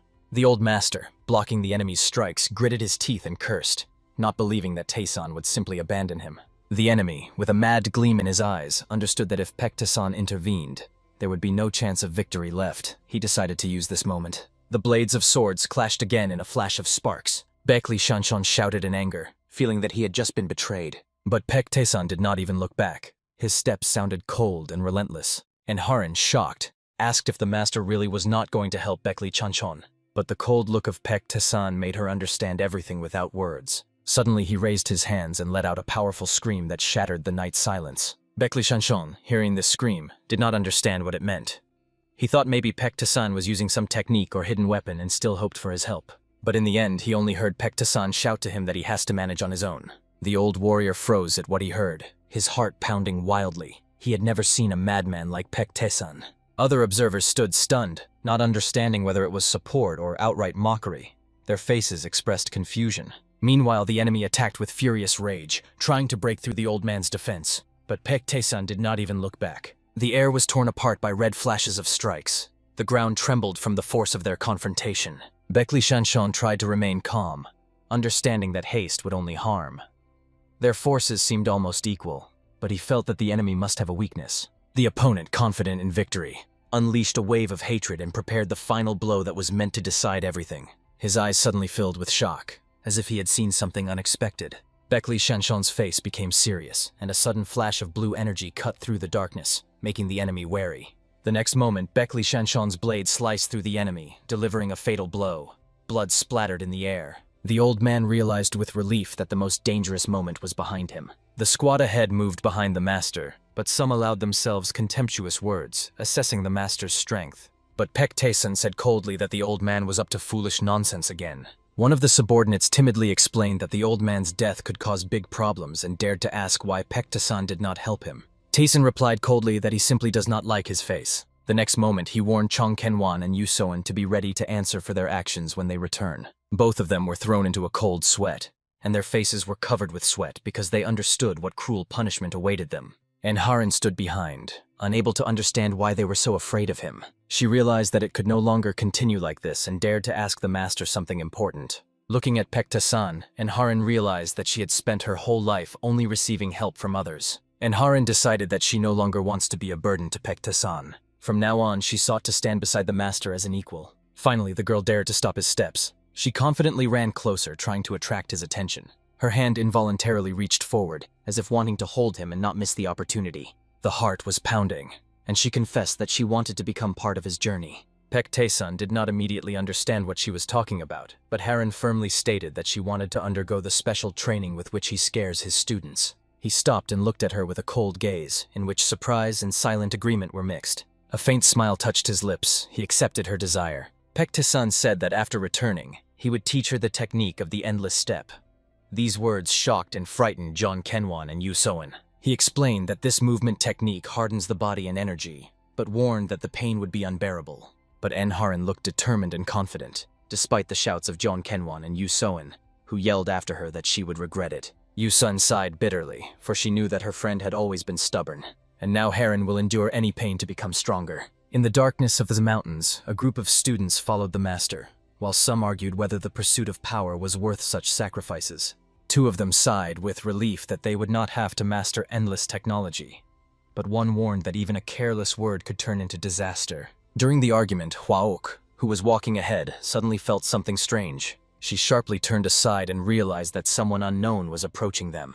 Two students looked around in surprise, not understanding what was happening. The next moment, the ground was shaken by a powerful explosion. A cloud of smoke rose into the sky. One of the warriors suggested that it was the old man's tricks again, who does not give them peace. His companion sighed discontentedly, saying it would be better if the old men sat quietly and did not cause problems. The interlocutor became angry upon hearing this, and was even more outraged when he realized that the other was looking him straight in the eyes, while he was only joking, pretending to miss his friend. Meanwhile, a wave of smoke and dust was rapidly approaching them. Two friends continued arguing, casting mocking glances.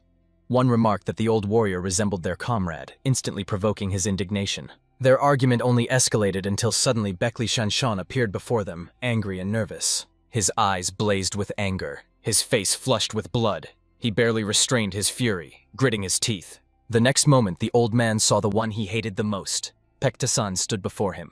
Baek Shanshan gritted his teeth, considering his opponent an arrogant youth, and swore he would break him as soon as he caught him. But Baek Tae-sun did not even turn around. Rage seized the old man, and he lunged forward, raising a whirlwind of wind and a wave of dust behind him. But in a moment he froze, because two students were standing in front of him, calmly looking at him as if they were waiting for something. Catching his breath, Baek Shanshan lowered his head and reluctantly admitted that he owed them his life. One of the students placed his hand on his shoulder, saying that the main thing now is that he survived. Both lifted the old man, turned him to the other side, and, embracing him, offered a glass of good wine, rejoicing that it was all behind them. At that moment, Baek Tae-sun and En-haran noticed a strange scene behind, trying to understand whom the warriors were embracing. One of them smiled and said to the master to go ahead, and they themselves would take care of everything.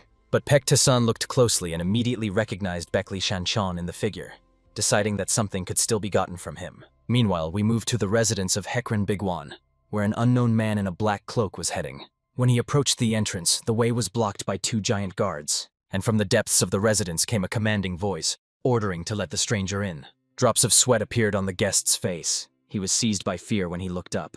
The guards looked like monsters, their eyes blazing with red flames, and their jaws resembled the jaws of predators. Inside, amidst luxury and concubines, sat the master of the residence.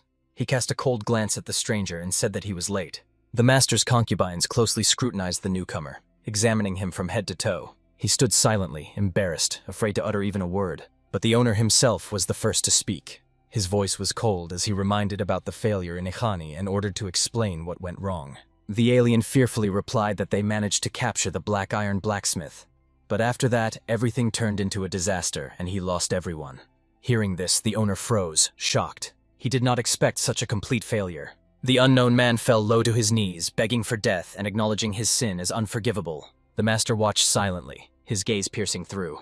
Eventually, he ordered the subordinate to rise. Putting the mantle on his shoulders, he sternly ordered to start everything from the beginning and check the plan from the very start to get to the truth. The alien did not even expect mercy, but bowed his head, accepting the order. The master reminded him that this was the last chance. He swore that he would not let him down again. He sat on the throne, and women gathered around, their eyes shining with delight. The master's eyes flashed with a bloody light. His face became even colder. One of the women timidly touched his face. But suddenly her gaze froze with fear. A feeling of mortal danger pierced her heart. A stream of blood burst from her mouth, flooding everything around. The body shuddered from the internal impact. Other women screamed and fell to the floor, writhing in pain, choking on blood. The room was filled with their despair. The master calmly stood up and walked to the exit. His face remained merciless, and his eyes burned with a demonic glow. The ceilings and walls were splattered with bloody splashes, as if the room itself had witnessed a massacre. Dark bloodstains ran down the floor, leaving eerie imprints. The master came out, and at that moment he looked like a real demon. The events are transferred to the annual Combat Alliance. There, John Kenwon was exhaustedly training, practicing the technique of the endless step. His body was covered in sweat. Every movement was painful, as the technique involved slow but confident steps. From the outside, it looked simple, but the faces of Jong Gunwon and Yu Soen were distorted with tension. Behind them dragged the exhausted Enharin. The steps became increasingly painful. The muscles trembled, the body resisted. Paek Tae-sun silently watched them. The students had been training for 3 hours. Their strength was at the limit. They did not know how much longer they could endure. But Paek Tae-sun said coldly that stopping would mean death, as their bodies would simply explode. He explained that this technique strengthens muscles and tendons, making them flexible and resilient, like a body that gains resistance to poison. And Harin lags behind. She realized for the first time how difficult this path is. Determination flashed in her eyes. She decided that she would endure any pain and never allow herself to fall behind again. Paek Tae-sun watched Enharin with a faint smile, trying to figure out how much longer she could endure. In the silence, the door creaked. Someone's hand tensely grasped the edge. 2 doctors went outside, exhausted and drained. They could barely stand, clutching their heads and wondering where the old man got so much strength. Suddenly, one of them looked up and froze cautiously, hearing strange sounds from the side. He saw students with burning eyes, engulfed in the flame of inner strength, who stepped forward again and again. At the very center of this chaos stood Paek Tae-sun, watching them closely. The gentleman suddenly turned away, his gaze coldly fixed to the side as if he felt something. The faces of the doctors instantly filled with horror, as if a lightning bolt had struck them right in the chest. They hastily decided to leave, making up an excuse about medicine just to avoid his training. At this time, the head of the alliance, together with the doctors, was sitting beside the unconscious Baekli Chanchon. They stated that there are no serious injuries, so he should regain consciousness soon. The old man moved with difficulty, and then they reminded him. Today, Paek Tae-sun sets off on a journey with the divine doctor and the eccentric healer. Someone present noted that these two are the most needed. The head of the alliance admitted that there is still no way to fight the half Jiangshi. Even Paek Tae-sun acknowledged his own powerlessness. It was ordered to send 2 guards with them as well. With a serious expression, he added that even Paek Tae-sun himself would not be able to refuse such a condition. At that moment, Baekli Chanchon began muttering curses, calling Pika a freak, his body trembling with weakness and hatred. The head of the alliance leaned towards him with joy that the old man had finally come to his senses. Chanchon opened his eyes, pain, hatred, and despair burning in them. He got up from the bed, apologizing for the trouble, but the chief demanded an explanation for how he ended up in such a state. The old man, holding his head, justified that he had drunk too much wine, but his words sounded unnatural. Then he suddenly shouted that he was going to finish off the enemies, but the leader was surprised by his recklessness after the ambush. Chanchon explained that everything was exactly as the people of Baek said, and then the divine doctor and the eccentric healer approached him. He remembered how they sat together, laughed, and drank wine, and later he was left drunk and exhausted, alone in the darkness. His eyes were clouded with wine, his body did not obey, and he felt someone's anxious presence. In front of him stood Paek Tae-sun, enveloped in a purple aura, his silhouette radiating ominous power. The gentleman raised his hand, and darkness instantly enveloped everything around. The old man was seized by a burning pain. He grabbed his head, screamed in horror. His body trembled under the pressure of an invisible force. Baekli Chanchkona begins to break out in cold sweat. The head of the alliance does not understand what is happening to him. Suddenly the old man convulses. His scream tears through the room and fills it with horror. His face is distorted with pain, his eyes bulging, and pulsating light bursts from his forehead, as if a dark force is tearing his brain from the inside. The head of the alliance and the doctor are panicking, trying to understand the cause, overwhelmed by horror and confusion. They run out of the room to avoid hearing this, while the old man shouts after them, begging them to stop. The head of the alliance concludes that the old man's suffering is a result of the battle, and orders to take care of him. The servant bows deeply, accepting this order. The alliance leader walks away with a gloomy and upset face, leaving Chang Cheon to shout and justify himself. His words no longer change anything. The events are transferred to the House of the Golden Jade. Hwaeok reports to Paek Tae-sun that the head of the annual Combat Alliance requested that 2 doctors from the Murim Alliance accompany them on the way back. She adds that they probably want to exchange research on Polujanshi. Park Tae-sun listens silently, his gaze attentive and cold. Hwaeok also reports that they are interrogating a demon from Guangdong, but strangely, he remembers almost nothing. Peck cautiously asks again if he really did not remember anything. Kvaok explains that the demon does not even know why they became younger and does not remember who hired them. His goal was to kidnap the young generation of masters. Peck Taesun concludes that the enemies blindly followed the order, not knowing the true source, and orders to continue the investigation. But suddenly he changes the subject and ironically asks Kvaok what exactly she saw in him. He thought he understood how she regarded him, but doubts were growing. Kvaok is embarrassed, her lips tremble. She clearly did not expect such a question. Finally, she admits that she is able to see brief visions of a person's true essence. Baek Taesun leans forward with interest and demands to be told everything she saw. Kvaok's voice trembles. She hesitates but begins to speak. She describes a black monster, dark as the abyss, that devours the world, and Baek Taesun in her vision merges with it, as if trying to take everything for himself. Having listened to her, Peck approaches and coldly says that her words sound fascinating. His gaze becomes even sharper. He orders to appoint a new master of the House of the Golden Jade. Hwaok does not understand his words, and then his commanding voice announces that from now on, she will be his 10th subordinate. She is overwhelmed by shock and fear. She did not expect this at all. The ship with snow-white sails gently cuts through the waves under a clear sky, setting off on a new journey. The heroes gathered on the deck, among them standing out were Baek Taesun and the silent Hwaok. One of the doctors asks in surprise why they need healers from the Murim Alliance, since their own two are enough. Another suggests that the real reason is the master's distrust, and this thought immediately sparks a dispute. Kvaok stands aside and silently gazes into the distance, her heart wandering with anxiety and doubts about her own role. She recalls it like a nightmare when Baek Taesun suddenly declared that the mistress of the Jade House should be replaced. He sharply adds that from now on, Hwaok will become his 10th subordinate. Realizing the hopelessness, the girl accepts his order and agrees to serve. But deep in her soul, she admits to herself that she does not know how to act next or where this path will lead her. In the shadow, two Murim doctors have a secret conversation, but their glances are intercepted by Hwaok. She silently gazes at both, carefully observing their behavior. Eventually, Hwaok reports to Peiku that the new people belong to the Hall of 1,000 Remedies, and this arouses his curiosity. It turns out they are not only skilled healers, but also proficient fighters, which makes them special masters. When Peck asks about Zalu's connection with the Murim Alliance, she admits that she does not know yet but promises to find out. Hearing the response, Peck acknowledges its usefulness and adds that her abilities are perfectly suited for the Hao faction. Hwaok gratefully accepts his words and notices that his companions also look amazing. She adds that in each one she sees a reflection of Peck himself, as if a part of his essence lives in them.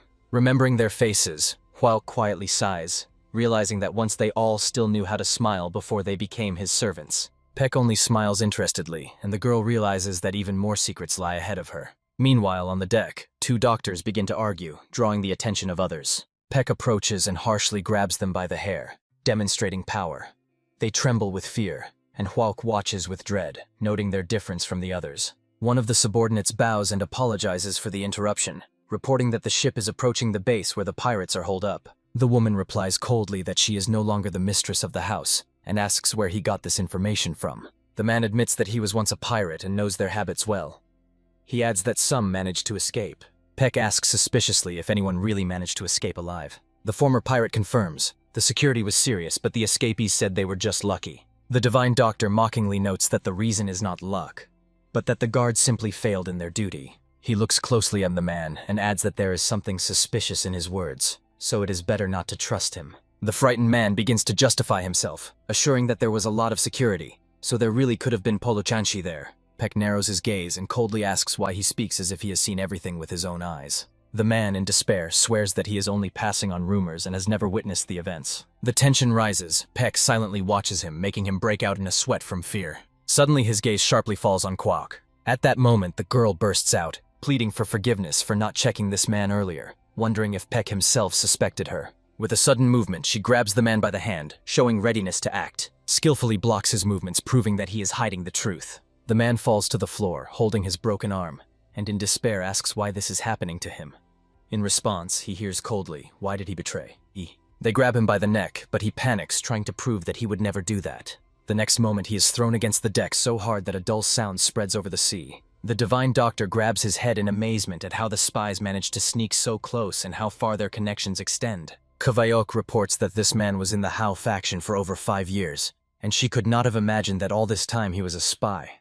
It turns out the enemy set a trap. Barely conscious, he still tries to justify himself, assuring that he is not a spy. Peek leans closer to him and says that he doesn't care whether he is a spy or not. The man does not understand the meaning of these words. Boldly smiling, Peck looks at the exhausted one, realizing that they wanted to trap him. The man, drenched in sweat, understands that justifying himself is pointless.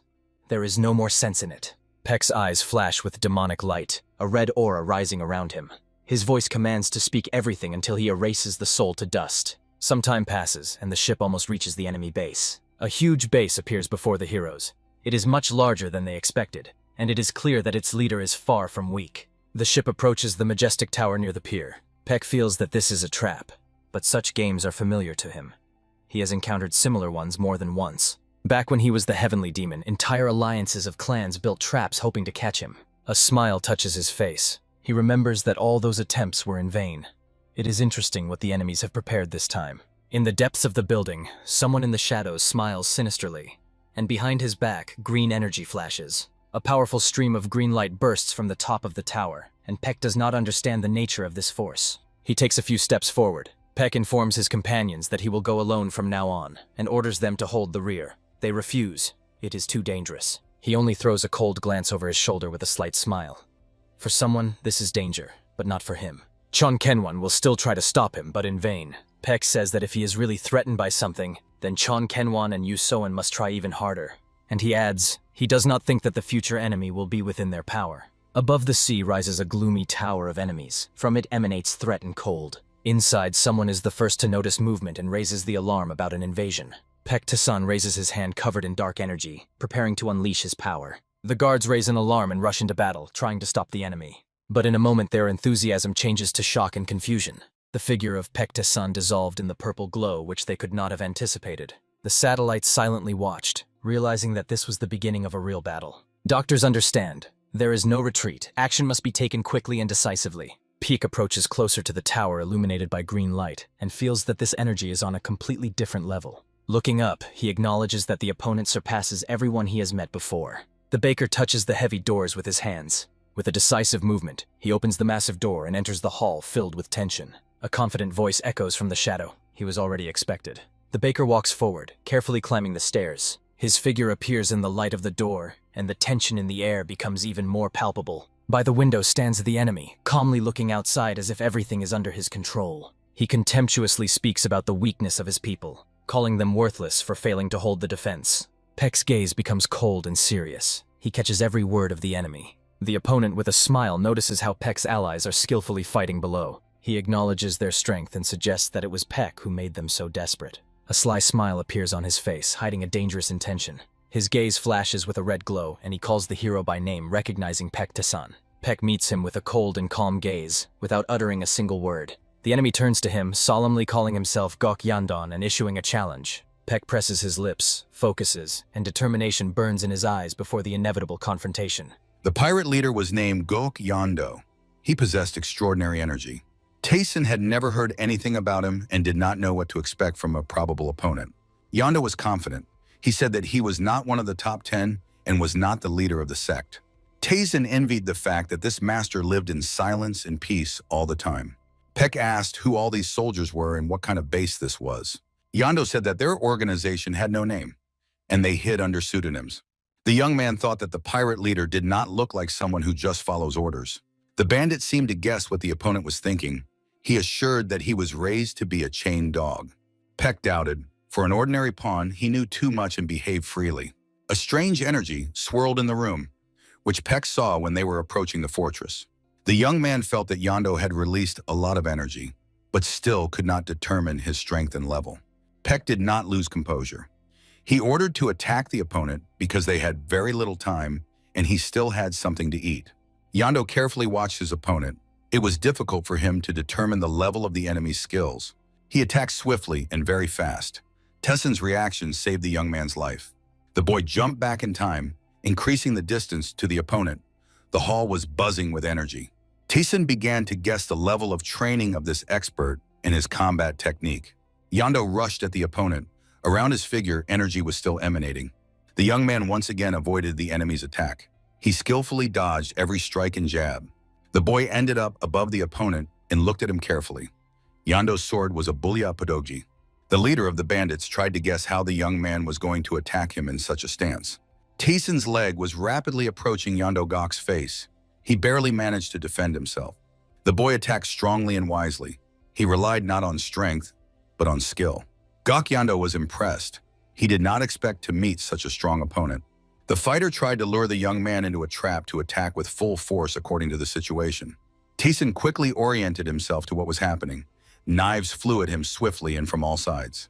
Knives passed through the boy's body. In the places where there should have been wounds, beams of light shot into the air. Yando was satisfied with the result of the attack. He had been preparing a trap for the enemy from the very beginning. The knives were deeply stuck in the wall. They were clean, without traces of blood. Taeson looked as if he had been shredded. Yando recognized the phantom step technique. Yando's surprise turned into deep anger. He decided to attack. He did not notice how the enemy ended up behind him. The young man attacked with an open palm. The blow was very strong. Yando was thrown far forward. He screamed loudly from pain and despair. The man was hit as if by a hammer directly into the floor of the room. Taeson stood over the enemy. Yando was vomiting blood. The young man was disappointed with the fight. Gok suspected that no one would pity him. He looked fearfully at the boy behind him.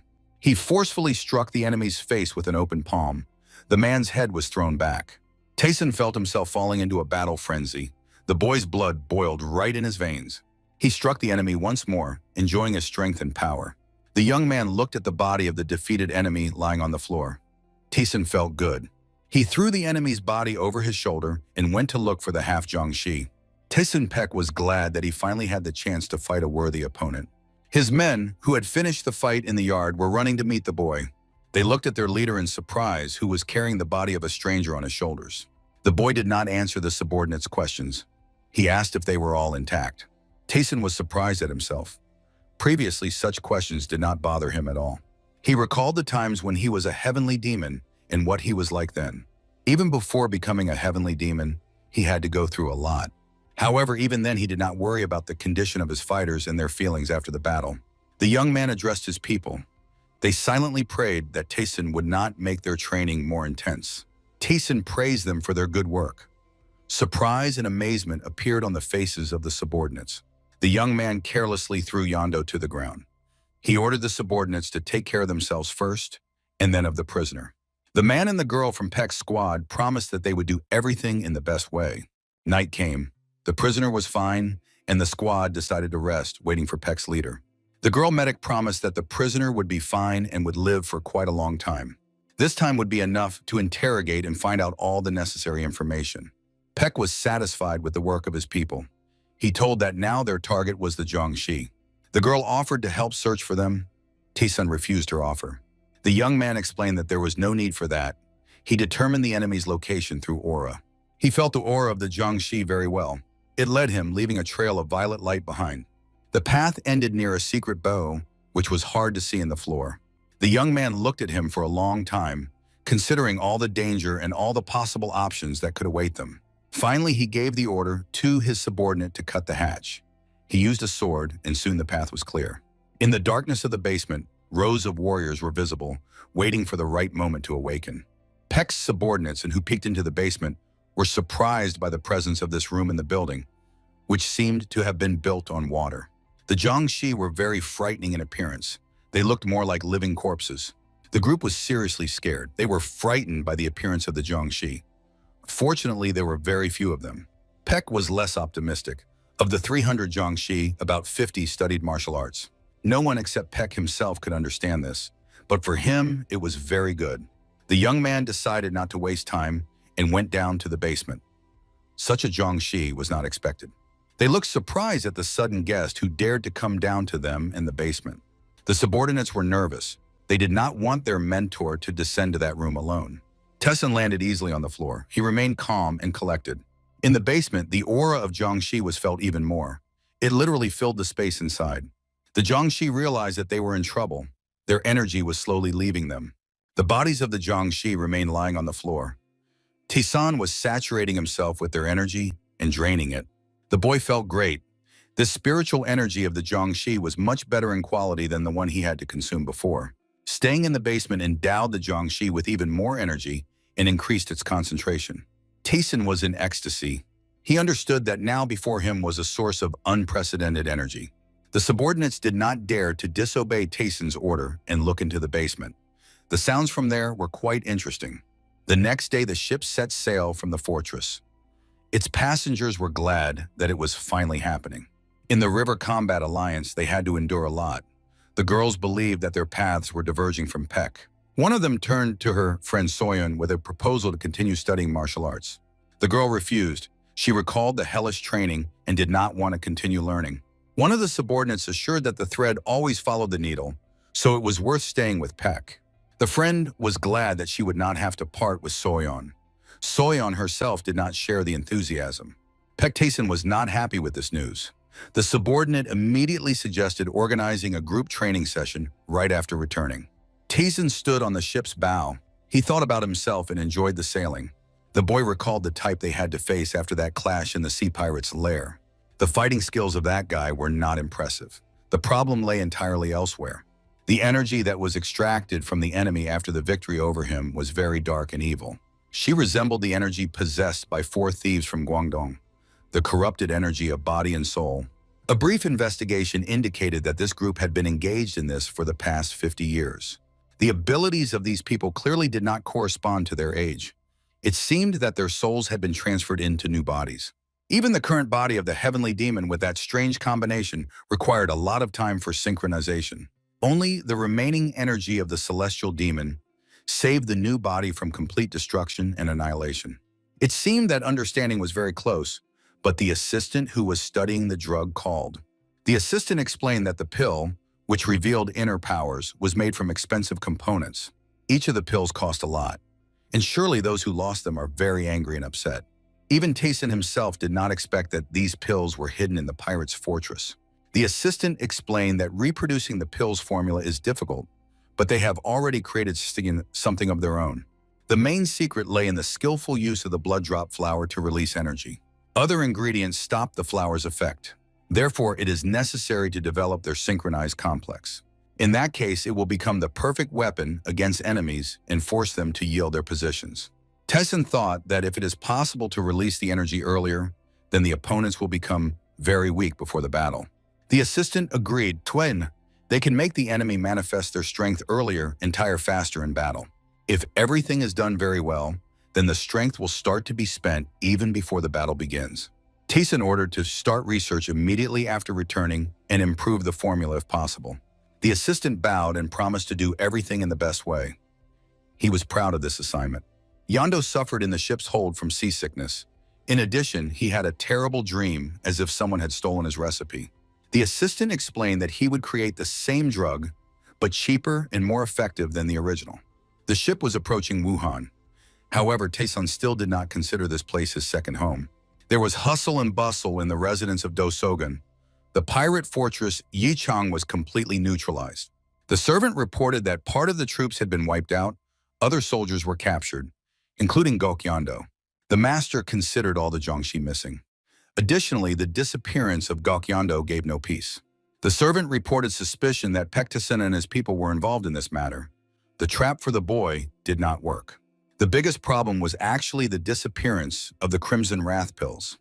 The clan did not have time to recover from defeats. The master ordered the servant to make sure all evidence of their activities disappeared and did not arouse suspicion. The leader understood that this would be difficult, but at the moment, it was worth making maximum efforts. The old manager was glad about the return of his lord. He worried about how he would endure the journey and what condition he would return in. Peck Tayson and his group returned safe and sound. The company of the Lord's subordinates did not please the old man. He and his servants were not eager to see this pack in their house, except for Tayson himself. Chemirin asked the servant if the master really invited Tayson to the estate. The man assured that it was exactly so. In that case, the matter took an interesting turn. Most likely, the master wanted to learn the news. And they clearly concerned what proposal the River Combat Alliance would make. The girl guessed that the Combat Alliance wanted to open its branch on the territory of Wuhan. Moreover, the alliance wants to offer Wuhan to supply them with paper for documentation. Also, the River Combat Alliance sought to conclude a deal to supply alcohol from the Wuhan clan. The girl was more surprised that the alliance leaders offered Tayson to manage all these processes. The servant said that together with the allied clan, they are conducting a joint investigation, and soon they will have information. The girl insisted that they must know everything about Pektasan, his weaknesses and enemies, friends and relatives.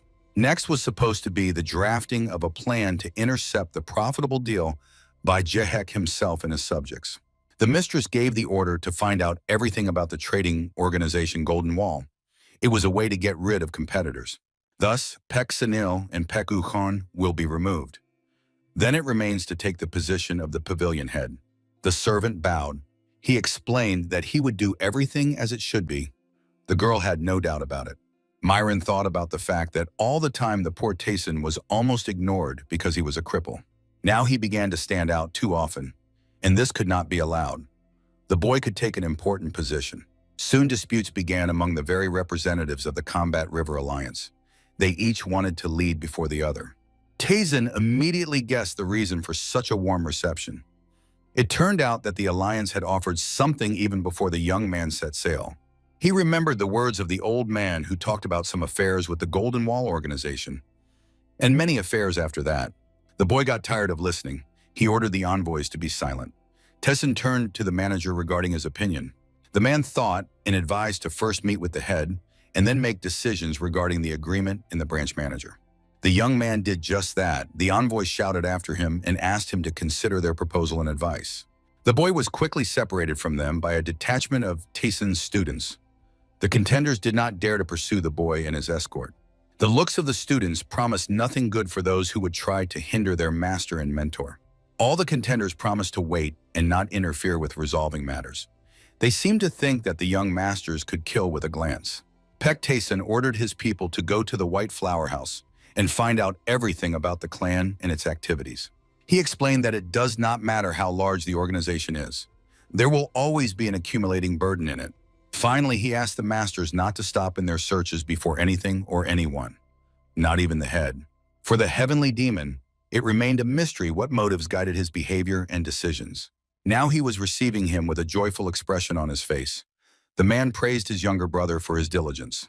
Pek Tesu's words surprised the boy. The brother assured that he looked very good. A strange feeling overwhelmed the boy. It seemed that the man was truly glad to see him and wanted to talk. The feeling was awakening somewhere deep in the soul and slowly rising. Previously, Pekta-san had not felt anything like this in the new body. It was something like a feeling of closeness or a feeling of hopelessness. Tasan concluded that his brother was glad of his company. Pek Tesu said that the clan elders insist that the young man should lead the clan and become its head. The young man bowed to his brother. He did not want any unnecessary trouble. Moreover, after the attack on the pirates, he had everything he needed. The brother was surprised that the younger one refused to become the clan leader and manage affairs. He explained that in that case, he was ready to personally lead the clan and conduct deals with the River Combat Alliance.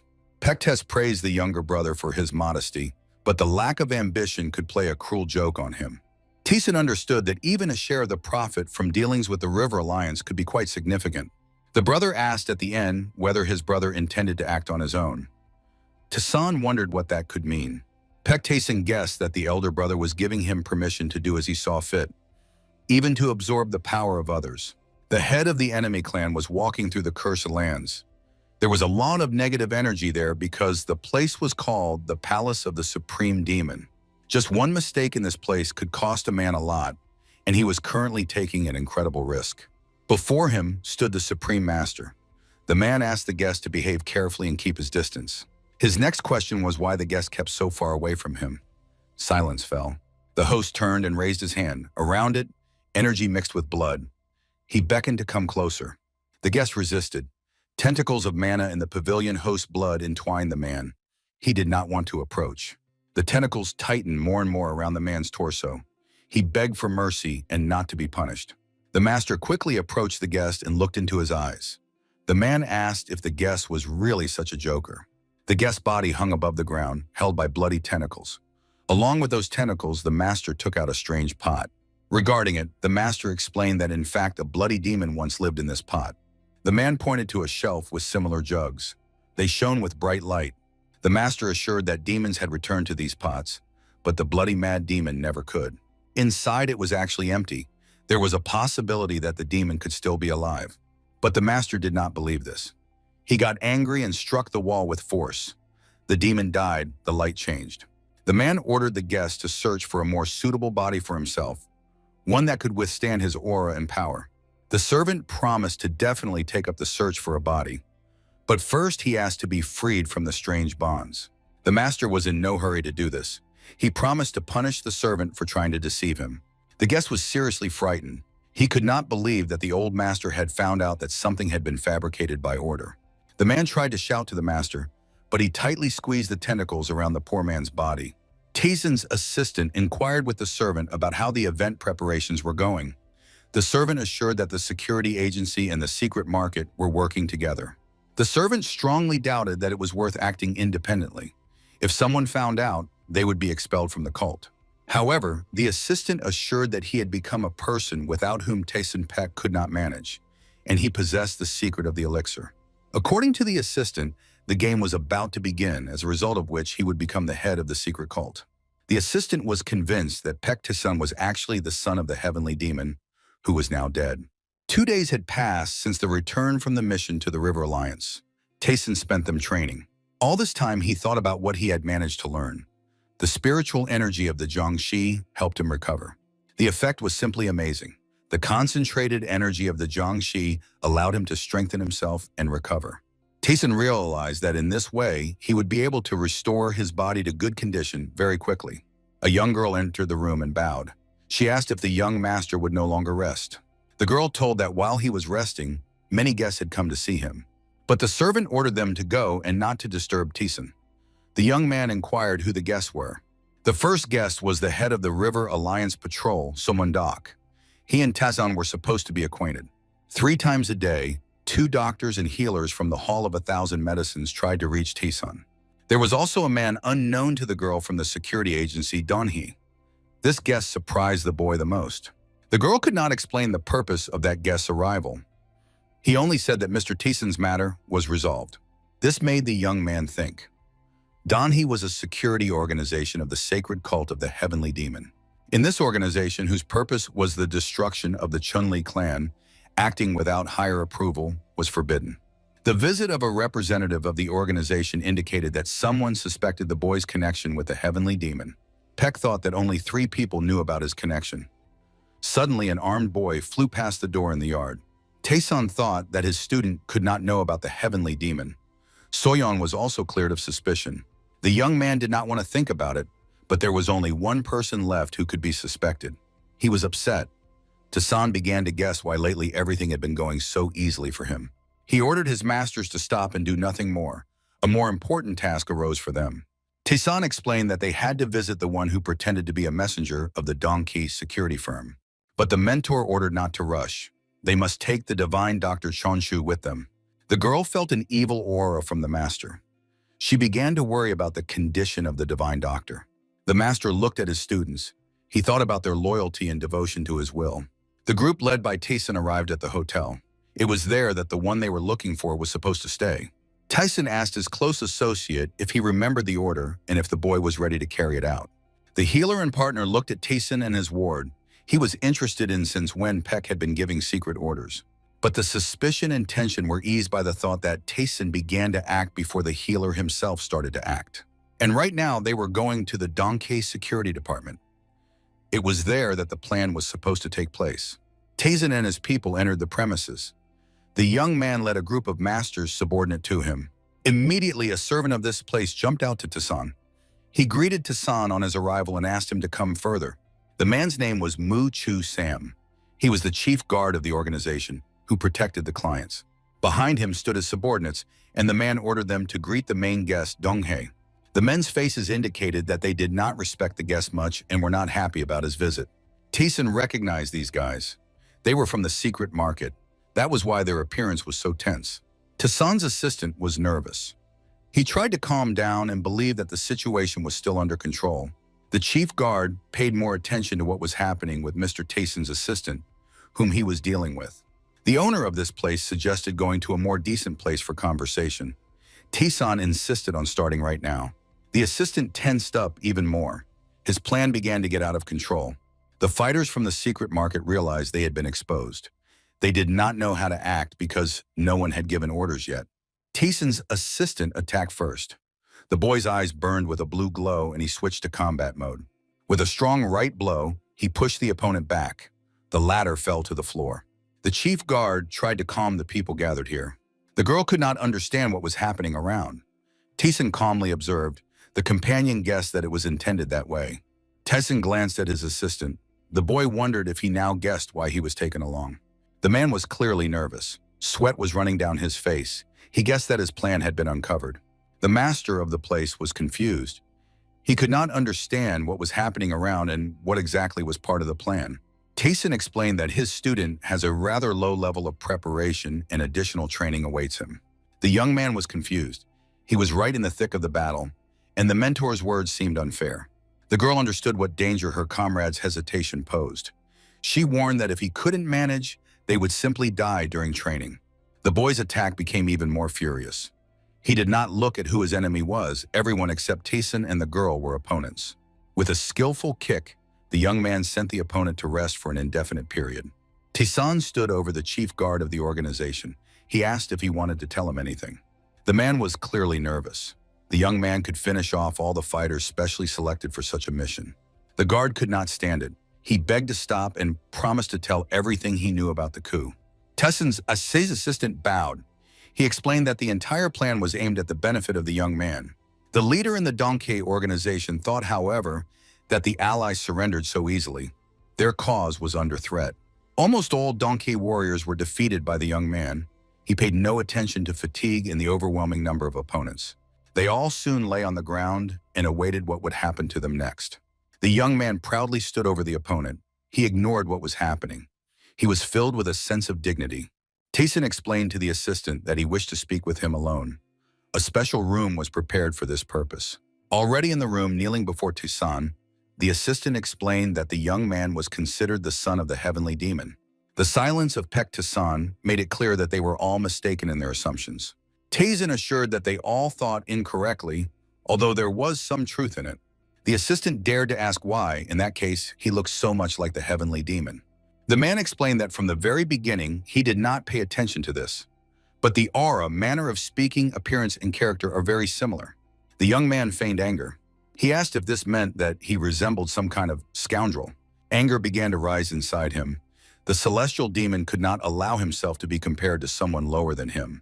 Tessin decided not to pursue this topic. He inquired how far the assistant had thought through his plan. The man explained that he had been tracking agents and had discovered several suspicious points in Wuhan. Tessin ordered silence. He asked not to continue the investigation any further and to stop at this stage. The assistant could not understand his master, and the master believed he had lived long enough, sowing death and destruction. His current desire was to live in peace and tranquility. He had no intention of worsening the situation. But the conversation did not end. An evil aura filled the hall. The matter concerned the assistant himself. Not far from Wuhan on the Yangtze River, a ship was peacefully and calmly sailing down the river, heading towards its destination. The mentor heard from the commander that they had almost arrived at the destination. The man came to his comrade. He asked if he was busy and what he was doing. The partner explained that the Golden Alliance of the Heavens had been pushed back by the trade clan organization Golden Wall. The Zhongli clan suffered financially from this, and the man's own plans for domination disappeared completely. Gochuakwana was very upset.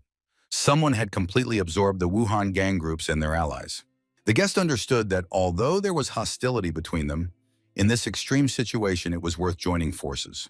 It did not matter which psycho was behind all this, but together it would be easier for them to figure it out.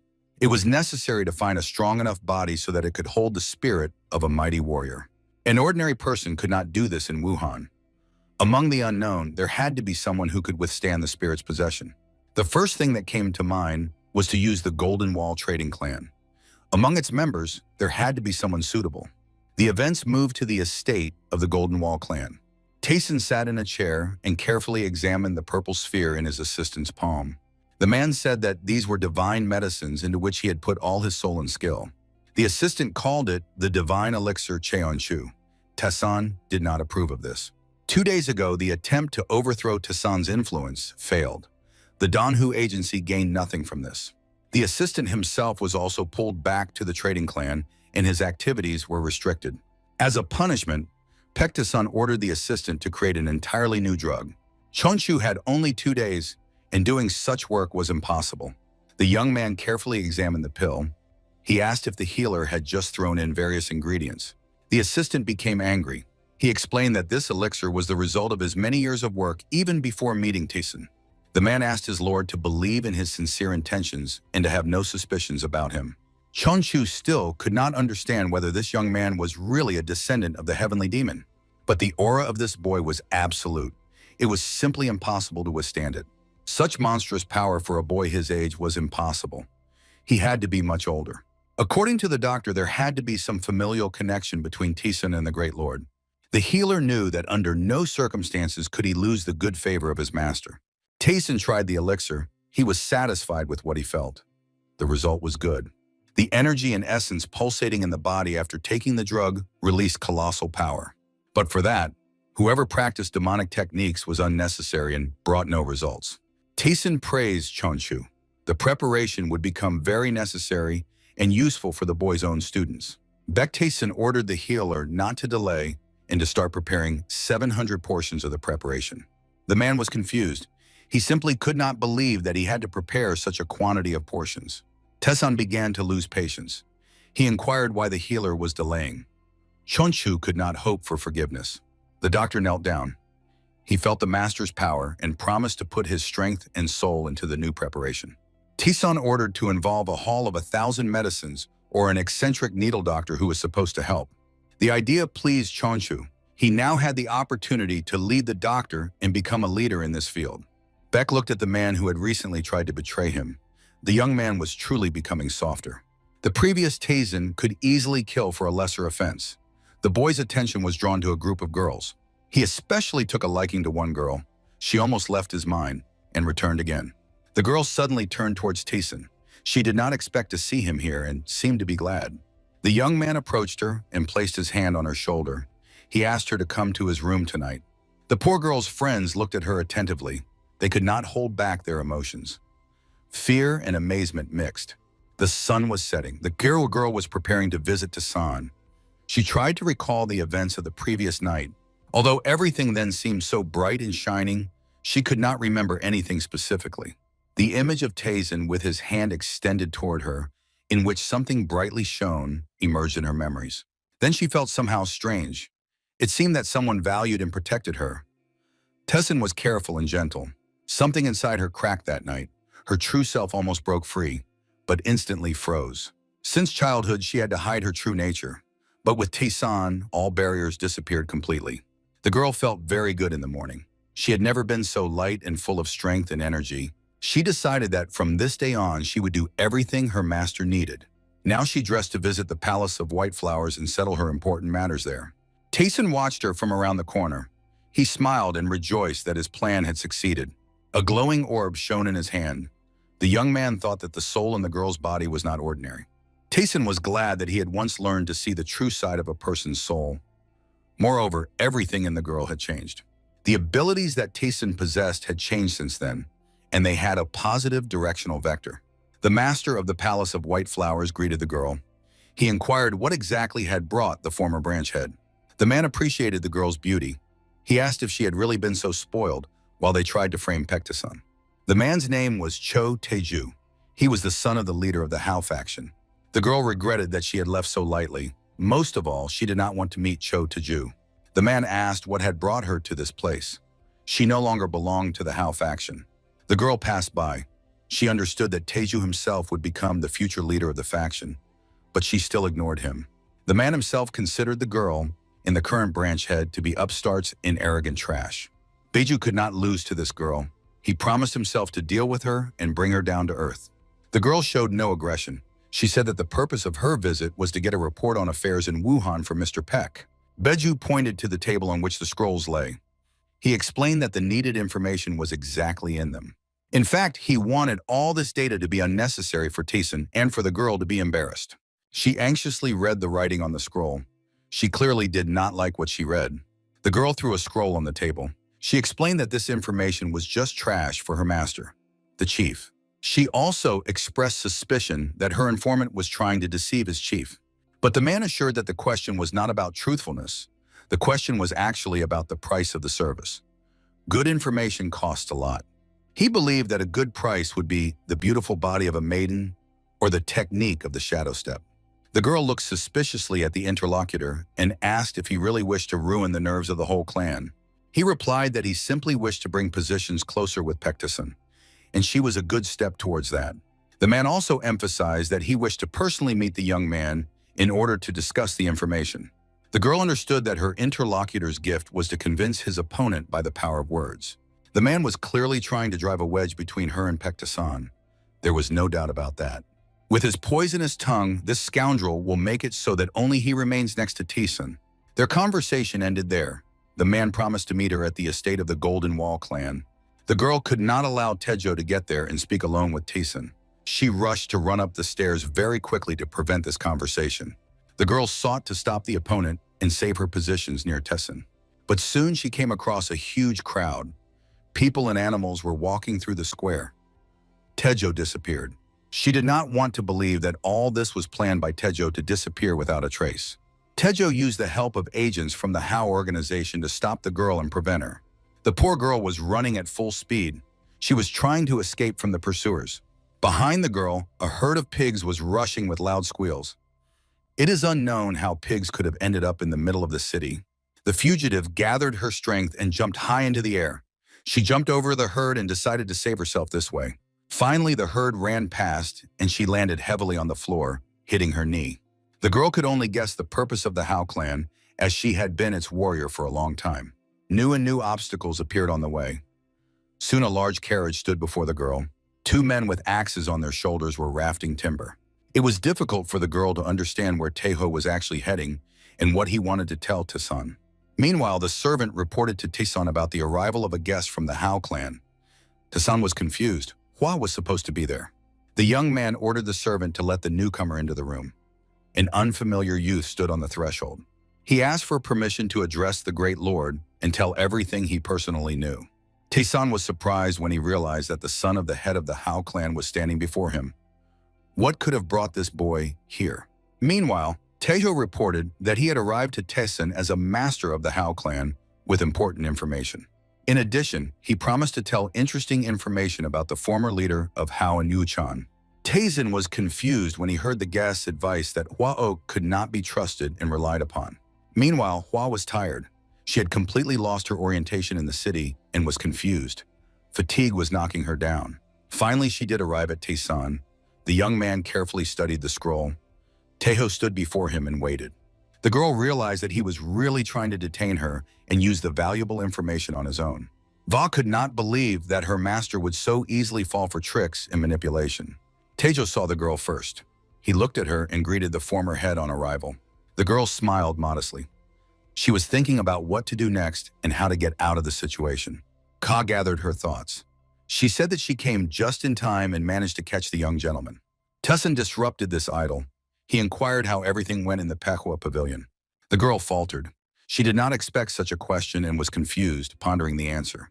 Tejo guessed her true position and also inquired about what could have happened. The young man took advantage of her absence and personally told Tison. Now he will consider him his loyal servant. Ka thought that the past night had changed a lot in her. Until yesterday, she would have tried to hide her failure. Behind the young master, she now saw only a black wall, but the feeling of support had not gone anywhere. Hua believed that she had fully understood Tison and that he was not capable of falling for the deceit and lies of a scoundrel. She answered honestly and loudly that in the pavilion, Pehua had treated her dishonorably. They mocked her and gave deliberately false information. Tejo did not expect such frankness from the girl. He asked if she was boasting in this way. Tison smiled. He asked if the girl could say who exactly had treated her that way. Hua looked carefully at Tejo and told him that it was he who offended her and said insulting words.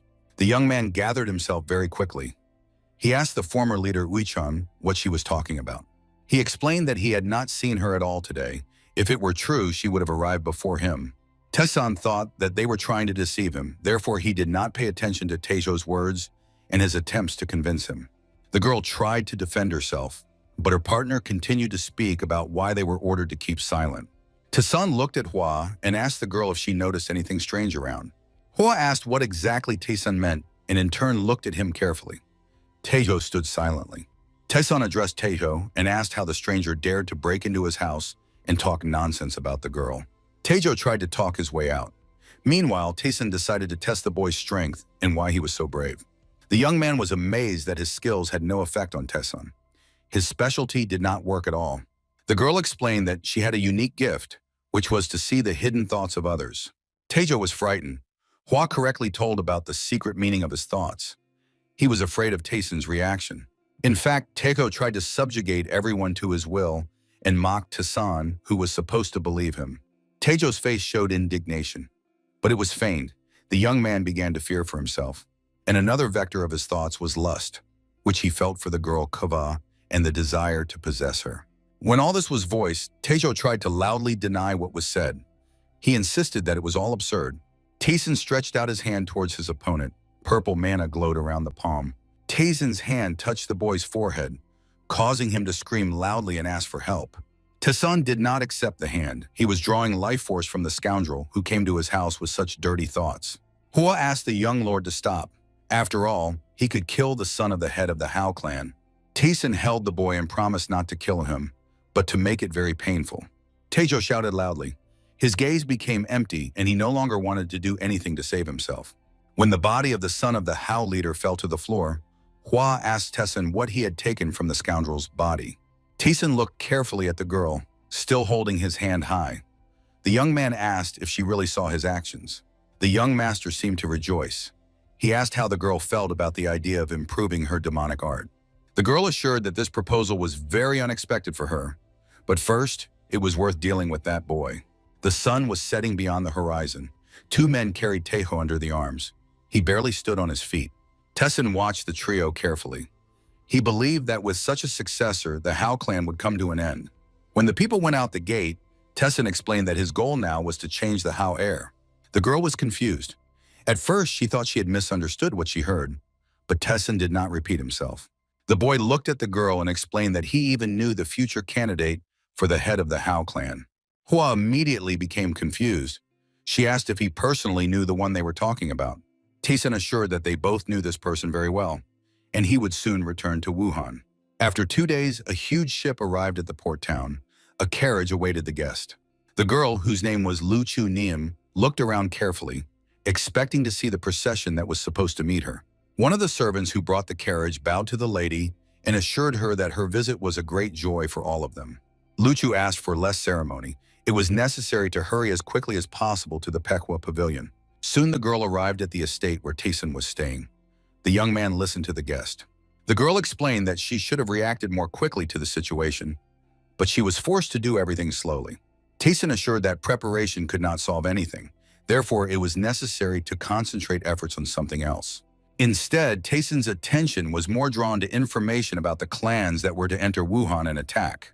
But the conversation about the girl's readiness to become the head of the Hao clan distracted from such an analysis of the situation.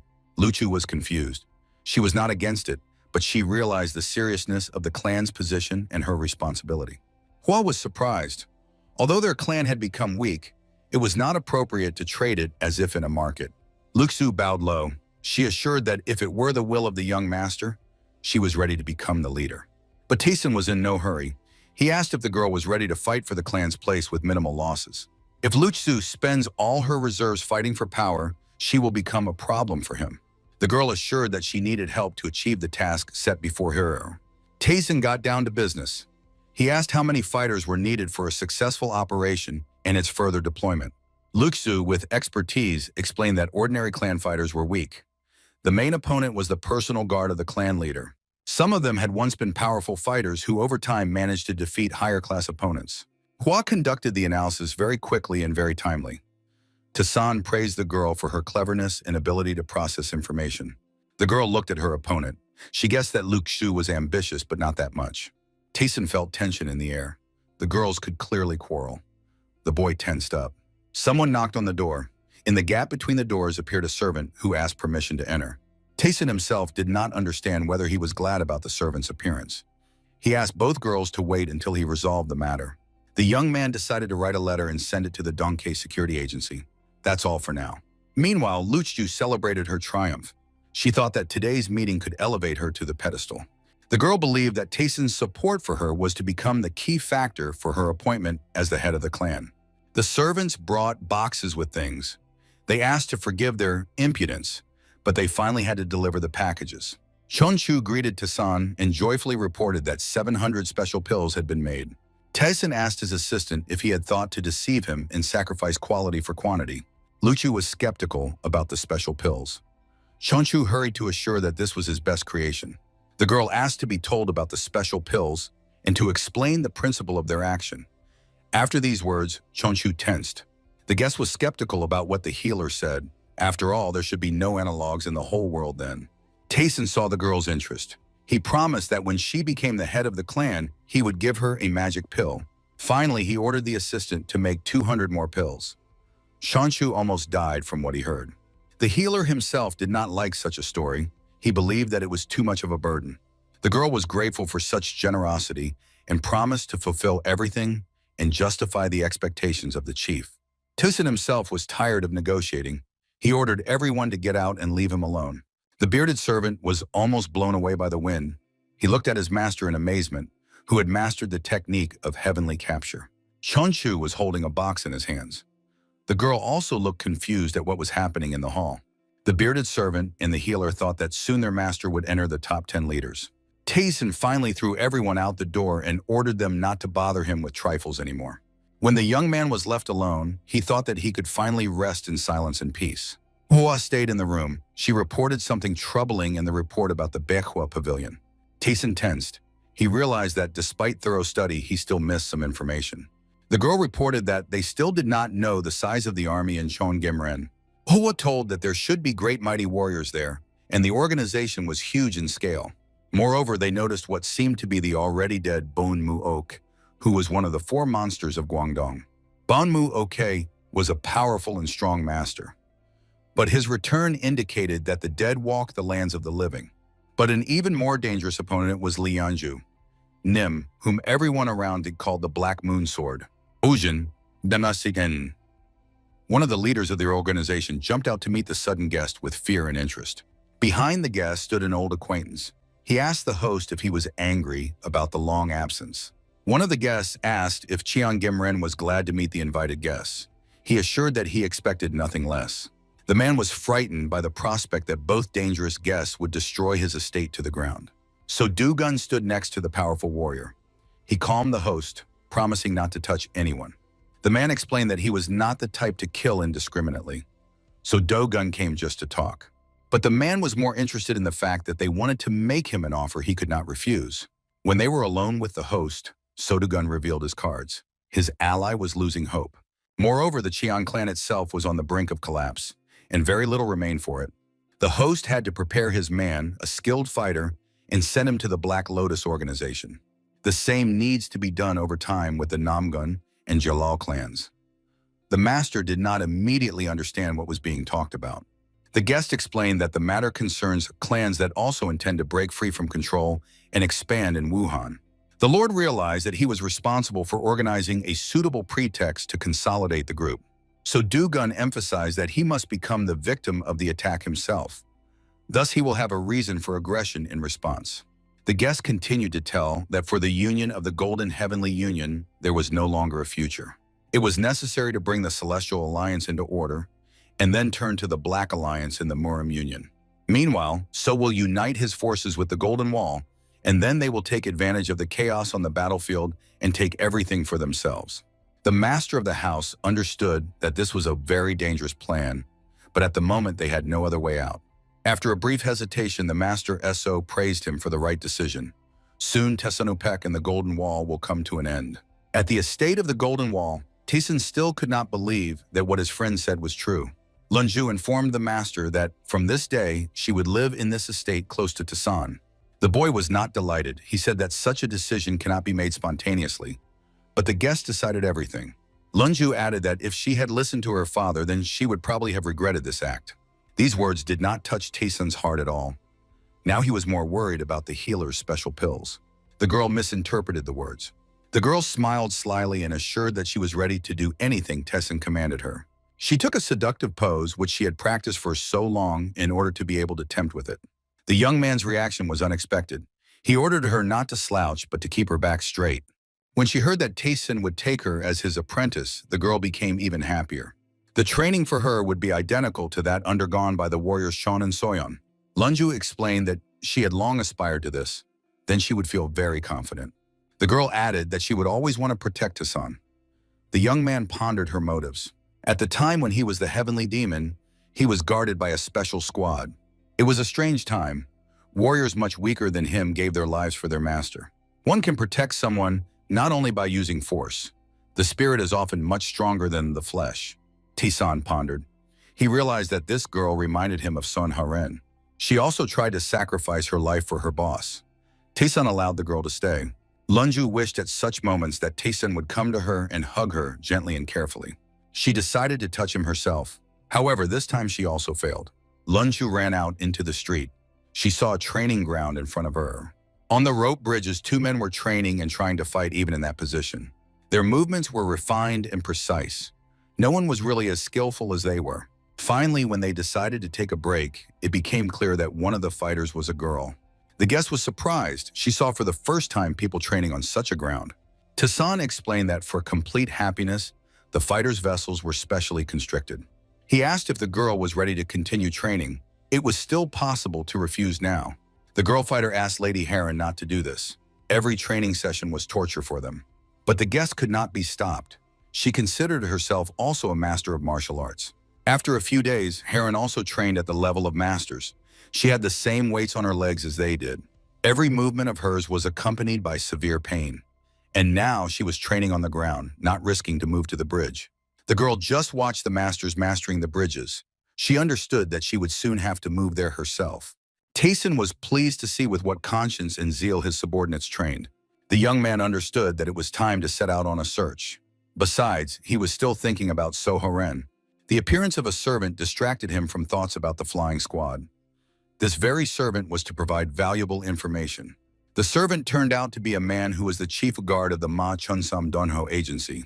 He said that he ran so fast that even his eyebrows moved. The man diligently carried out the master's order. Taesin listened to the report about the probable locations of the squad and promised to personally check them all.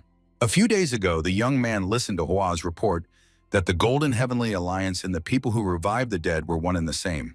After all, these people could be standing behind the Marimo Alliance and the Black Alliance, which are expanding their spheres in Wuhan. Hua answered Taesin's question. She believed that they all secretly aspired to conquer Wuhan for themselves. All the way, the boy only thought about how the opponents were trying to capture Wuhan. The servant led him to the gates of the Wuhan Vagabonds Market. Mercenaries from everywhere gathered in this place. There were 9 special zones of influence. All vagabonds had their own leader and acted in groups. Everyone gossiped that Zone Number 1 had the most mercenaries and they were in demand. They were all considered good fighters who had managed to go through a series of skirmishes and battles. At the same time, the lower the zone number was, the worse their training was. To begin with, the servant promised to take the young master to Zone Number 1. There was supposed to be important information. Meanwhile, Taesin tried to observe the mana and energy of the fighters, although they skillfully concealed it. The thought arose that the squad commander might be trying to hide his identity with a disguise. Taesin thanked the guard. Although only a little, he helped him partially resolve the issue. The young man ordered to follow him. They set off to Zone Number 6.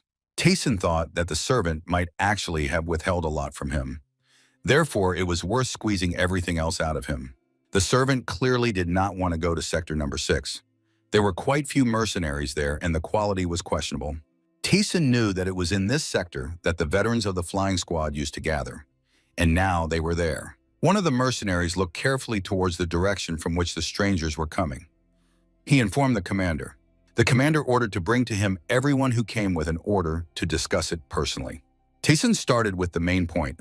He ordered without ceremony to bring the chief leader of the zone to him. The commander was surprised by such straightforwardness. He asked who was interested and why he needed it. Meanwhile, in the 2nd district of Wuhan, Sodugun met with an old acquaintance, a martial arts master. The man bowed to his mentor. The stranger's name was Ding Jeb, a skilled warrior and strong opponent.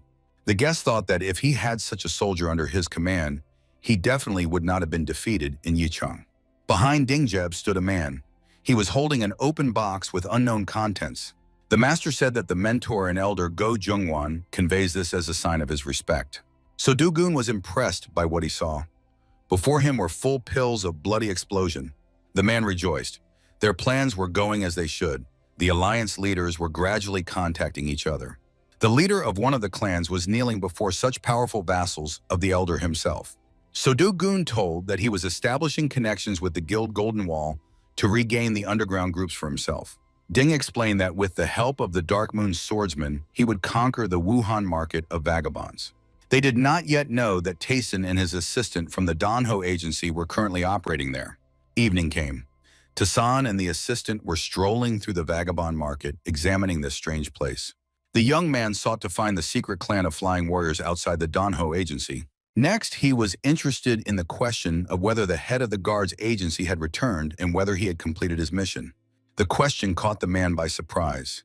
He explained that he had returned, but how it was connected with Taeson. Taeson assured that the guilty will truly be punished. The tricks of Dr. Doobie do not justify him. The servant regretted trusting the healer. He understood that Taeson would punish both of them harshly. Taeson looked at his comrade. He assured that there was no need to try to shift the blame onto others. When the guard heard about the special punishment for himself, he couldn't bear it and began to beg for forgiveness.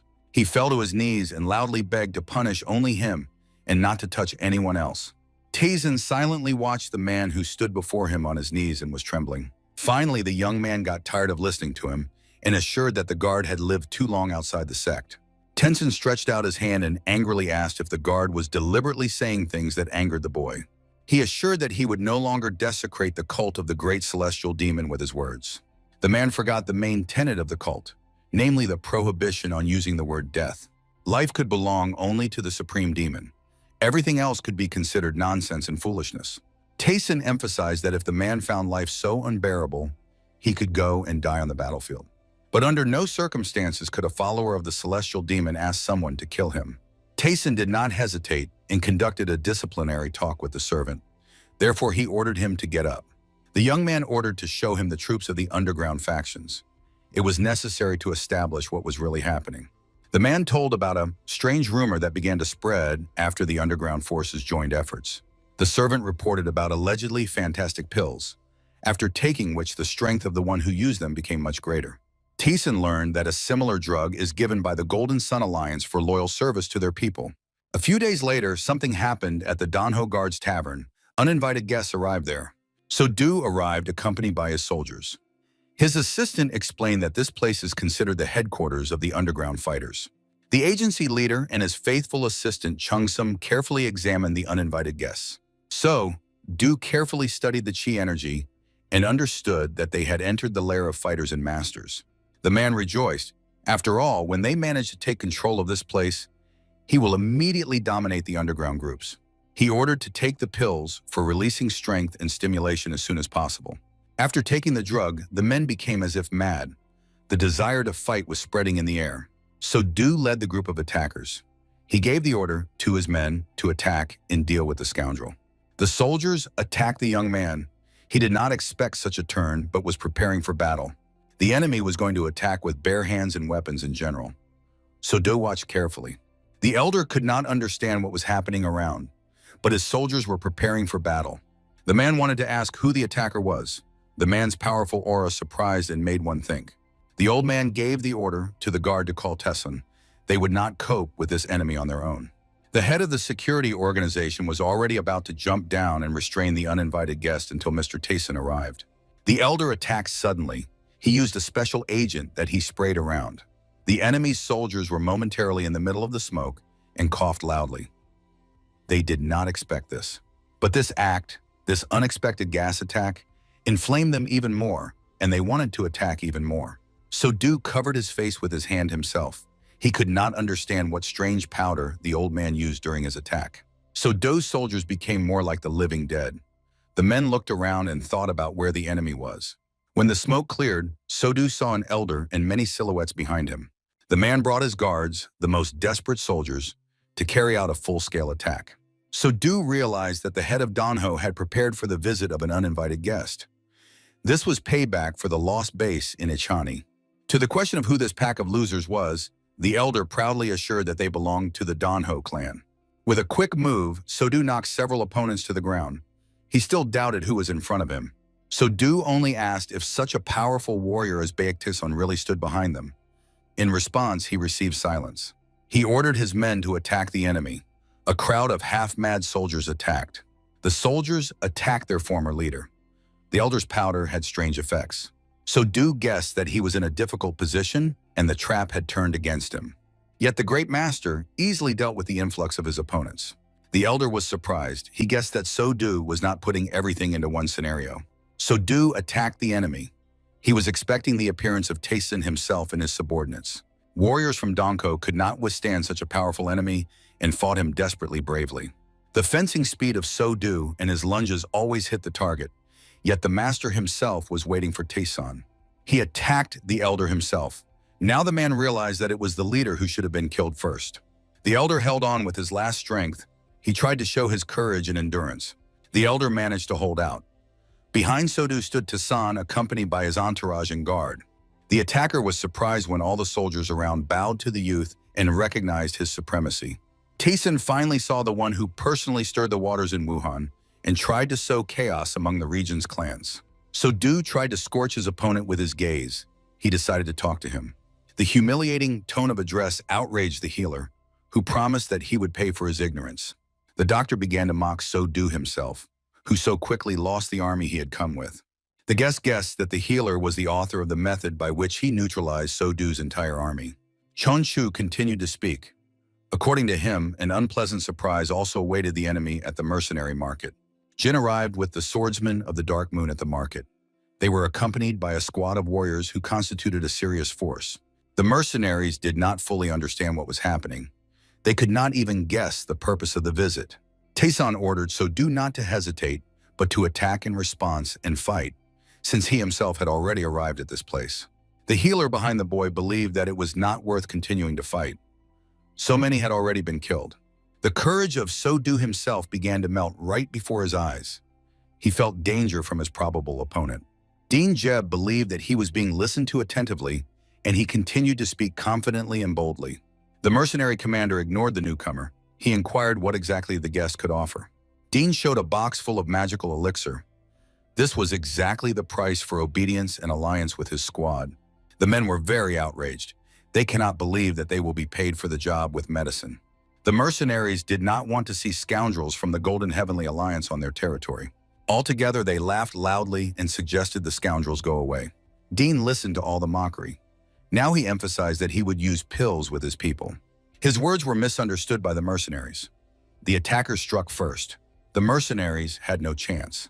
The warriors finally came to their senses, and those possessed by the pill lost their initial potential. Some of the men were struck by how easily the uninvited guests attacked the famous defenders of the market. The scoundrel boasted and rejoiced at the successes of his soldiers, who under doping did such terrible things. He looked conspiratorially over his shoulder, where the black swordsman stood. Din promised to destroy the entire enemy squad in case of refusal. The swordsman, as if to prove the truthfulness of his commander, was drawing his sword from its sheath. The mercenaries decided to surrender if the swordsman entered the battle. They could do nothing against him. Din believed that the demonstration of force had its effect. He opened the box and ordered to take the drug one by one. The man believed that after taking the pill, they would be completely under his control. The mercenaries reached for the drug in turn. Fear forced them to surrender and obey. The plan was disrupted by the district chief. He had been staying in the shadows all this time and had not fully revealed himself. The man drew his sword and explained that they had been preparing for the arrival of uninvited guests. Behind the attackers, silhouettes of warriors appeared from the darkness and dust. 3 fighters tossed in their palms strange-shaped balls with a drug. Din guessed that the opponents managed to create an anti-drug to counter the attackers. The man realized that he would no longer be able to control these people even when they took the drug. The swordsman caught a pill mid-air. He was going to activate his power using doping to unleash maximum strength. Din warned that after refusing to take the drug, the mercenaries had no chance of survival. Mana arrows wounded the fighters and forced many of them to give up further resistance. The black swordsman attacked the elder of the quarter. The man fought back, making the attacker doubt. The opponents exchanged lightning-fast and powerful blows. No one dared to intervene. The elder became angry. He did not need additional doping to attack the opponent. The black swordsman skillfully avoided being hit. He stood aside and analyzed the opponent. The swordsman tossed a red pill of explosive power in front of him. The old man pondered the fight. Nymans looked carefully at the enemies and smiled slyly. A wall of fog and mist appeared before the black swordsman. Among all this, only bright eyes could be seen, as if burning in the darkness. Din covered his face with his hands. He was thinking about what was happening around him. He looked at the black swordsman, who was alone on the battlefield and stood as if enchanted. The man seemed to be coughing. It seemed that the smoke had damaged his lungs and he was having difficulty breathing. When the swordsman turned and looked at his former ally, the fighter looked like a living dead. Din only managed to cover himself with his hand. The black swordsman attacked him. It was too early to think about betrayal. The leader guessed that this pill had a very serious side effect. Everyone who took it had a chance to go insane. All of Din's fighters turned into crazy zombies who instantly lost their appearance as living people. Din did not want to believe that it would all end like this for him. His allies fell dead.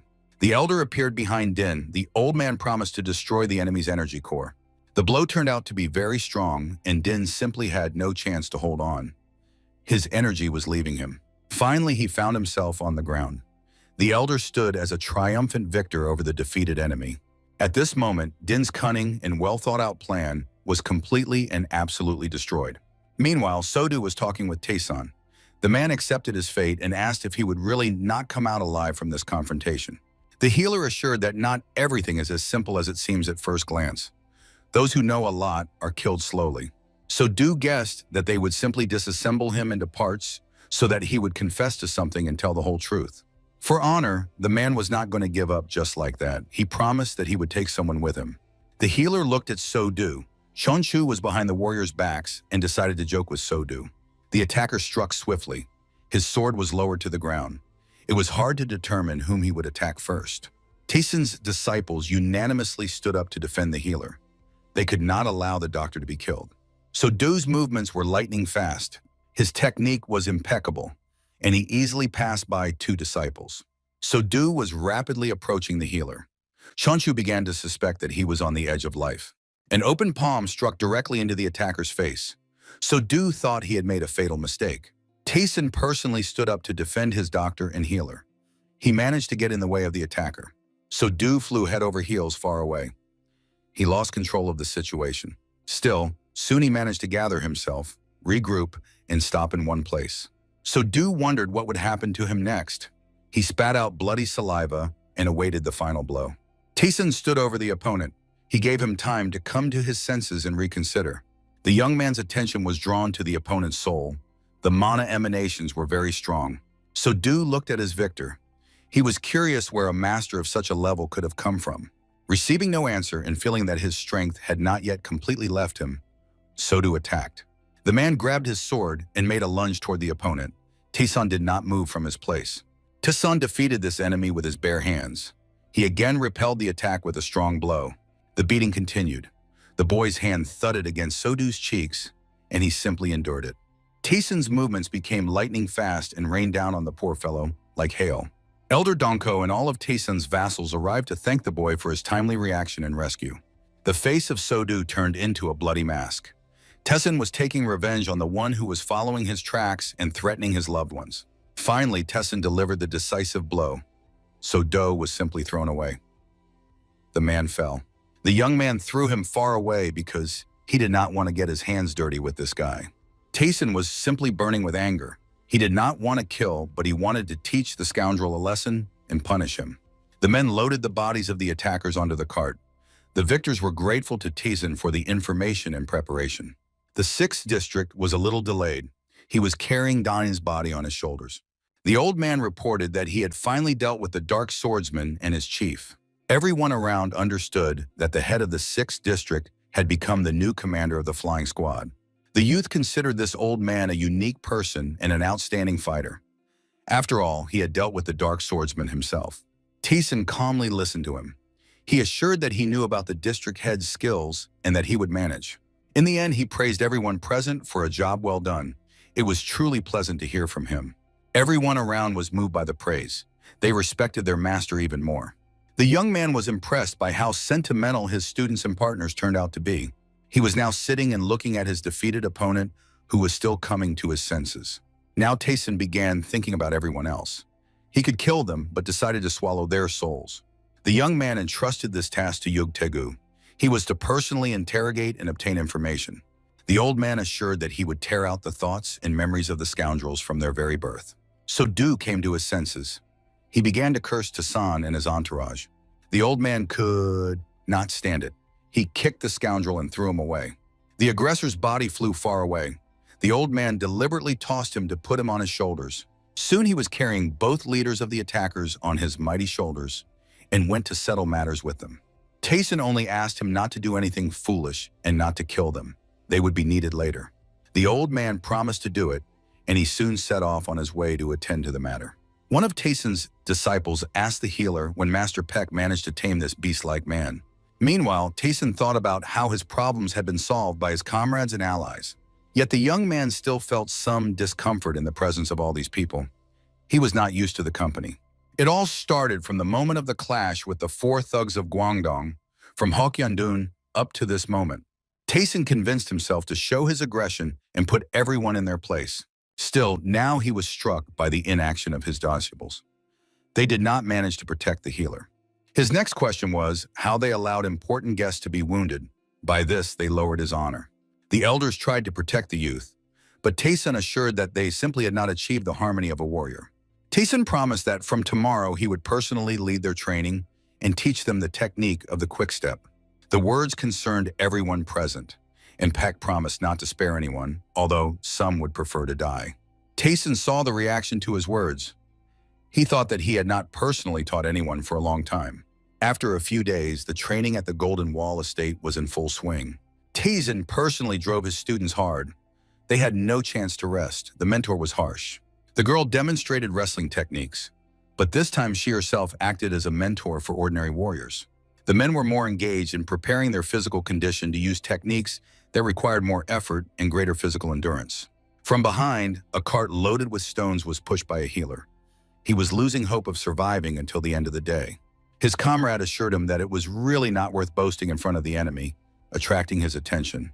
The healer assured that they must use this opportunity to strengthen their bodies.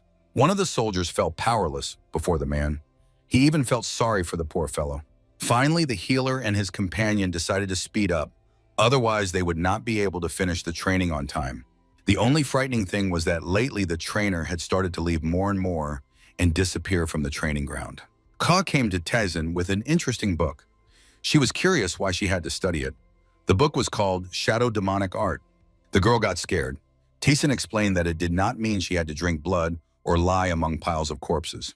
He added that the technique is named so because of the training features, which was supposed to take place under moonlight. But more important was the subtle perception of reality in all its phenomena. It was at this point that many gave up. When the girl finally heard that she would manage, and Tayson personally believed in it, she promised that she would never let him down. Tayson mentally noted to himself that this youngster, who had just begun to master power, would reach unprecedented heights. Their conversation was interrupted by the appearance of Yugtegu, who arrived with important information. Tayson ordered them to come in. The old man announced right from the threshold that they had managed to find the location of the half-Zhongxi. Hua was pleasantly impressed. She considered it a great fortune to find the hidden forces of the enemy. Tayson thought it was worth setting off right now. There he hoped to feed on vital energy. At night, Tayson, accompanied by Hua and the old man, went through the forest near Wuhan. The enemy had organized the base as close as possible. The old man was convinced that they had disrupted the enemy's offensive in time. Hua supported the elder. The girl was impressed by how the old man managed to obtain such information so quickly. In the Hao sect, even when these two were driven to madness, it was impossible to extract anything valuable from them. The district head reported that there was one special technique. It allowed dispersing a person's spirit like fog. In fact, he concealed that it was not just a technique, but a true demonic art. Using it, the old man dispersed Sodu's spirit, and he himself revealed his secret hideouts. Peck raised his hand and ordered his accomplices to stop and not breathe. The girl and the old man looked at him attentively. They could not guess what made the mentor act this way. The young man said that he felt remnants of strange life energy, and they disturbed him. The old man reported that he did not feel any presence. Isan explained that the enemy was very far away. The young man slipped past the old man and the girl in his mental form. They only felt a slight gust of wind. The girl was the first to guess what had happened. She felt as if someone had passed by, noticed a silhouette. The former head of the 6th district was also stunned by the young man's ability to disguise himself. Tesson's abilities were impressive. The young man in the form of a ghost went straight to the forest. There he had to solve an important issue, and the accomplices would wait for him. The remnants of enemy forces gathered in one place. They decided to carry out the business of their leaders who were held captive by the enemy. The half-Jiangshi obeyed the orders of the new commanders. Control of the organization passed to former rank-and-file members. One of the leaders assured that by holding on to the remnants of their forces, they could avoid severe punishment from the supreme leader. Suddenly, a silhouette of a young man appeared beside them. He thanked those present for the beautiful performance. Both were frightened. They had not sensed his presence, and he managed to sneak very close. The leaders gave the order to their squad to finish off the scoundrel. The half-Jiangshi bared their fangs and attacked. Tason remained calm. He promised that now it was his turn to show an interesting and exciting spectacle. The young man rushed swiftly into the thick of the enemy. The undead reached out their hands to their, as they thought, victim. Tason slipped over the heads of the attackers. The monsters miscalculated. The leaders could not believe what had happened to their squad. One person simply could not have done anything like that. Tason knew what his opponents were thinking now. He asked if they considered this a sufficient spectacle. The young man stood before the defeated leaders in the midst of the vanquished army. Tason asked them not to make noise. They would still be needed for an important matter, so they should live. The elder attacked suddenly. He heard the order from his commander not to kill these scoundrels. With the edge of his palm, the former leader struck one of the men in the neck, neutralizing him. Another received a kick right in the face, but the blow was deliberately weak and was meant only to push the opponent away. Soon the leaders lay at the feet of the victor, and the old man wanted to make sure they were unconscious. Meanwhile, Tason enjoyed the energy of those who took a special pill before the battle. Hua sat on a rock. She and the old man watched carefully what Tason was doing with the defeated. The head of the organization could not believe that Sodu, Gun, and Ding were defeated. The soldiers who managed to escape reported that only 20 men returned from the mission. The secret plans regarding the capture of Wuhan failed completely. The Black Alliance and Muriam destroyed the remnants of the invaders. The man considered the bad result not the loss of the army, but the fact that the remnants brought a tail behind them. Another interlocutor, who was hiding in the shadows, believed that it was necessary to change the location of their headquarters. In his opinion, representatives of the 3 great clans now know their whereabouts. The Muriam Alliance and the Black Alliance will search for them and seek revenge for the attempted capture. Information has also reached that the Namgun clan and the Jago clan have joined forces. The Jago clan promised to allocate their most skilled soldiers to participate in the punitive expedition. The chief gave the order to leave this base as soon as possible and destroy the evidence of their presence here. The man was angry. He considered Tason a bone in his throat that prevented him from doing his business. But what worried him most was how to restore his strength. The losses were colossal. The gates flew off their hinges from a strong blow. Troops of clans who considered themselves offended by the invasion ambitions arrived. At the gate stood the leaders of the clans who decided to form an alliance in the face of the threat of a common enemy. But on the spot, they found an empty house. The fugitives managed to leave the territory in time and escape. However, this incident gave moral right and justification to the 3 leaders of the most powerful clans. These leaders turned their attention to another place in the territory of Wuhan. It was the guild Golden Wall. Baektasan and his apprentice stood facing each other. They carefully studied their training partner. The boy considered it a great honor that today he would be trained by Master Tason himself. The master himself did not consider it anything significant. He promised that the student would beg for mercy. The student was surprised that his master decided to use the spear today, which he usually did not take in his hands. Tason explained that the student's skill in using the special technique had become much better and stabilized. The master raised the spear. He promised that today would not be the usual training the students were accustomed to. The boy got scared. He thought that something like a real duel was going to happen and they would fight. Tason threw the spear, which stuck in the ground between him and the student. The master ordered to split the spear exactly in half vertically.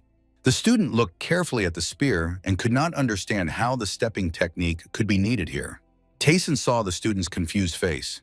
He promised that when he managed to cut the spear evenly, the training would be over and he would be free. The boy interpreted this in his own way. He thought that the master was now trying to make the student rest. Determination filled the boy. He swung the sword and was going to easily complete the assigned task. The sword blade slowly entered the spear shaft. The warrior was triumphing his victory. Blood suddenly flew from his mouth. He felt a deep, piercing pain in his body. The master's hand struck the student's ribs. Taesan deliberately hit the student. The task was getting harder. The boy could not understand how Taesan managed to perform such a move. A moment ago, he was standing quite far away. When the young man fell to the floor, he pondered. It seemed that his mentor became a ghost for a moment. The next moment, a stronger blow threw him very far. The student flew the distance and landed. Taesan looked at the young master and asked him who allowed him to rest. Hua looked anxiously at Chan, who was lying on the ground trying to regain consciousness. Meanwhile, the mentor was teaching to look at the world and feel it not only with the eyes but with all the senses. Chan did not dare to get up. He understood the meaning of the words that the training would urge a desire to die. Hua saved the situation and Chan. She reported that envoys had arrived from the Marine Alliance, the Jaegul and Namgun clans, and the Dark Alliance. Taesan was not surprised. He had long been expecting the arrival of envoys from these martial organizations. Namgun Jun was the first to greet the host of the Golden Wall. The man was glad to see the great master. Jaegul Guan was more restrained in showing emotions. His speech was slow and thoughtful. The Marine Alliance sent Jin Sohan as an envoy. Chuck Hellman, a prominent warrior of the Black Clan, was also present here. Taesan politely greeted them all. He boasted that he was glad to see such respected fighters and warriors. In fact, he thought that if he could win all these people to his side, they would be useful to him. A girl approached Taesan, who was receiving guests. She informed him that it was time to say goodbye. Taesan was not upset. The girls began whispering. They believed that such respected guests would definitely be hosted in the evening. Jun Namgun was impressed by the beauty of the girls. He considered them the embodiment of beauty and grace. He expressed a desire to immediately take one of them as his disciple, or even something more than a disciple. Hua attracted his attention especially. The man felt that a deity had decided to descend to earth to him. All the guests were impressed by the beauty of these girls. She could truly destroy the world completely or revive it from chaos. Taesan seemed to read the men's thoughts. He assured that it seemed to him that another purpose had gathered them all in his house. Some of the guests recalled rumors about this guy, who had long been popular among the girls and women of Wuhan. Taesan decided to take advantage of the situation and turn the presence of the girls into his trump card. The host announced that the guests were already leaving. Some of them were outraged, but the most outraged was Sakon, who did not even have time to drink tea after the journey. A representative of the Jaegul clan asked Taesan what was the reason that the guests were being driven away and the audience was over. Already on the street, the men realized that they felt abandoned and powdered. In their hearts, there was a desire to get even. Jaegul asked if it did not seem strange to them from the very beginning. After all, the brat just drove them away like that. Jun also pondered. It seemed to him that in the hall, after Taesan began to speak, everyone became as if enchanted. The presence of magic could be ruled out from the very beginning. Therefore, everyone agreed that they were simply struck by the magic of presence. The men doubted that a boy of such age would have the ability to use such power. Some believed that a master might have been nearby who was protecting Taesan from danger in this way. The healer carefully watched the guests and listened to their conversation. He considered them narrow-minded and a bit foolish. One of the envoys finally saw the Dr. Doobie. He asked him if it was true that such a healer served Paek-Tasan. Choshnu was pleased to hear that he was recognized. In return, he asked if they would like to learn something interesting. The healer started a conversation about how to win Taesan's favor and reclaim the beautiful maidservants from him. The men pondered. They tried not to show that the healer had hit the mark and played on their interests. He only smiled. He shouldn't have spoken about the fact that his thoughts after the first visit were the same. One noticed that Master Peck was upset. The girl asked him about it. Taesan was silent for a long time. Finally, he assured that he had a feeling that something irreparable and terrible might happen, and it would happen very soon. One of the leaders of the surviving organization returns to his lord. The man is afraid to realize the reaction. He bowed low to the master and asked him not to be angry, but to give one more chance to correct the mistakes. The man guessed that it was necessary to fix the mistakes and the chaos that Esodugun had provoked by his action. The master agreed with him. He emphasized that this was truly the last chance to rehabilitate. Several jugs flew toward the guest. The master ordered him to take these jugs with him. He would need them. The man looked at them in surprise and wondered how they could help him in this situation. He immediately guessed what was in those jugs. They contained remnants of souls. The guest bowed to the host, thanked him for the help, and promised to capture Wuhan at any cost and establish his own order there. Guests arrived at the trade guild. It was Bla Lunchdu. She was supposed to meet with Tayson. The young man sat on a chair and asked whether he should now address the girl as the head of the Hao faction. She silently handed him a scroll, which Tayson began to study in detail. It contained the latest relevant information. Lunchdu told about how the escort from the security agency played a significant role in establishing order in the Hao faction. The former leader addressed the girl and asked how she intended to take his place as the leader. A guard from Danho stood before her. He did not immediately guess what might have happened, but it was too late to retreat. Lunchdu asked him not to rush. The girl personally intended to deal with the scoundrel. The soldiers waited. The lady ran past their ranks and attacked the former head of the Hao clan. The man did not manage to defend himself. She kicked him right in the face. The advantage was clearly on her side. Tayson was very grateful. He received the necessary information and was determined to act decisively. He threw the book on the floor. The girl looked surprised. She did not expect such a reaction. Tayson told that this book was a reward to the girl who coped with the task. Lunju immediately guessed that it was a secret scroll of the Shadow Step, which was considered lost. The girl bowed to Tayson and thanked him for the trust and honor. She swore faithful service. Tayson explained that in return he expected good results and complete obedience from her. Doobie brought a box with his secret elixir. He tried to ingratiate himself with the master. Tayson assured that he allowed the healer, but this time it should be without foolishness. The doctor was indignant. He asked when it had happened that he caused problems and troubles for the Lord. Tayson did not want to argue with him. He ordered the healer to return quickly because there would be work for him. The young man guessed that the girl he agreed to teach trained very much. He gave her no concessions, but she finally learned to dodge his strikes. Yet her skills still needed to be honed for quite a long time. Tayson was lenient with her because she was still just a simple girl. The student intern, Amasyamdeen, in turn made significant progress in mastering the shadow step technique. By evening, she was very tired. Tesson's suggestions to stop she rejected and stayed on her feet. The boy himself thought that he was too strict with her and that it would be better to stop and not continue further. However, she herself insisted on continuing. The girl assured that she was not tired. Tayson was pleasantly impressed that the girl had such a strong spirit and willpower. The student attacked with zeal. She tried to show that Tayson was not mistaken when he chose her. The mentor stood right in front of her. He was not going to dodge or counterattack. The boy simply stepped aside and withdrew. The girl did not expect such a swift movement. Tayson had his own reasons to train this girl and invest his soul and time in her. It seemed that his beloved was embodied in this student. The boy guessed that such a possibility existed, just as he was reborn in the body of Pektisson. He wanted to believe that Sun Heron managed to be reborn in the body of Jan Heron. There was a possibility to verify this.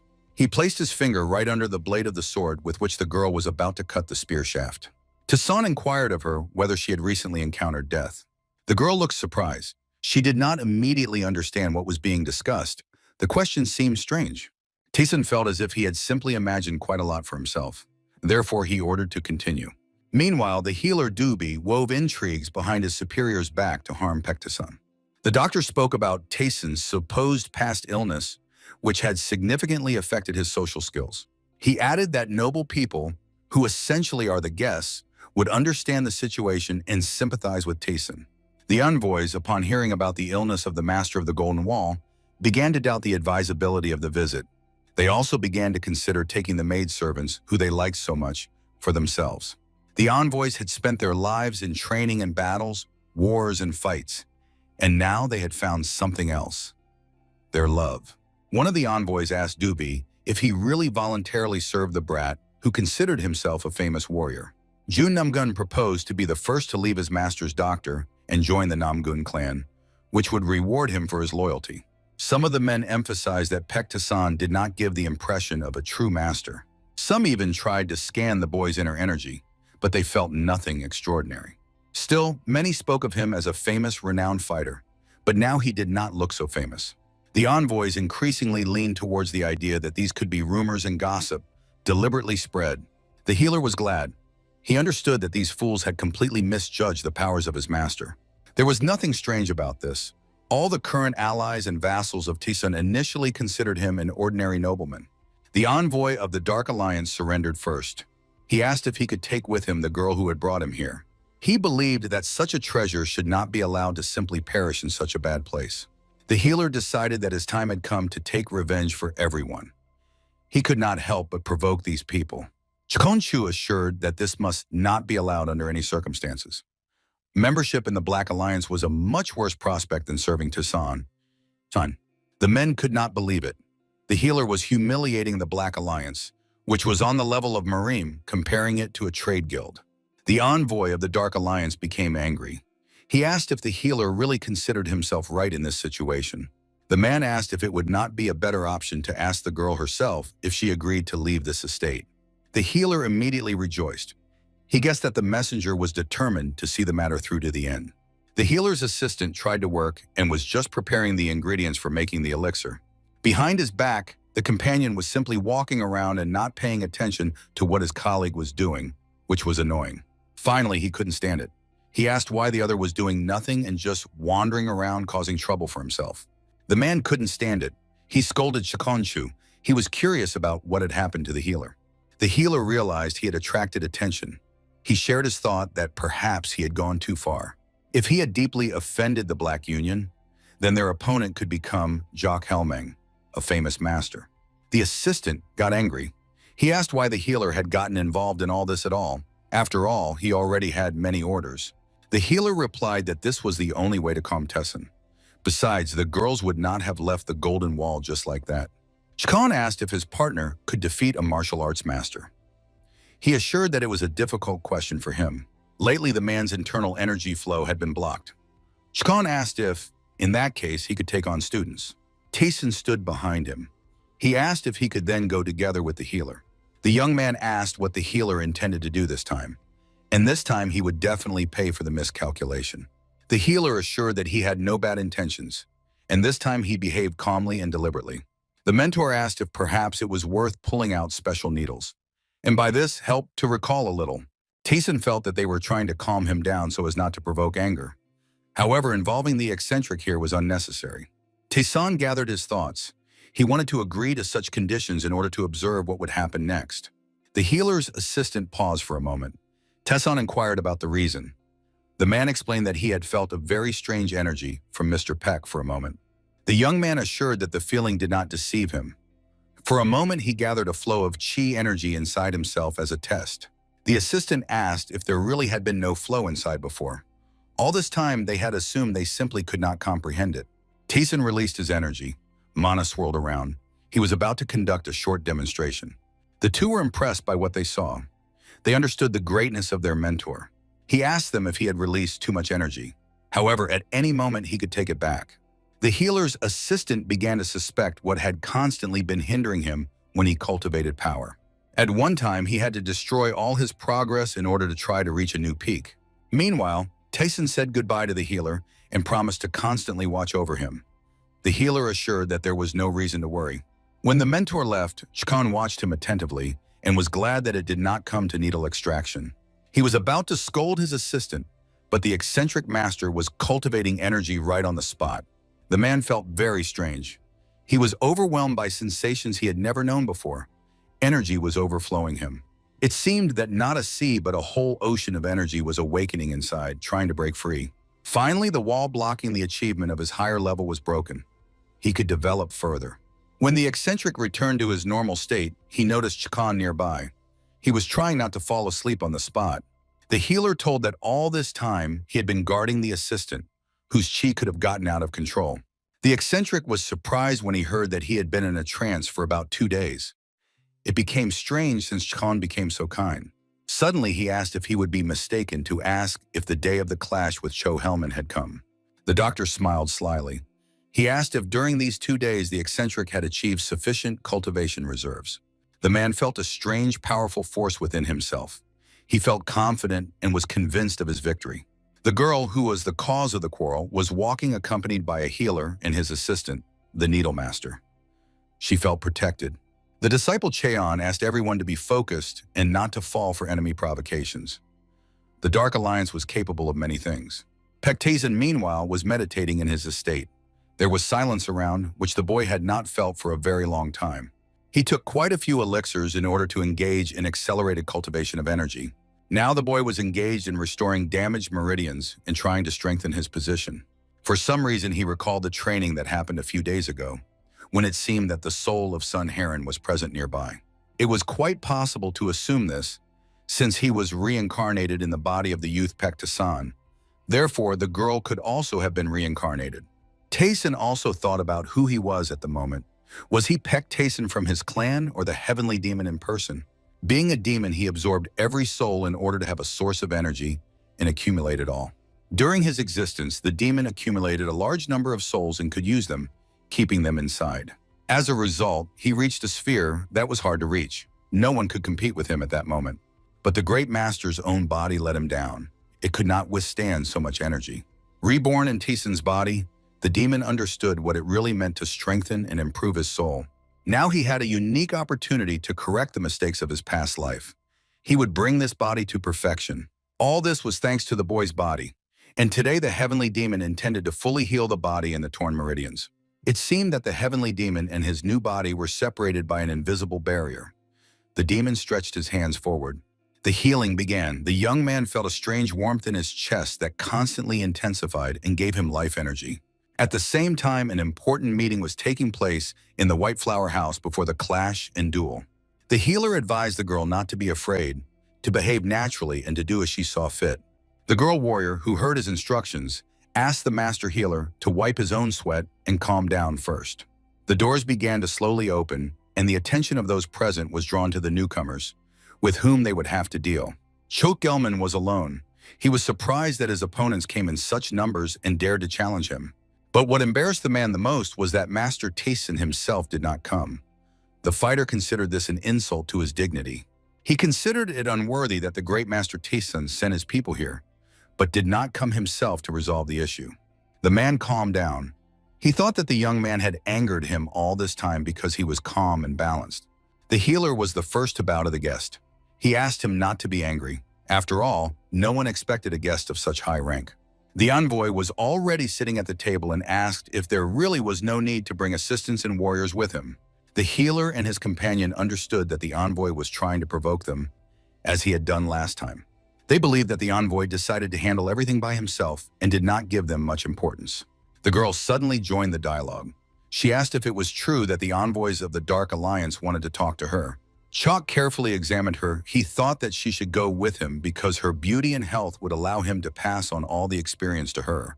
Danyan replied that she had heard about the purpose of the meeting. However, right now she had to refuse the offer. The man got angry and ordered the poor girl to be silent. He was interested if she really came with an already prepared answer.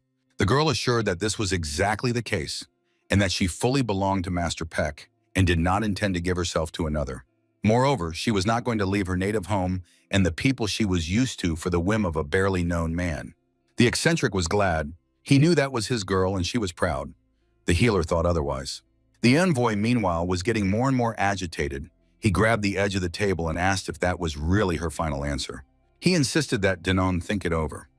Her answer would determine not only her future but also the future of her people. The healer was confused. He did not think the girl would be threatened when she understood the danger to her surroundings. Chalk was not going to listen to them anymore. He felt he had suffered enough mockery and humiliation. The man's rage turned into energy that swirled around. He was so strong that those present simply could not move. The intent to kill everyone around was so strong that the man's will did not even allow drawing a weapon and attacking him. Danyan also felt the pressure on herself. The ambassador asked if she wished to master something similar. At the same time, he promised her full support of the Black Alliance. That was how he wanted to tempt the poor child. The girl was silent. She was crying. Tears ran down her face. She could not calm down and was afraid. The eccentric placed his hand on the girl's head. She instantly calmed down. The man insisted that Chalk not pressure the girl. The envoy was impressed. He did not think anyone would dare withstand his inner energy. The strength of the assistant doctor allowed them to free themselves and overcome the ambassador's pressure on the students, and they dared to attack the scoundrel. After Tayson's training, everything else seemed like mere toys to them. Chalk believed that this time he had hit seriously. He looked at the healer, his assistant, and the girl who had managed to completely get out from under his control. The armed students stood between the angry man and Danyan and the doctors. The young masters were ready for a clash. Meanwhile, the girl assured that she did not need another place, and the people of the Golden Wall were not ordinary. The ambassador was silent. The tension around disappeared somewhere. He was thinking about something of his own, something that made everyone around ponder. He stood up and decided that their matter was resolved. There was nothing more to talk about. Finally, the man looked at the girl and asked her never to stray from the chosen path and to be faithful to the principles. The ambassador left behind a group of friends and comrades of the Golden Wall. He did not regret what had happened. The healer rejoiced. He realized that they had won this clash. The assistant had spent all his energy, which he had cultivated for 2 days. The students also understood that Tayson's training had an effect. Earlier, it seemed to them that it was all just boasting. Chalk slowly left the house. It was already dark outside. Thoughts overwhelmed the man's mind. The servant asked the ambassador why he returned alone. The man replied that he had greatly overestimated his abilities. Chalk believed that such talents would not go to a mere braggart. Therefore, the servant had to investigate the entire matter of Pek Tassan. The combat unit of the Black Alliance, which Chalk brought with him, received orders to abandon the invasion of Wuhan. Chalk believed that it was not a complete defeat. One day he would return and make them regret this act. But for this, time is needed. Chalk will find out about the true nature of Pek Tassan in order to destroy him. The heavenly demon was now diligently working to heal the torn meridians of internal energy. There was only a little left for a full recovery, but now there was one point he could not heal. This angered the celestial demon, for he wished to regain his former power and might as quickly as possible.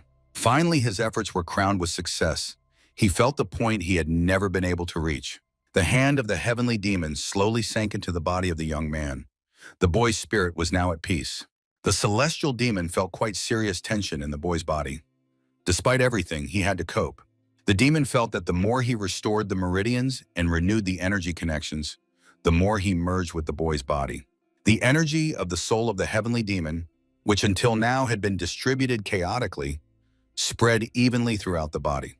Finally, everything ended. The spirit of the heavenly demon, which had lost its body, and the body of the young man, which had no soul, were now one whole. After a long period of inner darkness, everything finally returned to the state where the heavenly demon gained a new existence. The young man came to his senses. He felt energetic and full of strength. Many tasks awaited him. He took a writing bone in his hands and began to write a letter. The boy felt the need to express his thoughts on paper. Soon there were many sheets with written text, and Tayson still continued working on the writing. Finally, he stopped. Tayson was satisfied with the result. He considered that the day had already passed successfully and he had achieved what he wanted. For the first time in a long time, he felt that he was reborn precisely as Pek Tassan with all his aspirations and experiences. Now he wished to take a walk around his estate and finally get up to date with everything that was happening. The boys saw how the servants were planting a huge tree. They thought that the tree would crush them sooner. From everything, it turned out that they were waiting for their third companion. And right now, he was rushing to them. The men held the tree trunk, and their companion jumped high and was about to leap onto the tree to plant it as deeply as possible. When he struck the tree with a spear, it went deep into the ground. The force of the blow was colossal. Tayson praised his people. He saw that the training had clearly benefited them. Now his servants were using the techniques.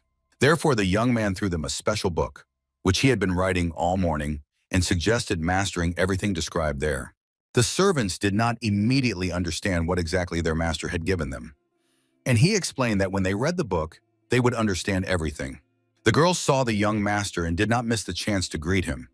It seemed that he had changed a lot since their last meeting. The man at the top of the tree explained to Tayson that there would be a problem with studying. Since childhood, no one had taught them to read. Tayson ordered the girl Soso to read the text of the book to the servants and explain what it was about. The men were immensely happy. The group of servants carefully examined the book. One of the men guessed that the white was paper and the black were the text inscriptions. Tayson felt the servants' gazes following him. They were talking among themselves. The men, led by Soso, promised to study everything thoroughly. Soso noted that Master Pek was in a very good mood today.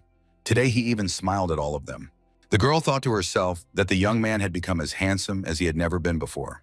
The former district elder choked on a pie from the Pan family, which he had just praised so much. A stranger's hand struck the old man on the back. He tried to spit out the pie that got stuck in his throat. The stranger and the old man finally reached a result. The pie flew out of the mouth. Tessin advised learning new techniques. The young man handed the book to the old man. It was called The Art of Absorbing Entities. It was supposed to help the elder.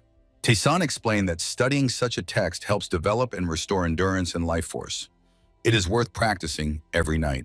Finally, the young man explained that if you start practicing and miss even one day, the body can break down. The next person to receive the book was the healer. He saw that the book was about secret knowledge that even inside the cult, no one practiced. The eccentric also received the book. It was about cultivating inner energy. Only healers of the demonic cult could possess such an art. At the training ground, Tessin met with the students. He praised them for their progress and ordered them to stop practicing the endless step. From this day, Changgenwan must begin studying the technique of the Thunder Sword. Yusoyan will study the Chain Sword. Peck ordered that if any questions arise, they should contact him, and he will immediately explain and tell everything. Chan asked if it was worth packing the mentor's things right now, since he most likely intends to leave the estate. Tessin assured that it was not necessary to do so. Today he will travel alone and the students must begin their training. The girl asked her partner suspiciously whether it was really worth letting the young man go alone. Chan noted that he had not seen the master so happy for a long time. Tessin was glad that he finally managed to be alone. He had not gone out or walked alone with his thoughts for a long time. An unusual feeling of nostalgia overcame him when he saw a large crowd of people before him. Walking the streets of the city, Tessin thought about philosophical questions. He concluded that life should not be calm. On the street, he met a motorcade that was well guarded. From behind the curtain, he sensed a strong smell of medicine. An unknown person accompanied by their guards passed by the boy. She moved as if she were of royal lineage at the very least. Suddenly, the girl stopped. She turned to Tessin. Although it was uncomfortable for her to do this, yet she still dared. The girl shyly looked at Tessin. He seemed to be captive to her eyes. The stranger asked to check his pulse. The young man hesitated, but still, common sense prevailed in him. He explained that he was not going to do it. Tessin went further. He no longer wanted to talk to the stranger. The boy felt eyes watching him from behind. The girl was still watching the master who was walking. Her guard explained that the estate of the Golden Wall was supposed to be nearby. She agreed with his intention to speed up in order to get there faster, rest, and get down to business. On the way to the estate, the girl was still thinking about the mysterious aura she felt from Master Tessin. Tessin, meanwhile, arrived at the House of the White Flower. His appearance there was unexpected and confused the hosts and servants. The girls whispered and asked the charming young man to wait, because the young lady was still preparing for the reception. Lunju came very quickly. She brought all her servants to show respect to her lord. She explained that she had brought all her maidservants, but if necessary, she was ready to fulfill Tessin's wishes herself. The boy pleasantly surprised her. He said he intended to spend the day quietly and peacefully. Lunja was confused. She tried to find out in that case whether the warriors Chan and Soyeon would be present. Tessin replied that he had arrived alone this time, even without guards this time. The girl noted to herself that today Master Peck looked completely different than usual. Lunju carefully studied Tessin. It seemed to her that he showed more confidence and self-belief. Soon the two of them were sitting at the table, and Tessin was studying the materials that the new clan leader had managed to find. The boy was impressed. He held in his hands reports on the trade and financial affairs of the Golden Wall before his arrival. The wife of Pek Thesu, Chke Mirin, and their common son, Pek Chkik, seemed so familiar to the young man. He understood that for these two, who so eagerly sought to seize power in the Golden Wall, he was like a bone in the throat. Lunju told about the fact that recently they had intensified their activities. That is why the investigation against them began. It turned out that almost all supporters of the wife of the former head were visitors of the House of Fragrant Flowers. However, surveillance indicated that everyone there was just resting and relaxing. Nothing else was noticed about them. The young man did not believe this. He thought that simply visiting such an expensive place was not a reason for all participants of the conspiracy.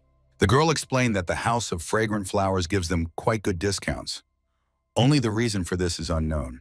Lunju apologized for the fact that the information she received was not accurate. Tessin asked her opinion regarding all this. The girl did not want to speak for a long time. She was afraid that her guesses would be quite superficial and would defile the truth. Lunju expressed a guess that they are being corrupted and accustomed to themselves in this way.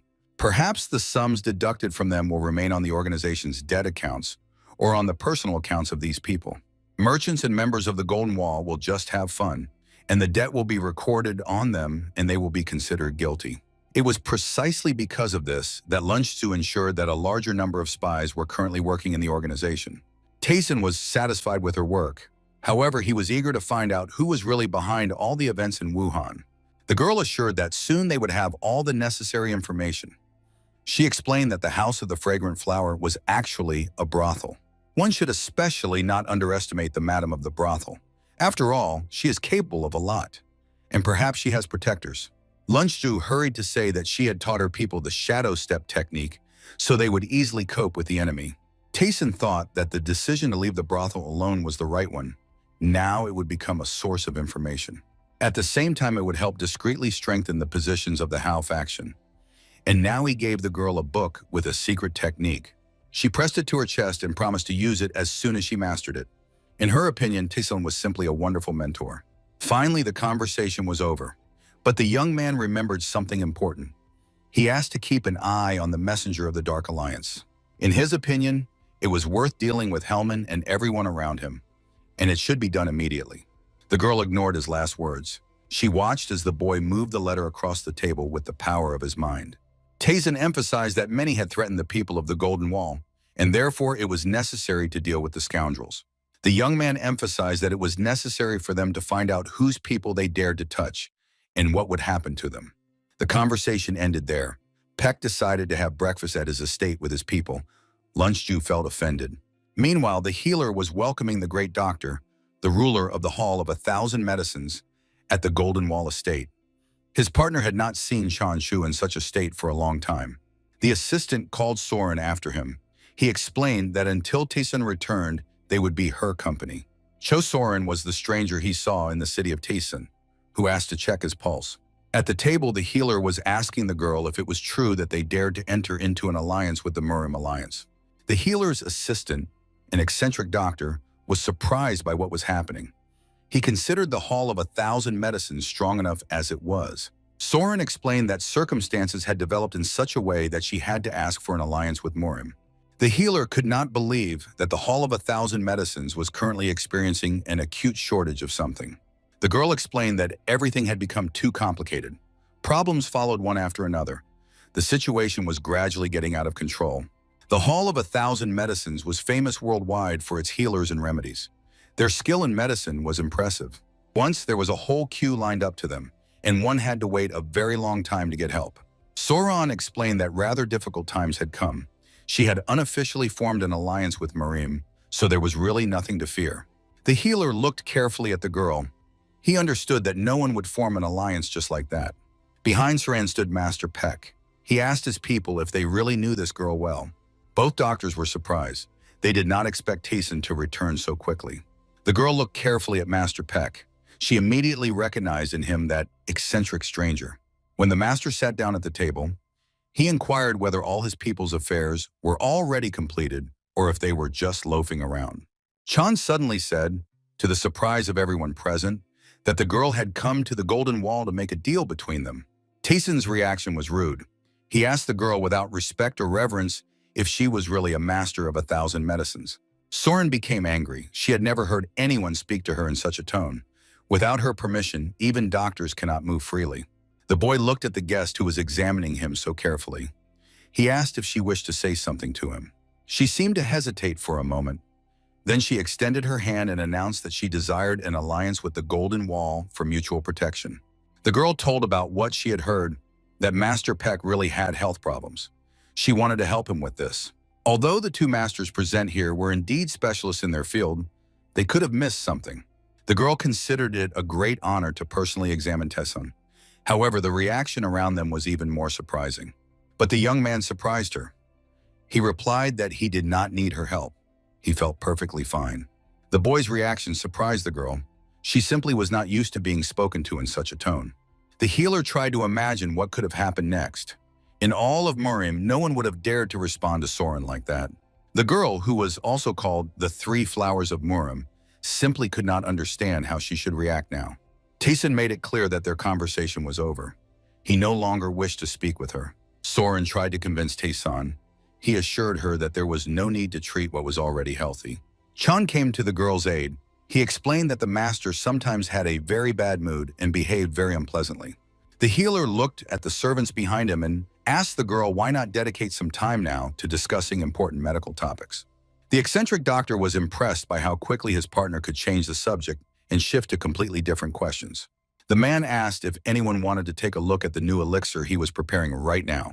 The girl really did not want absolutely anything, but she agreed. She told that she was ready to go with them. The doctors were glad that they managed to solve this issue so easily, but at the moment, it is worth monitoring the guest. The girl actually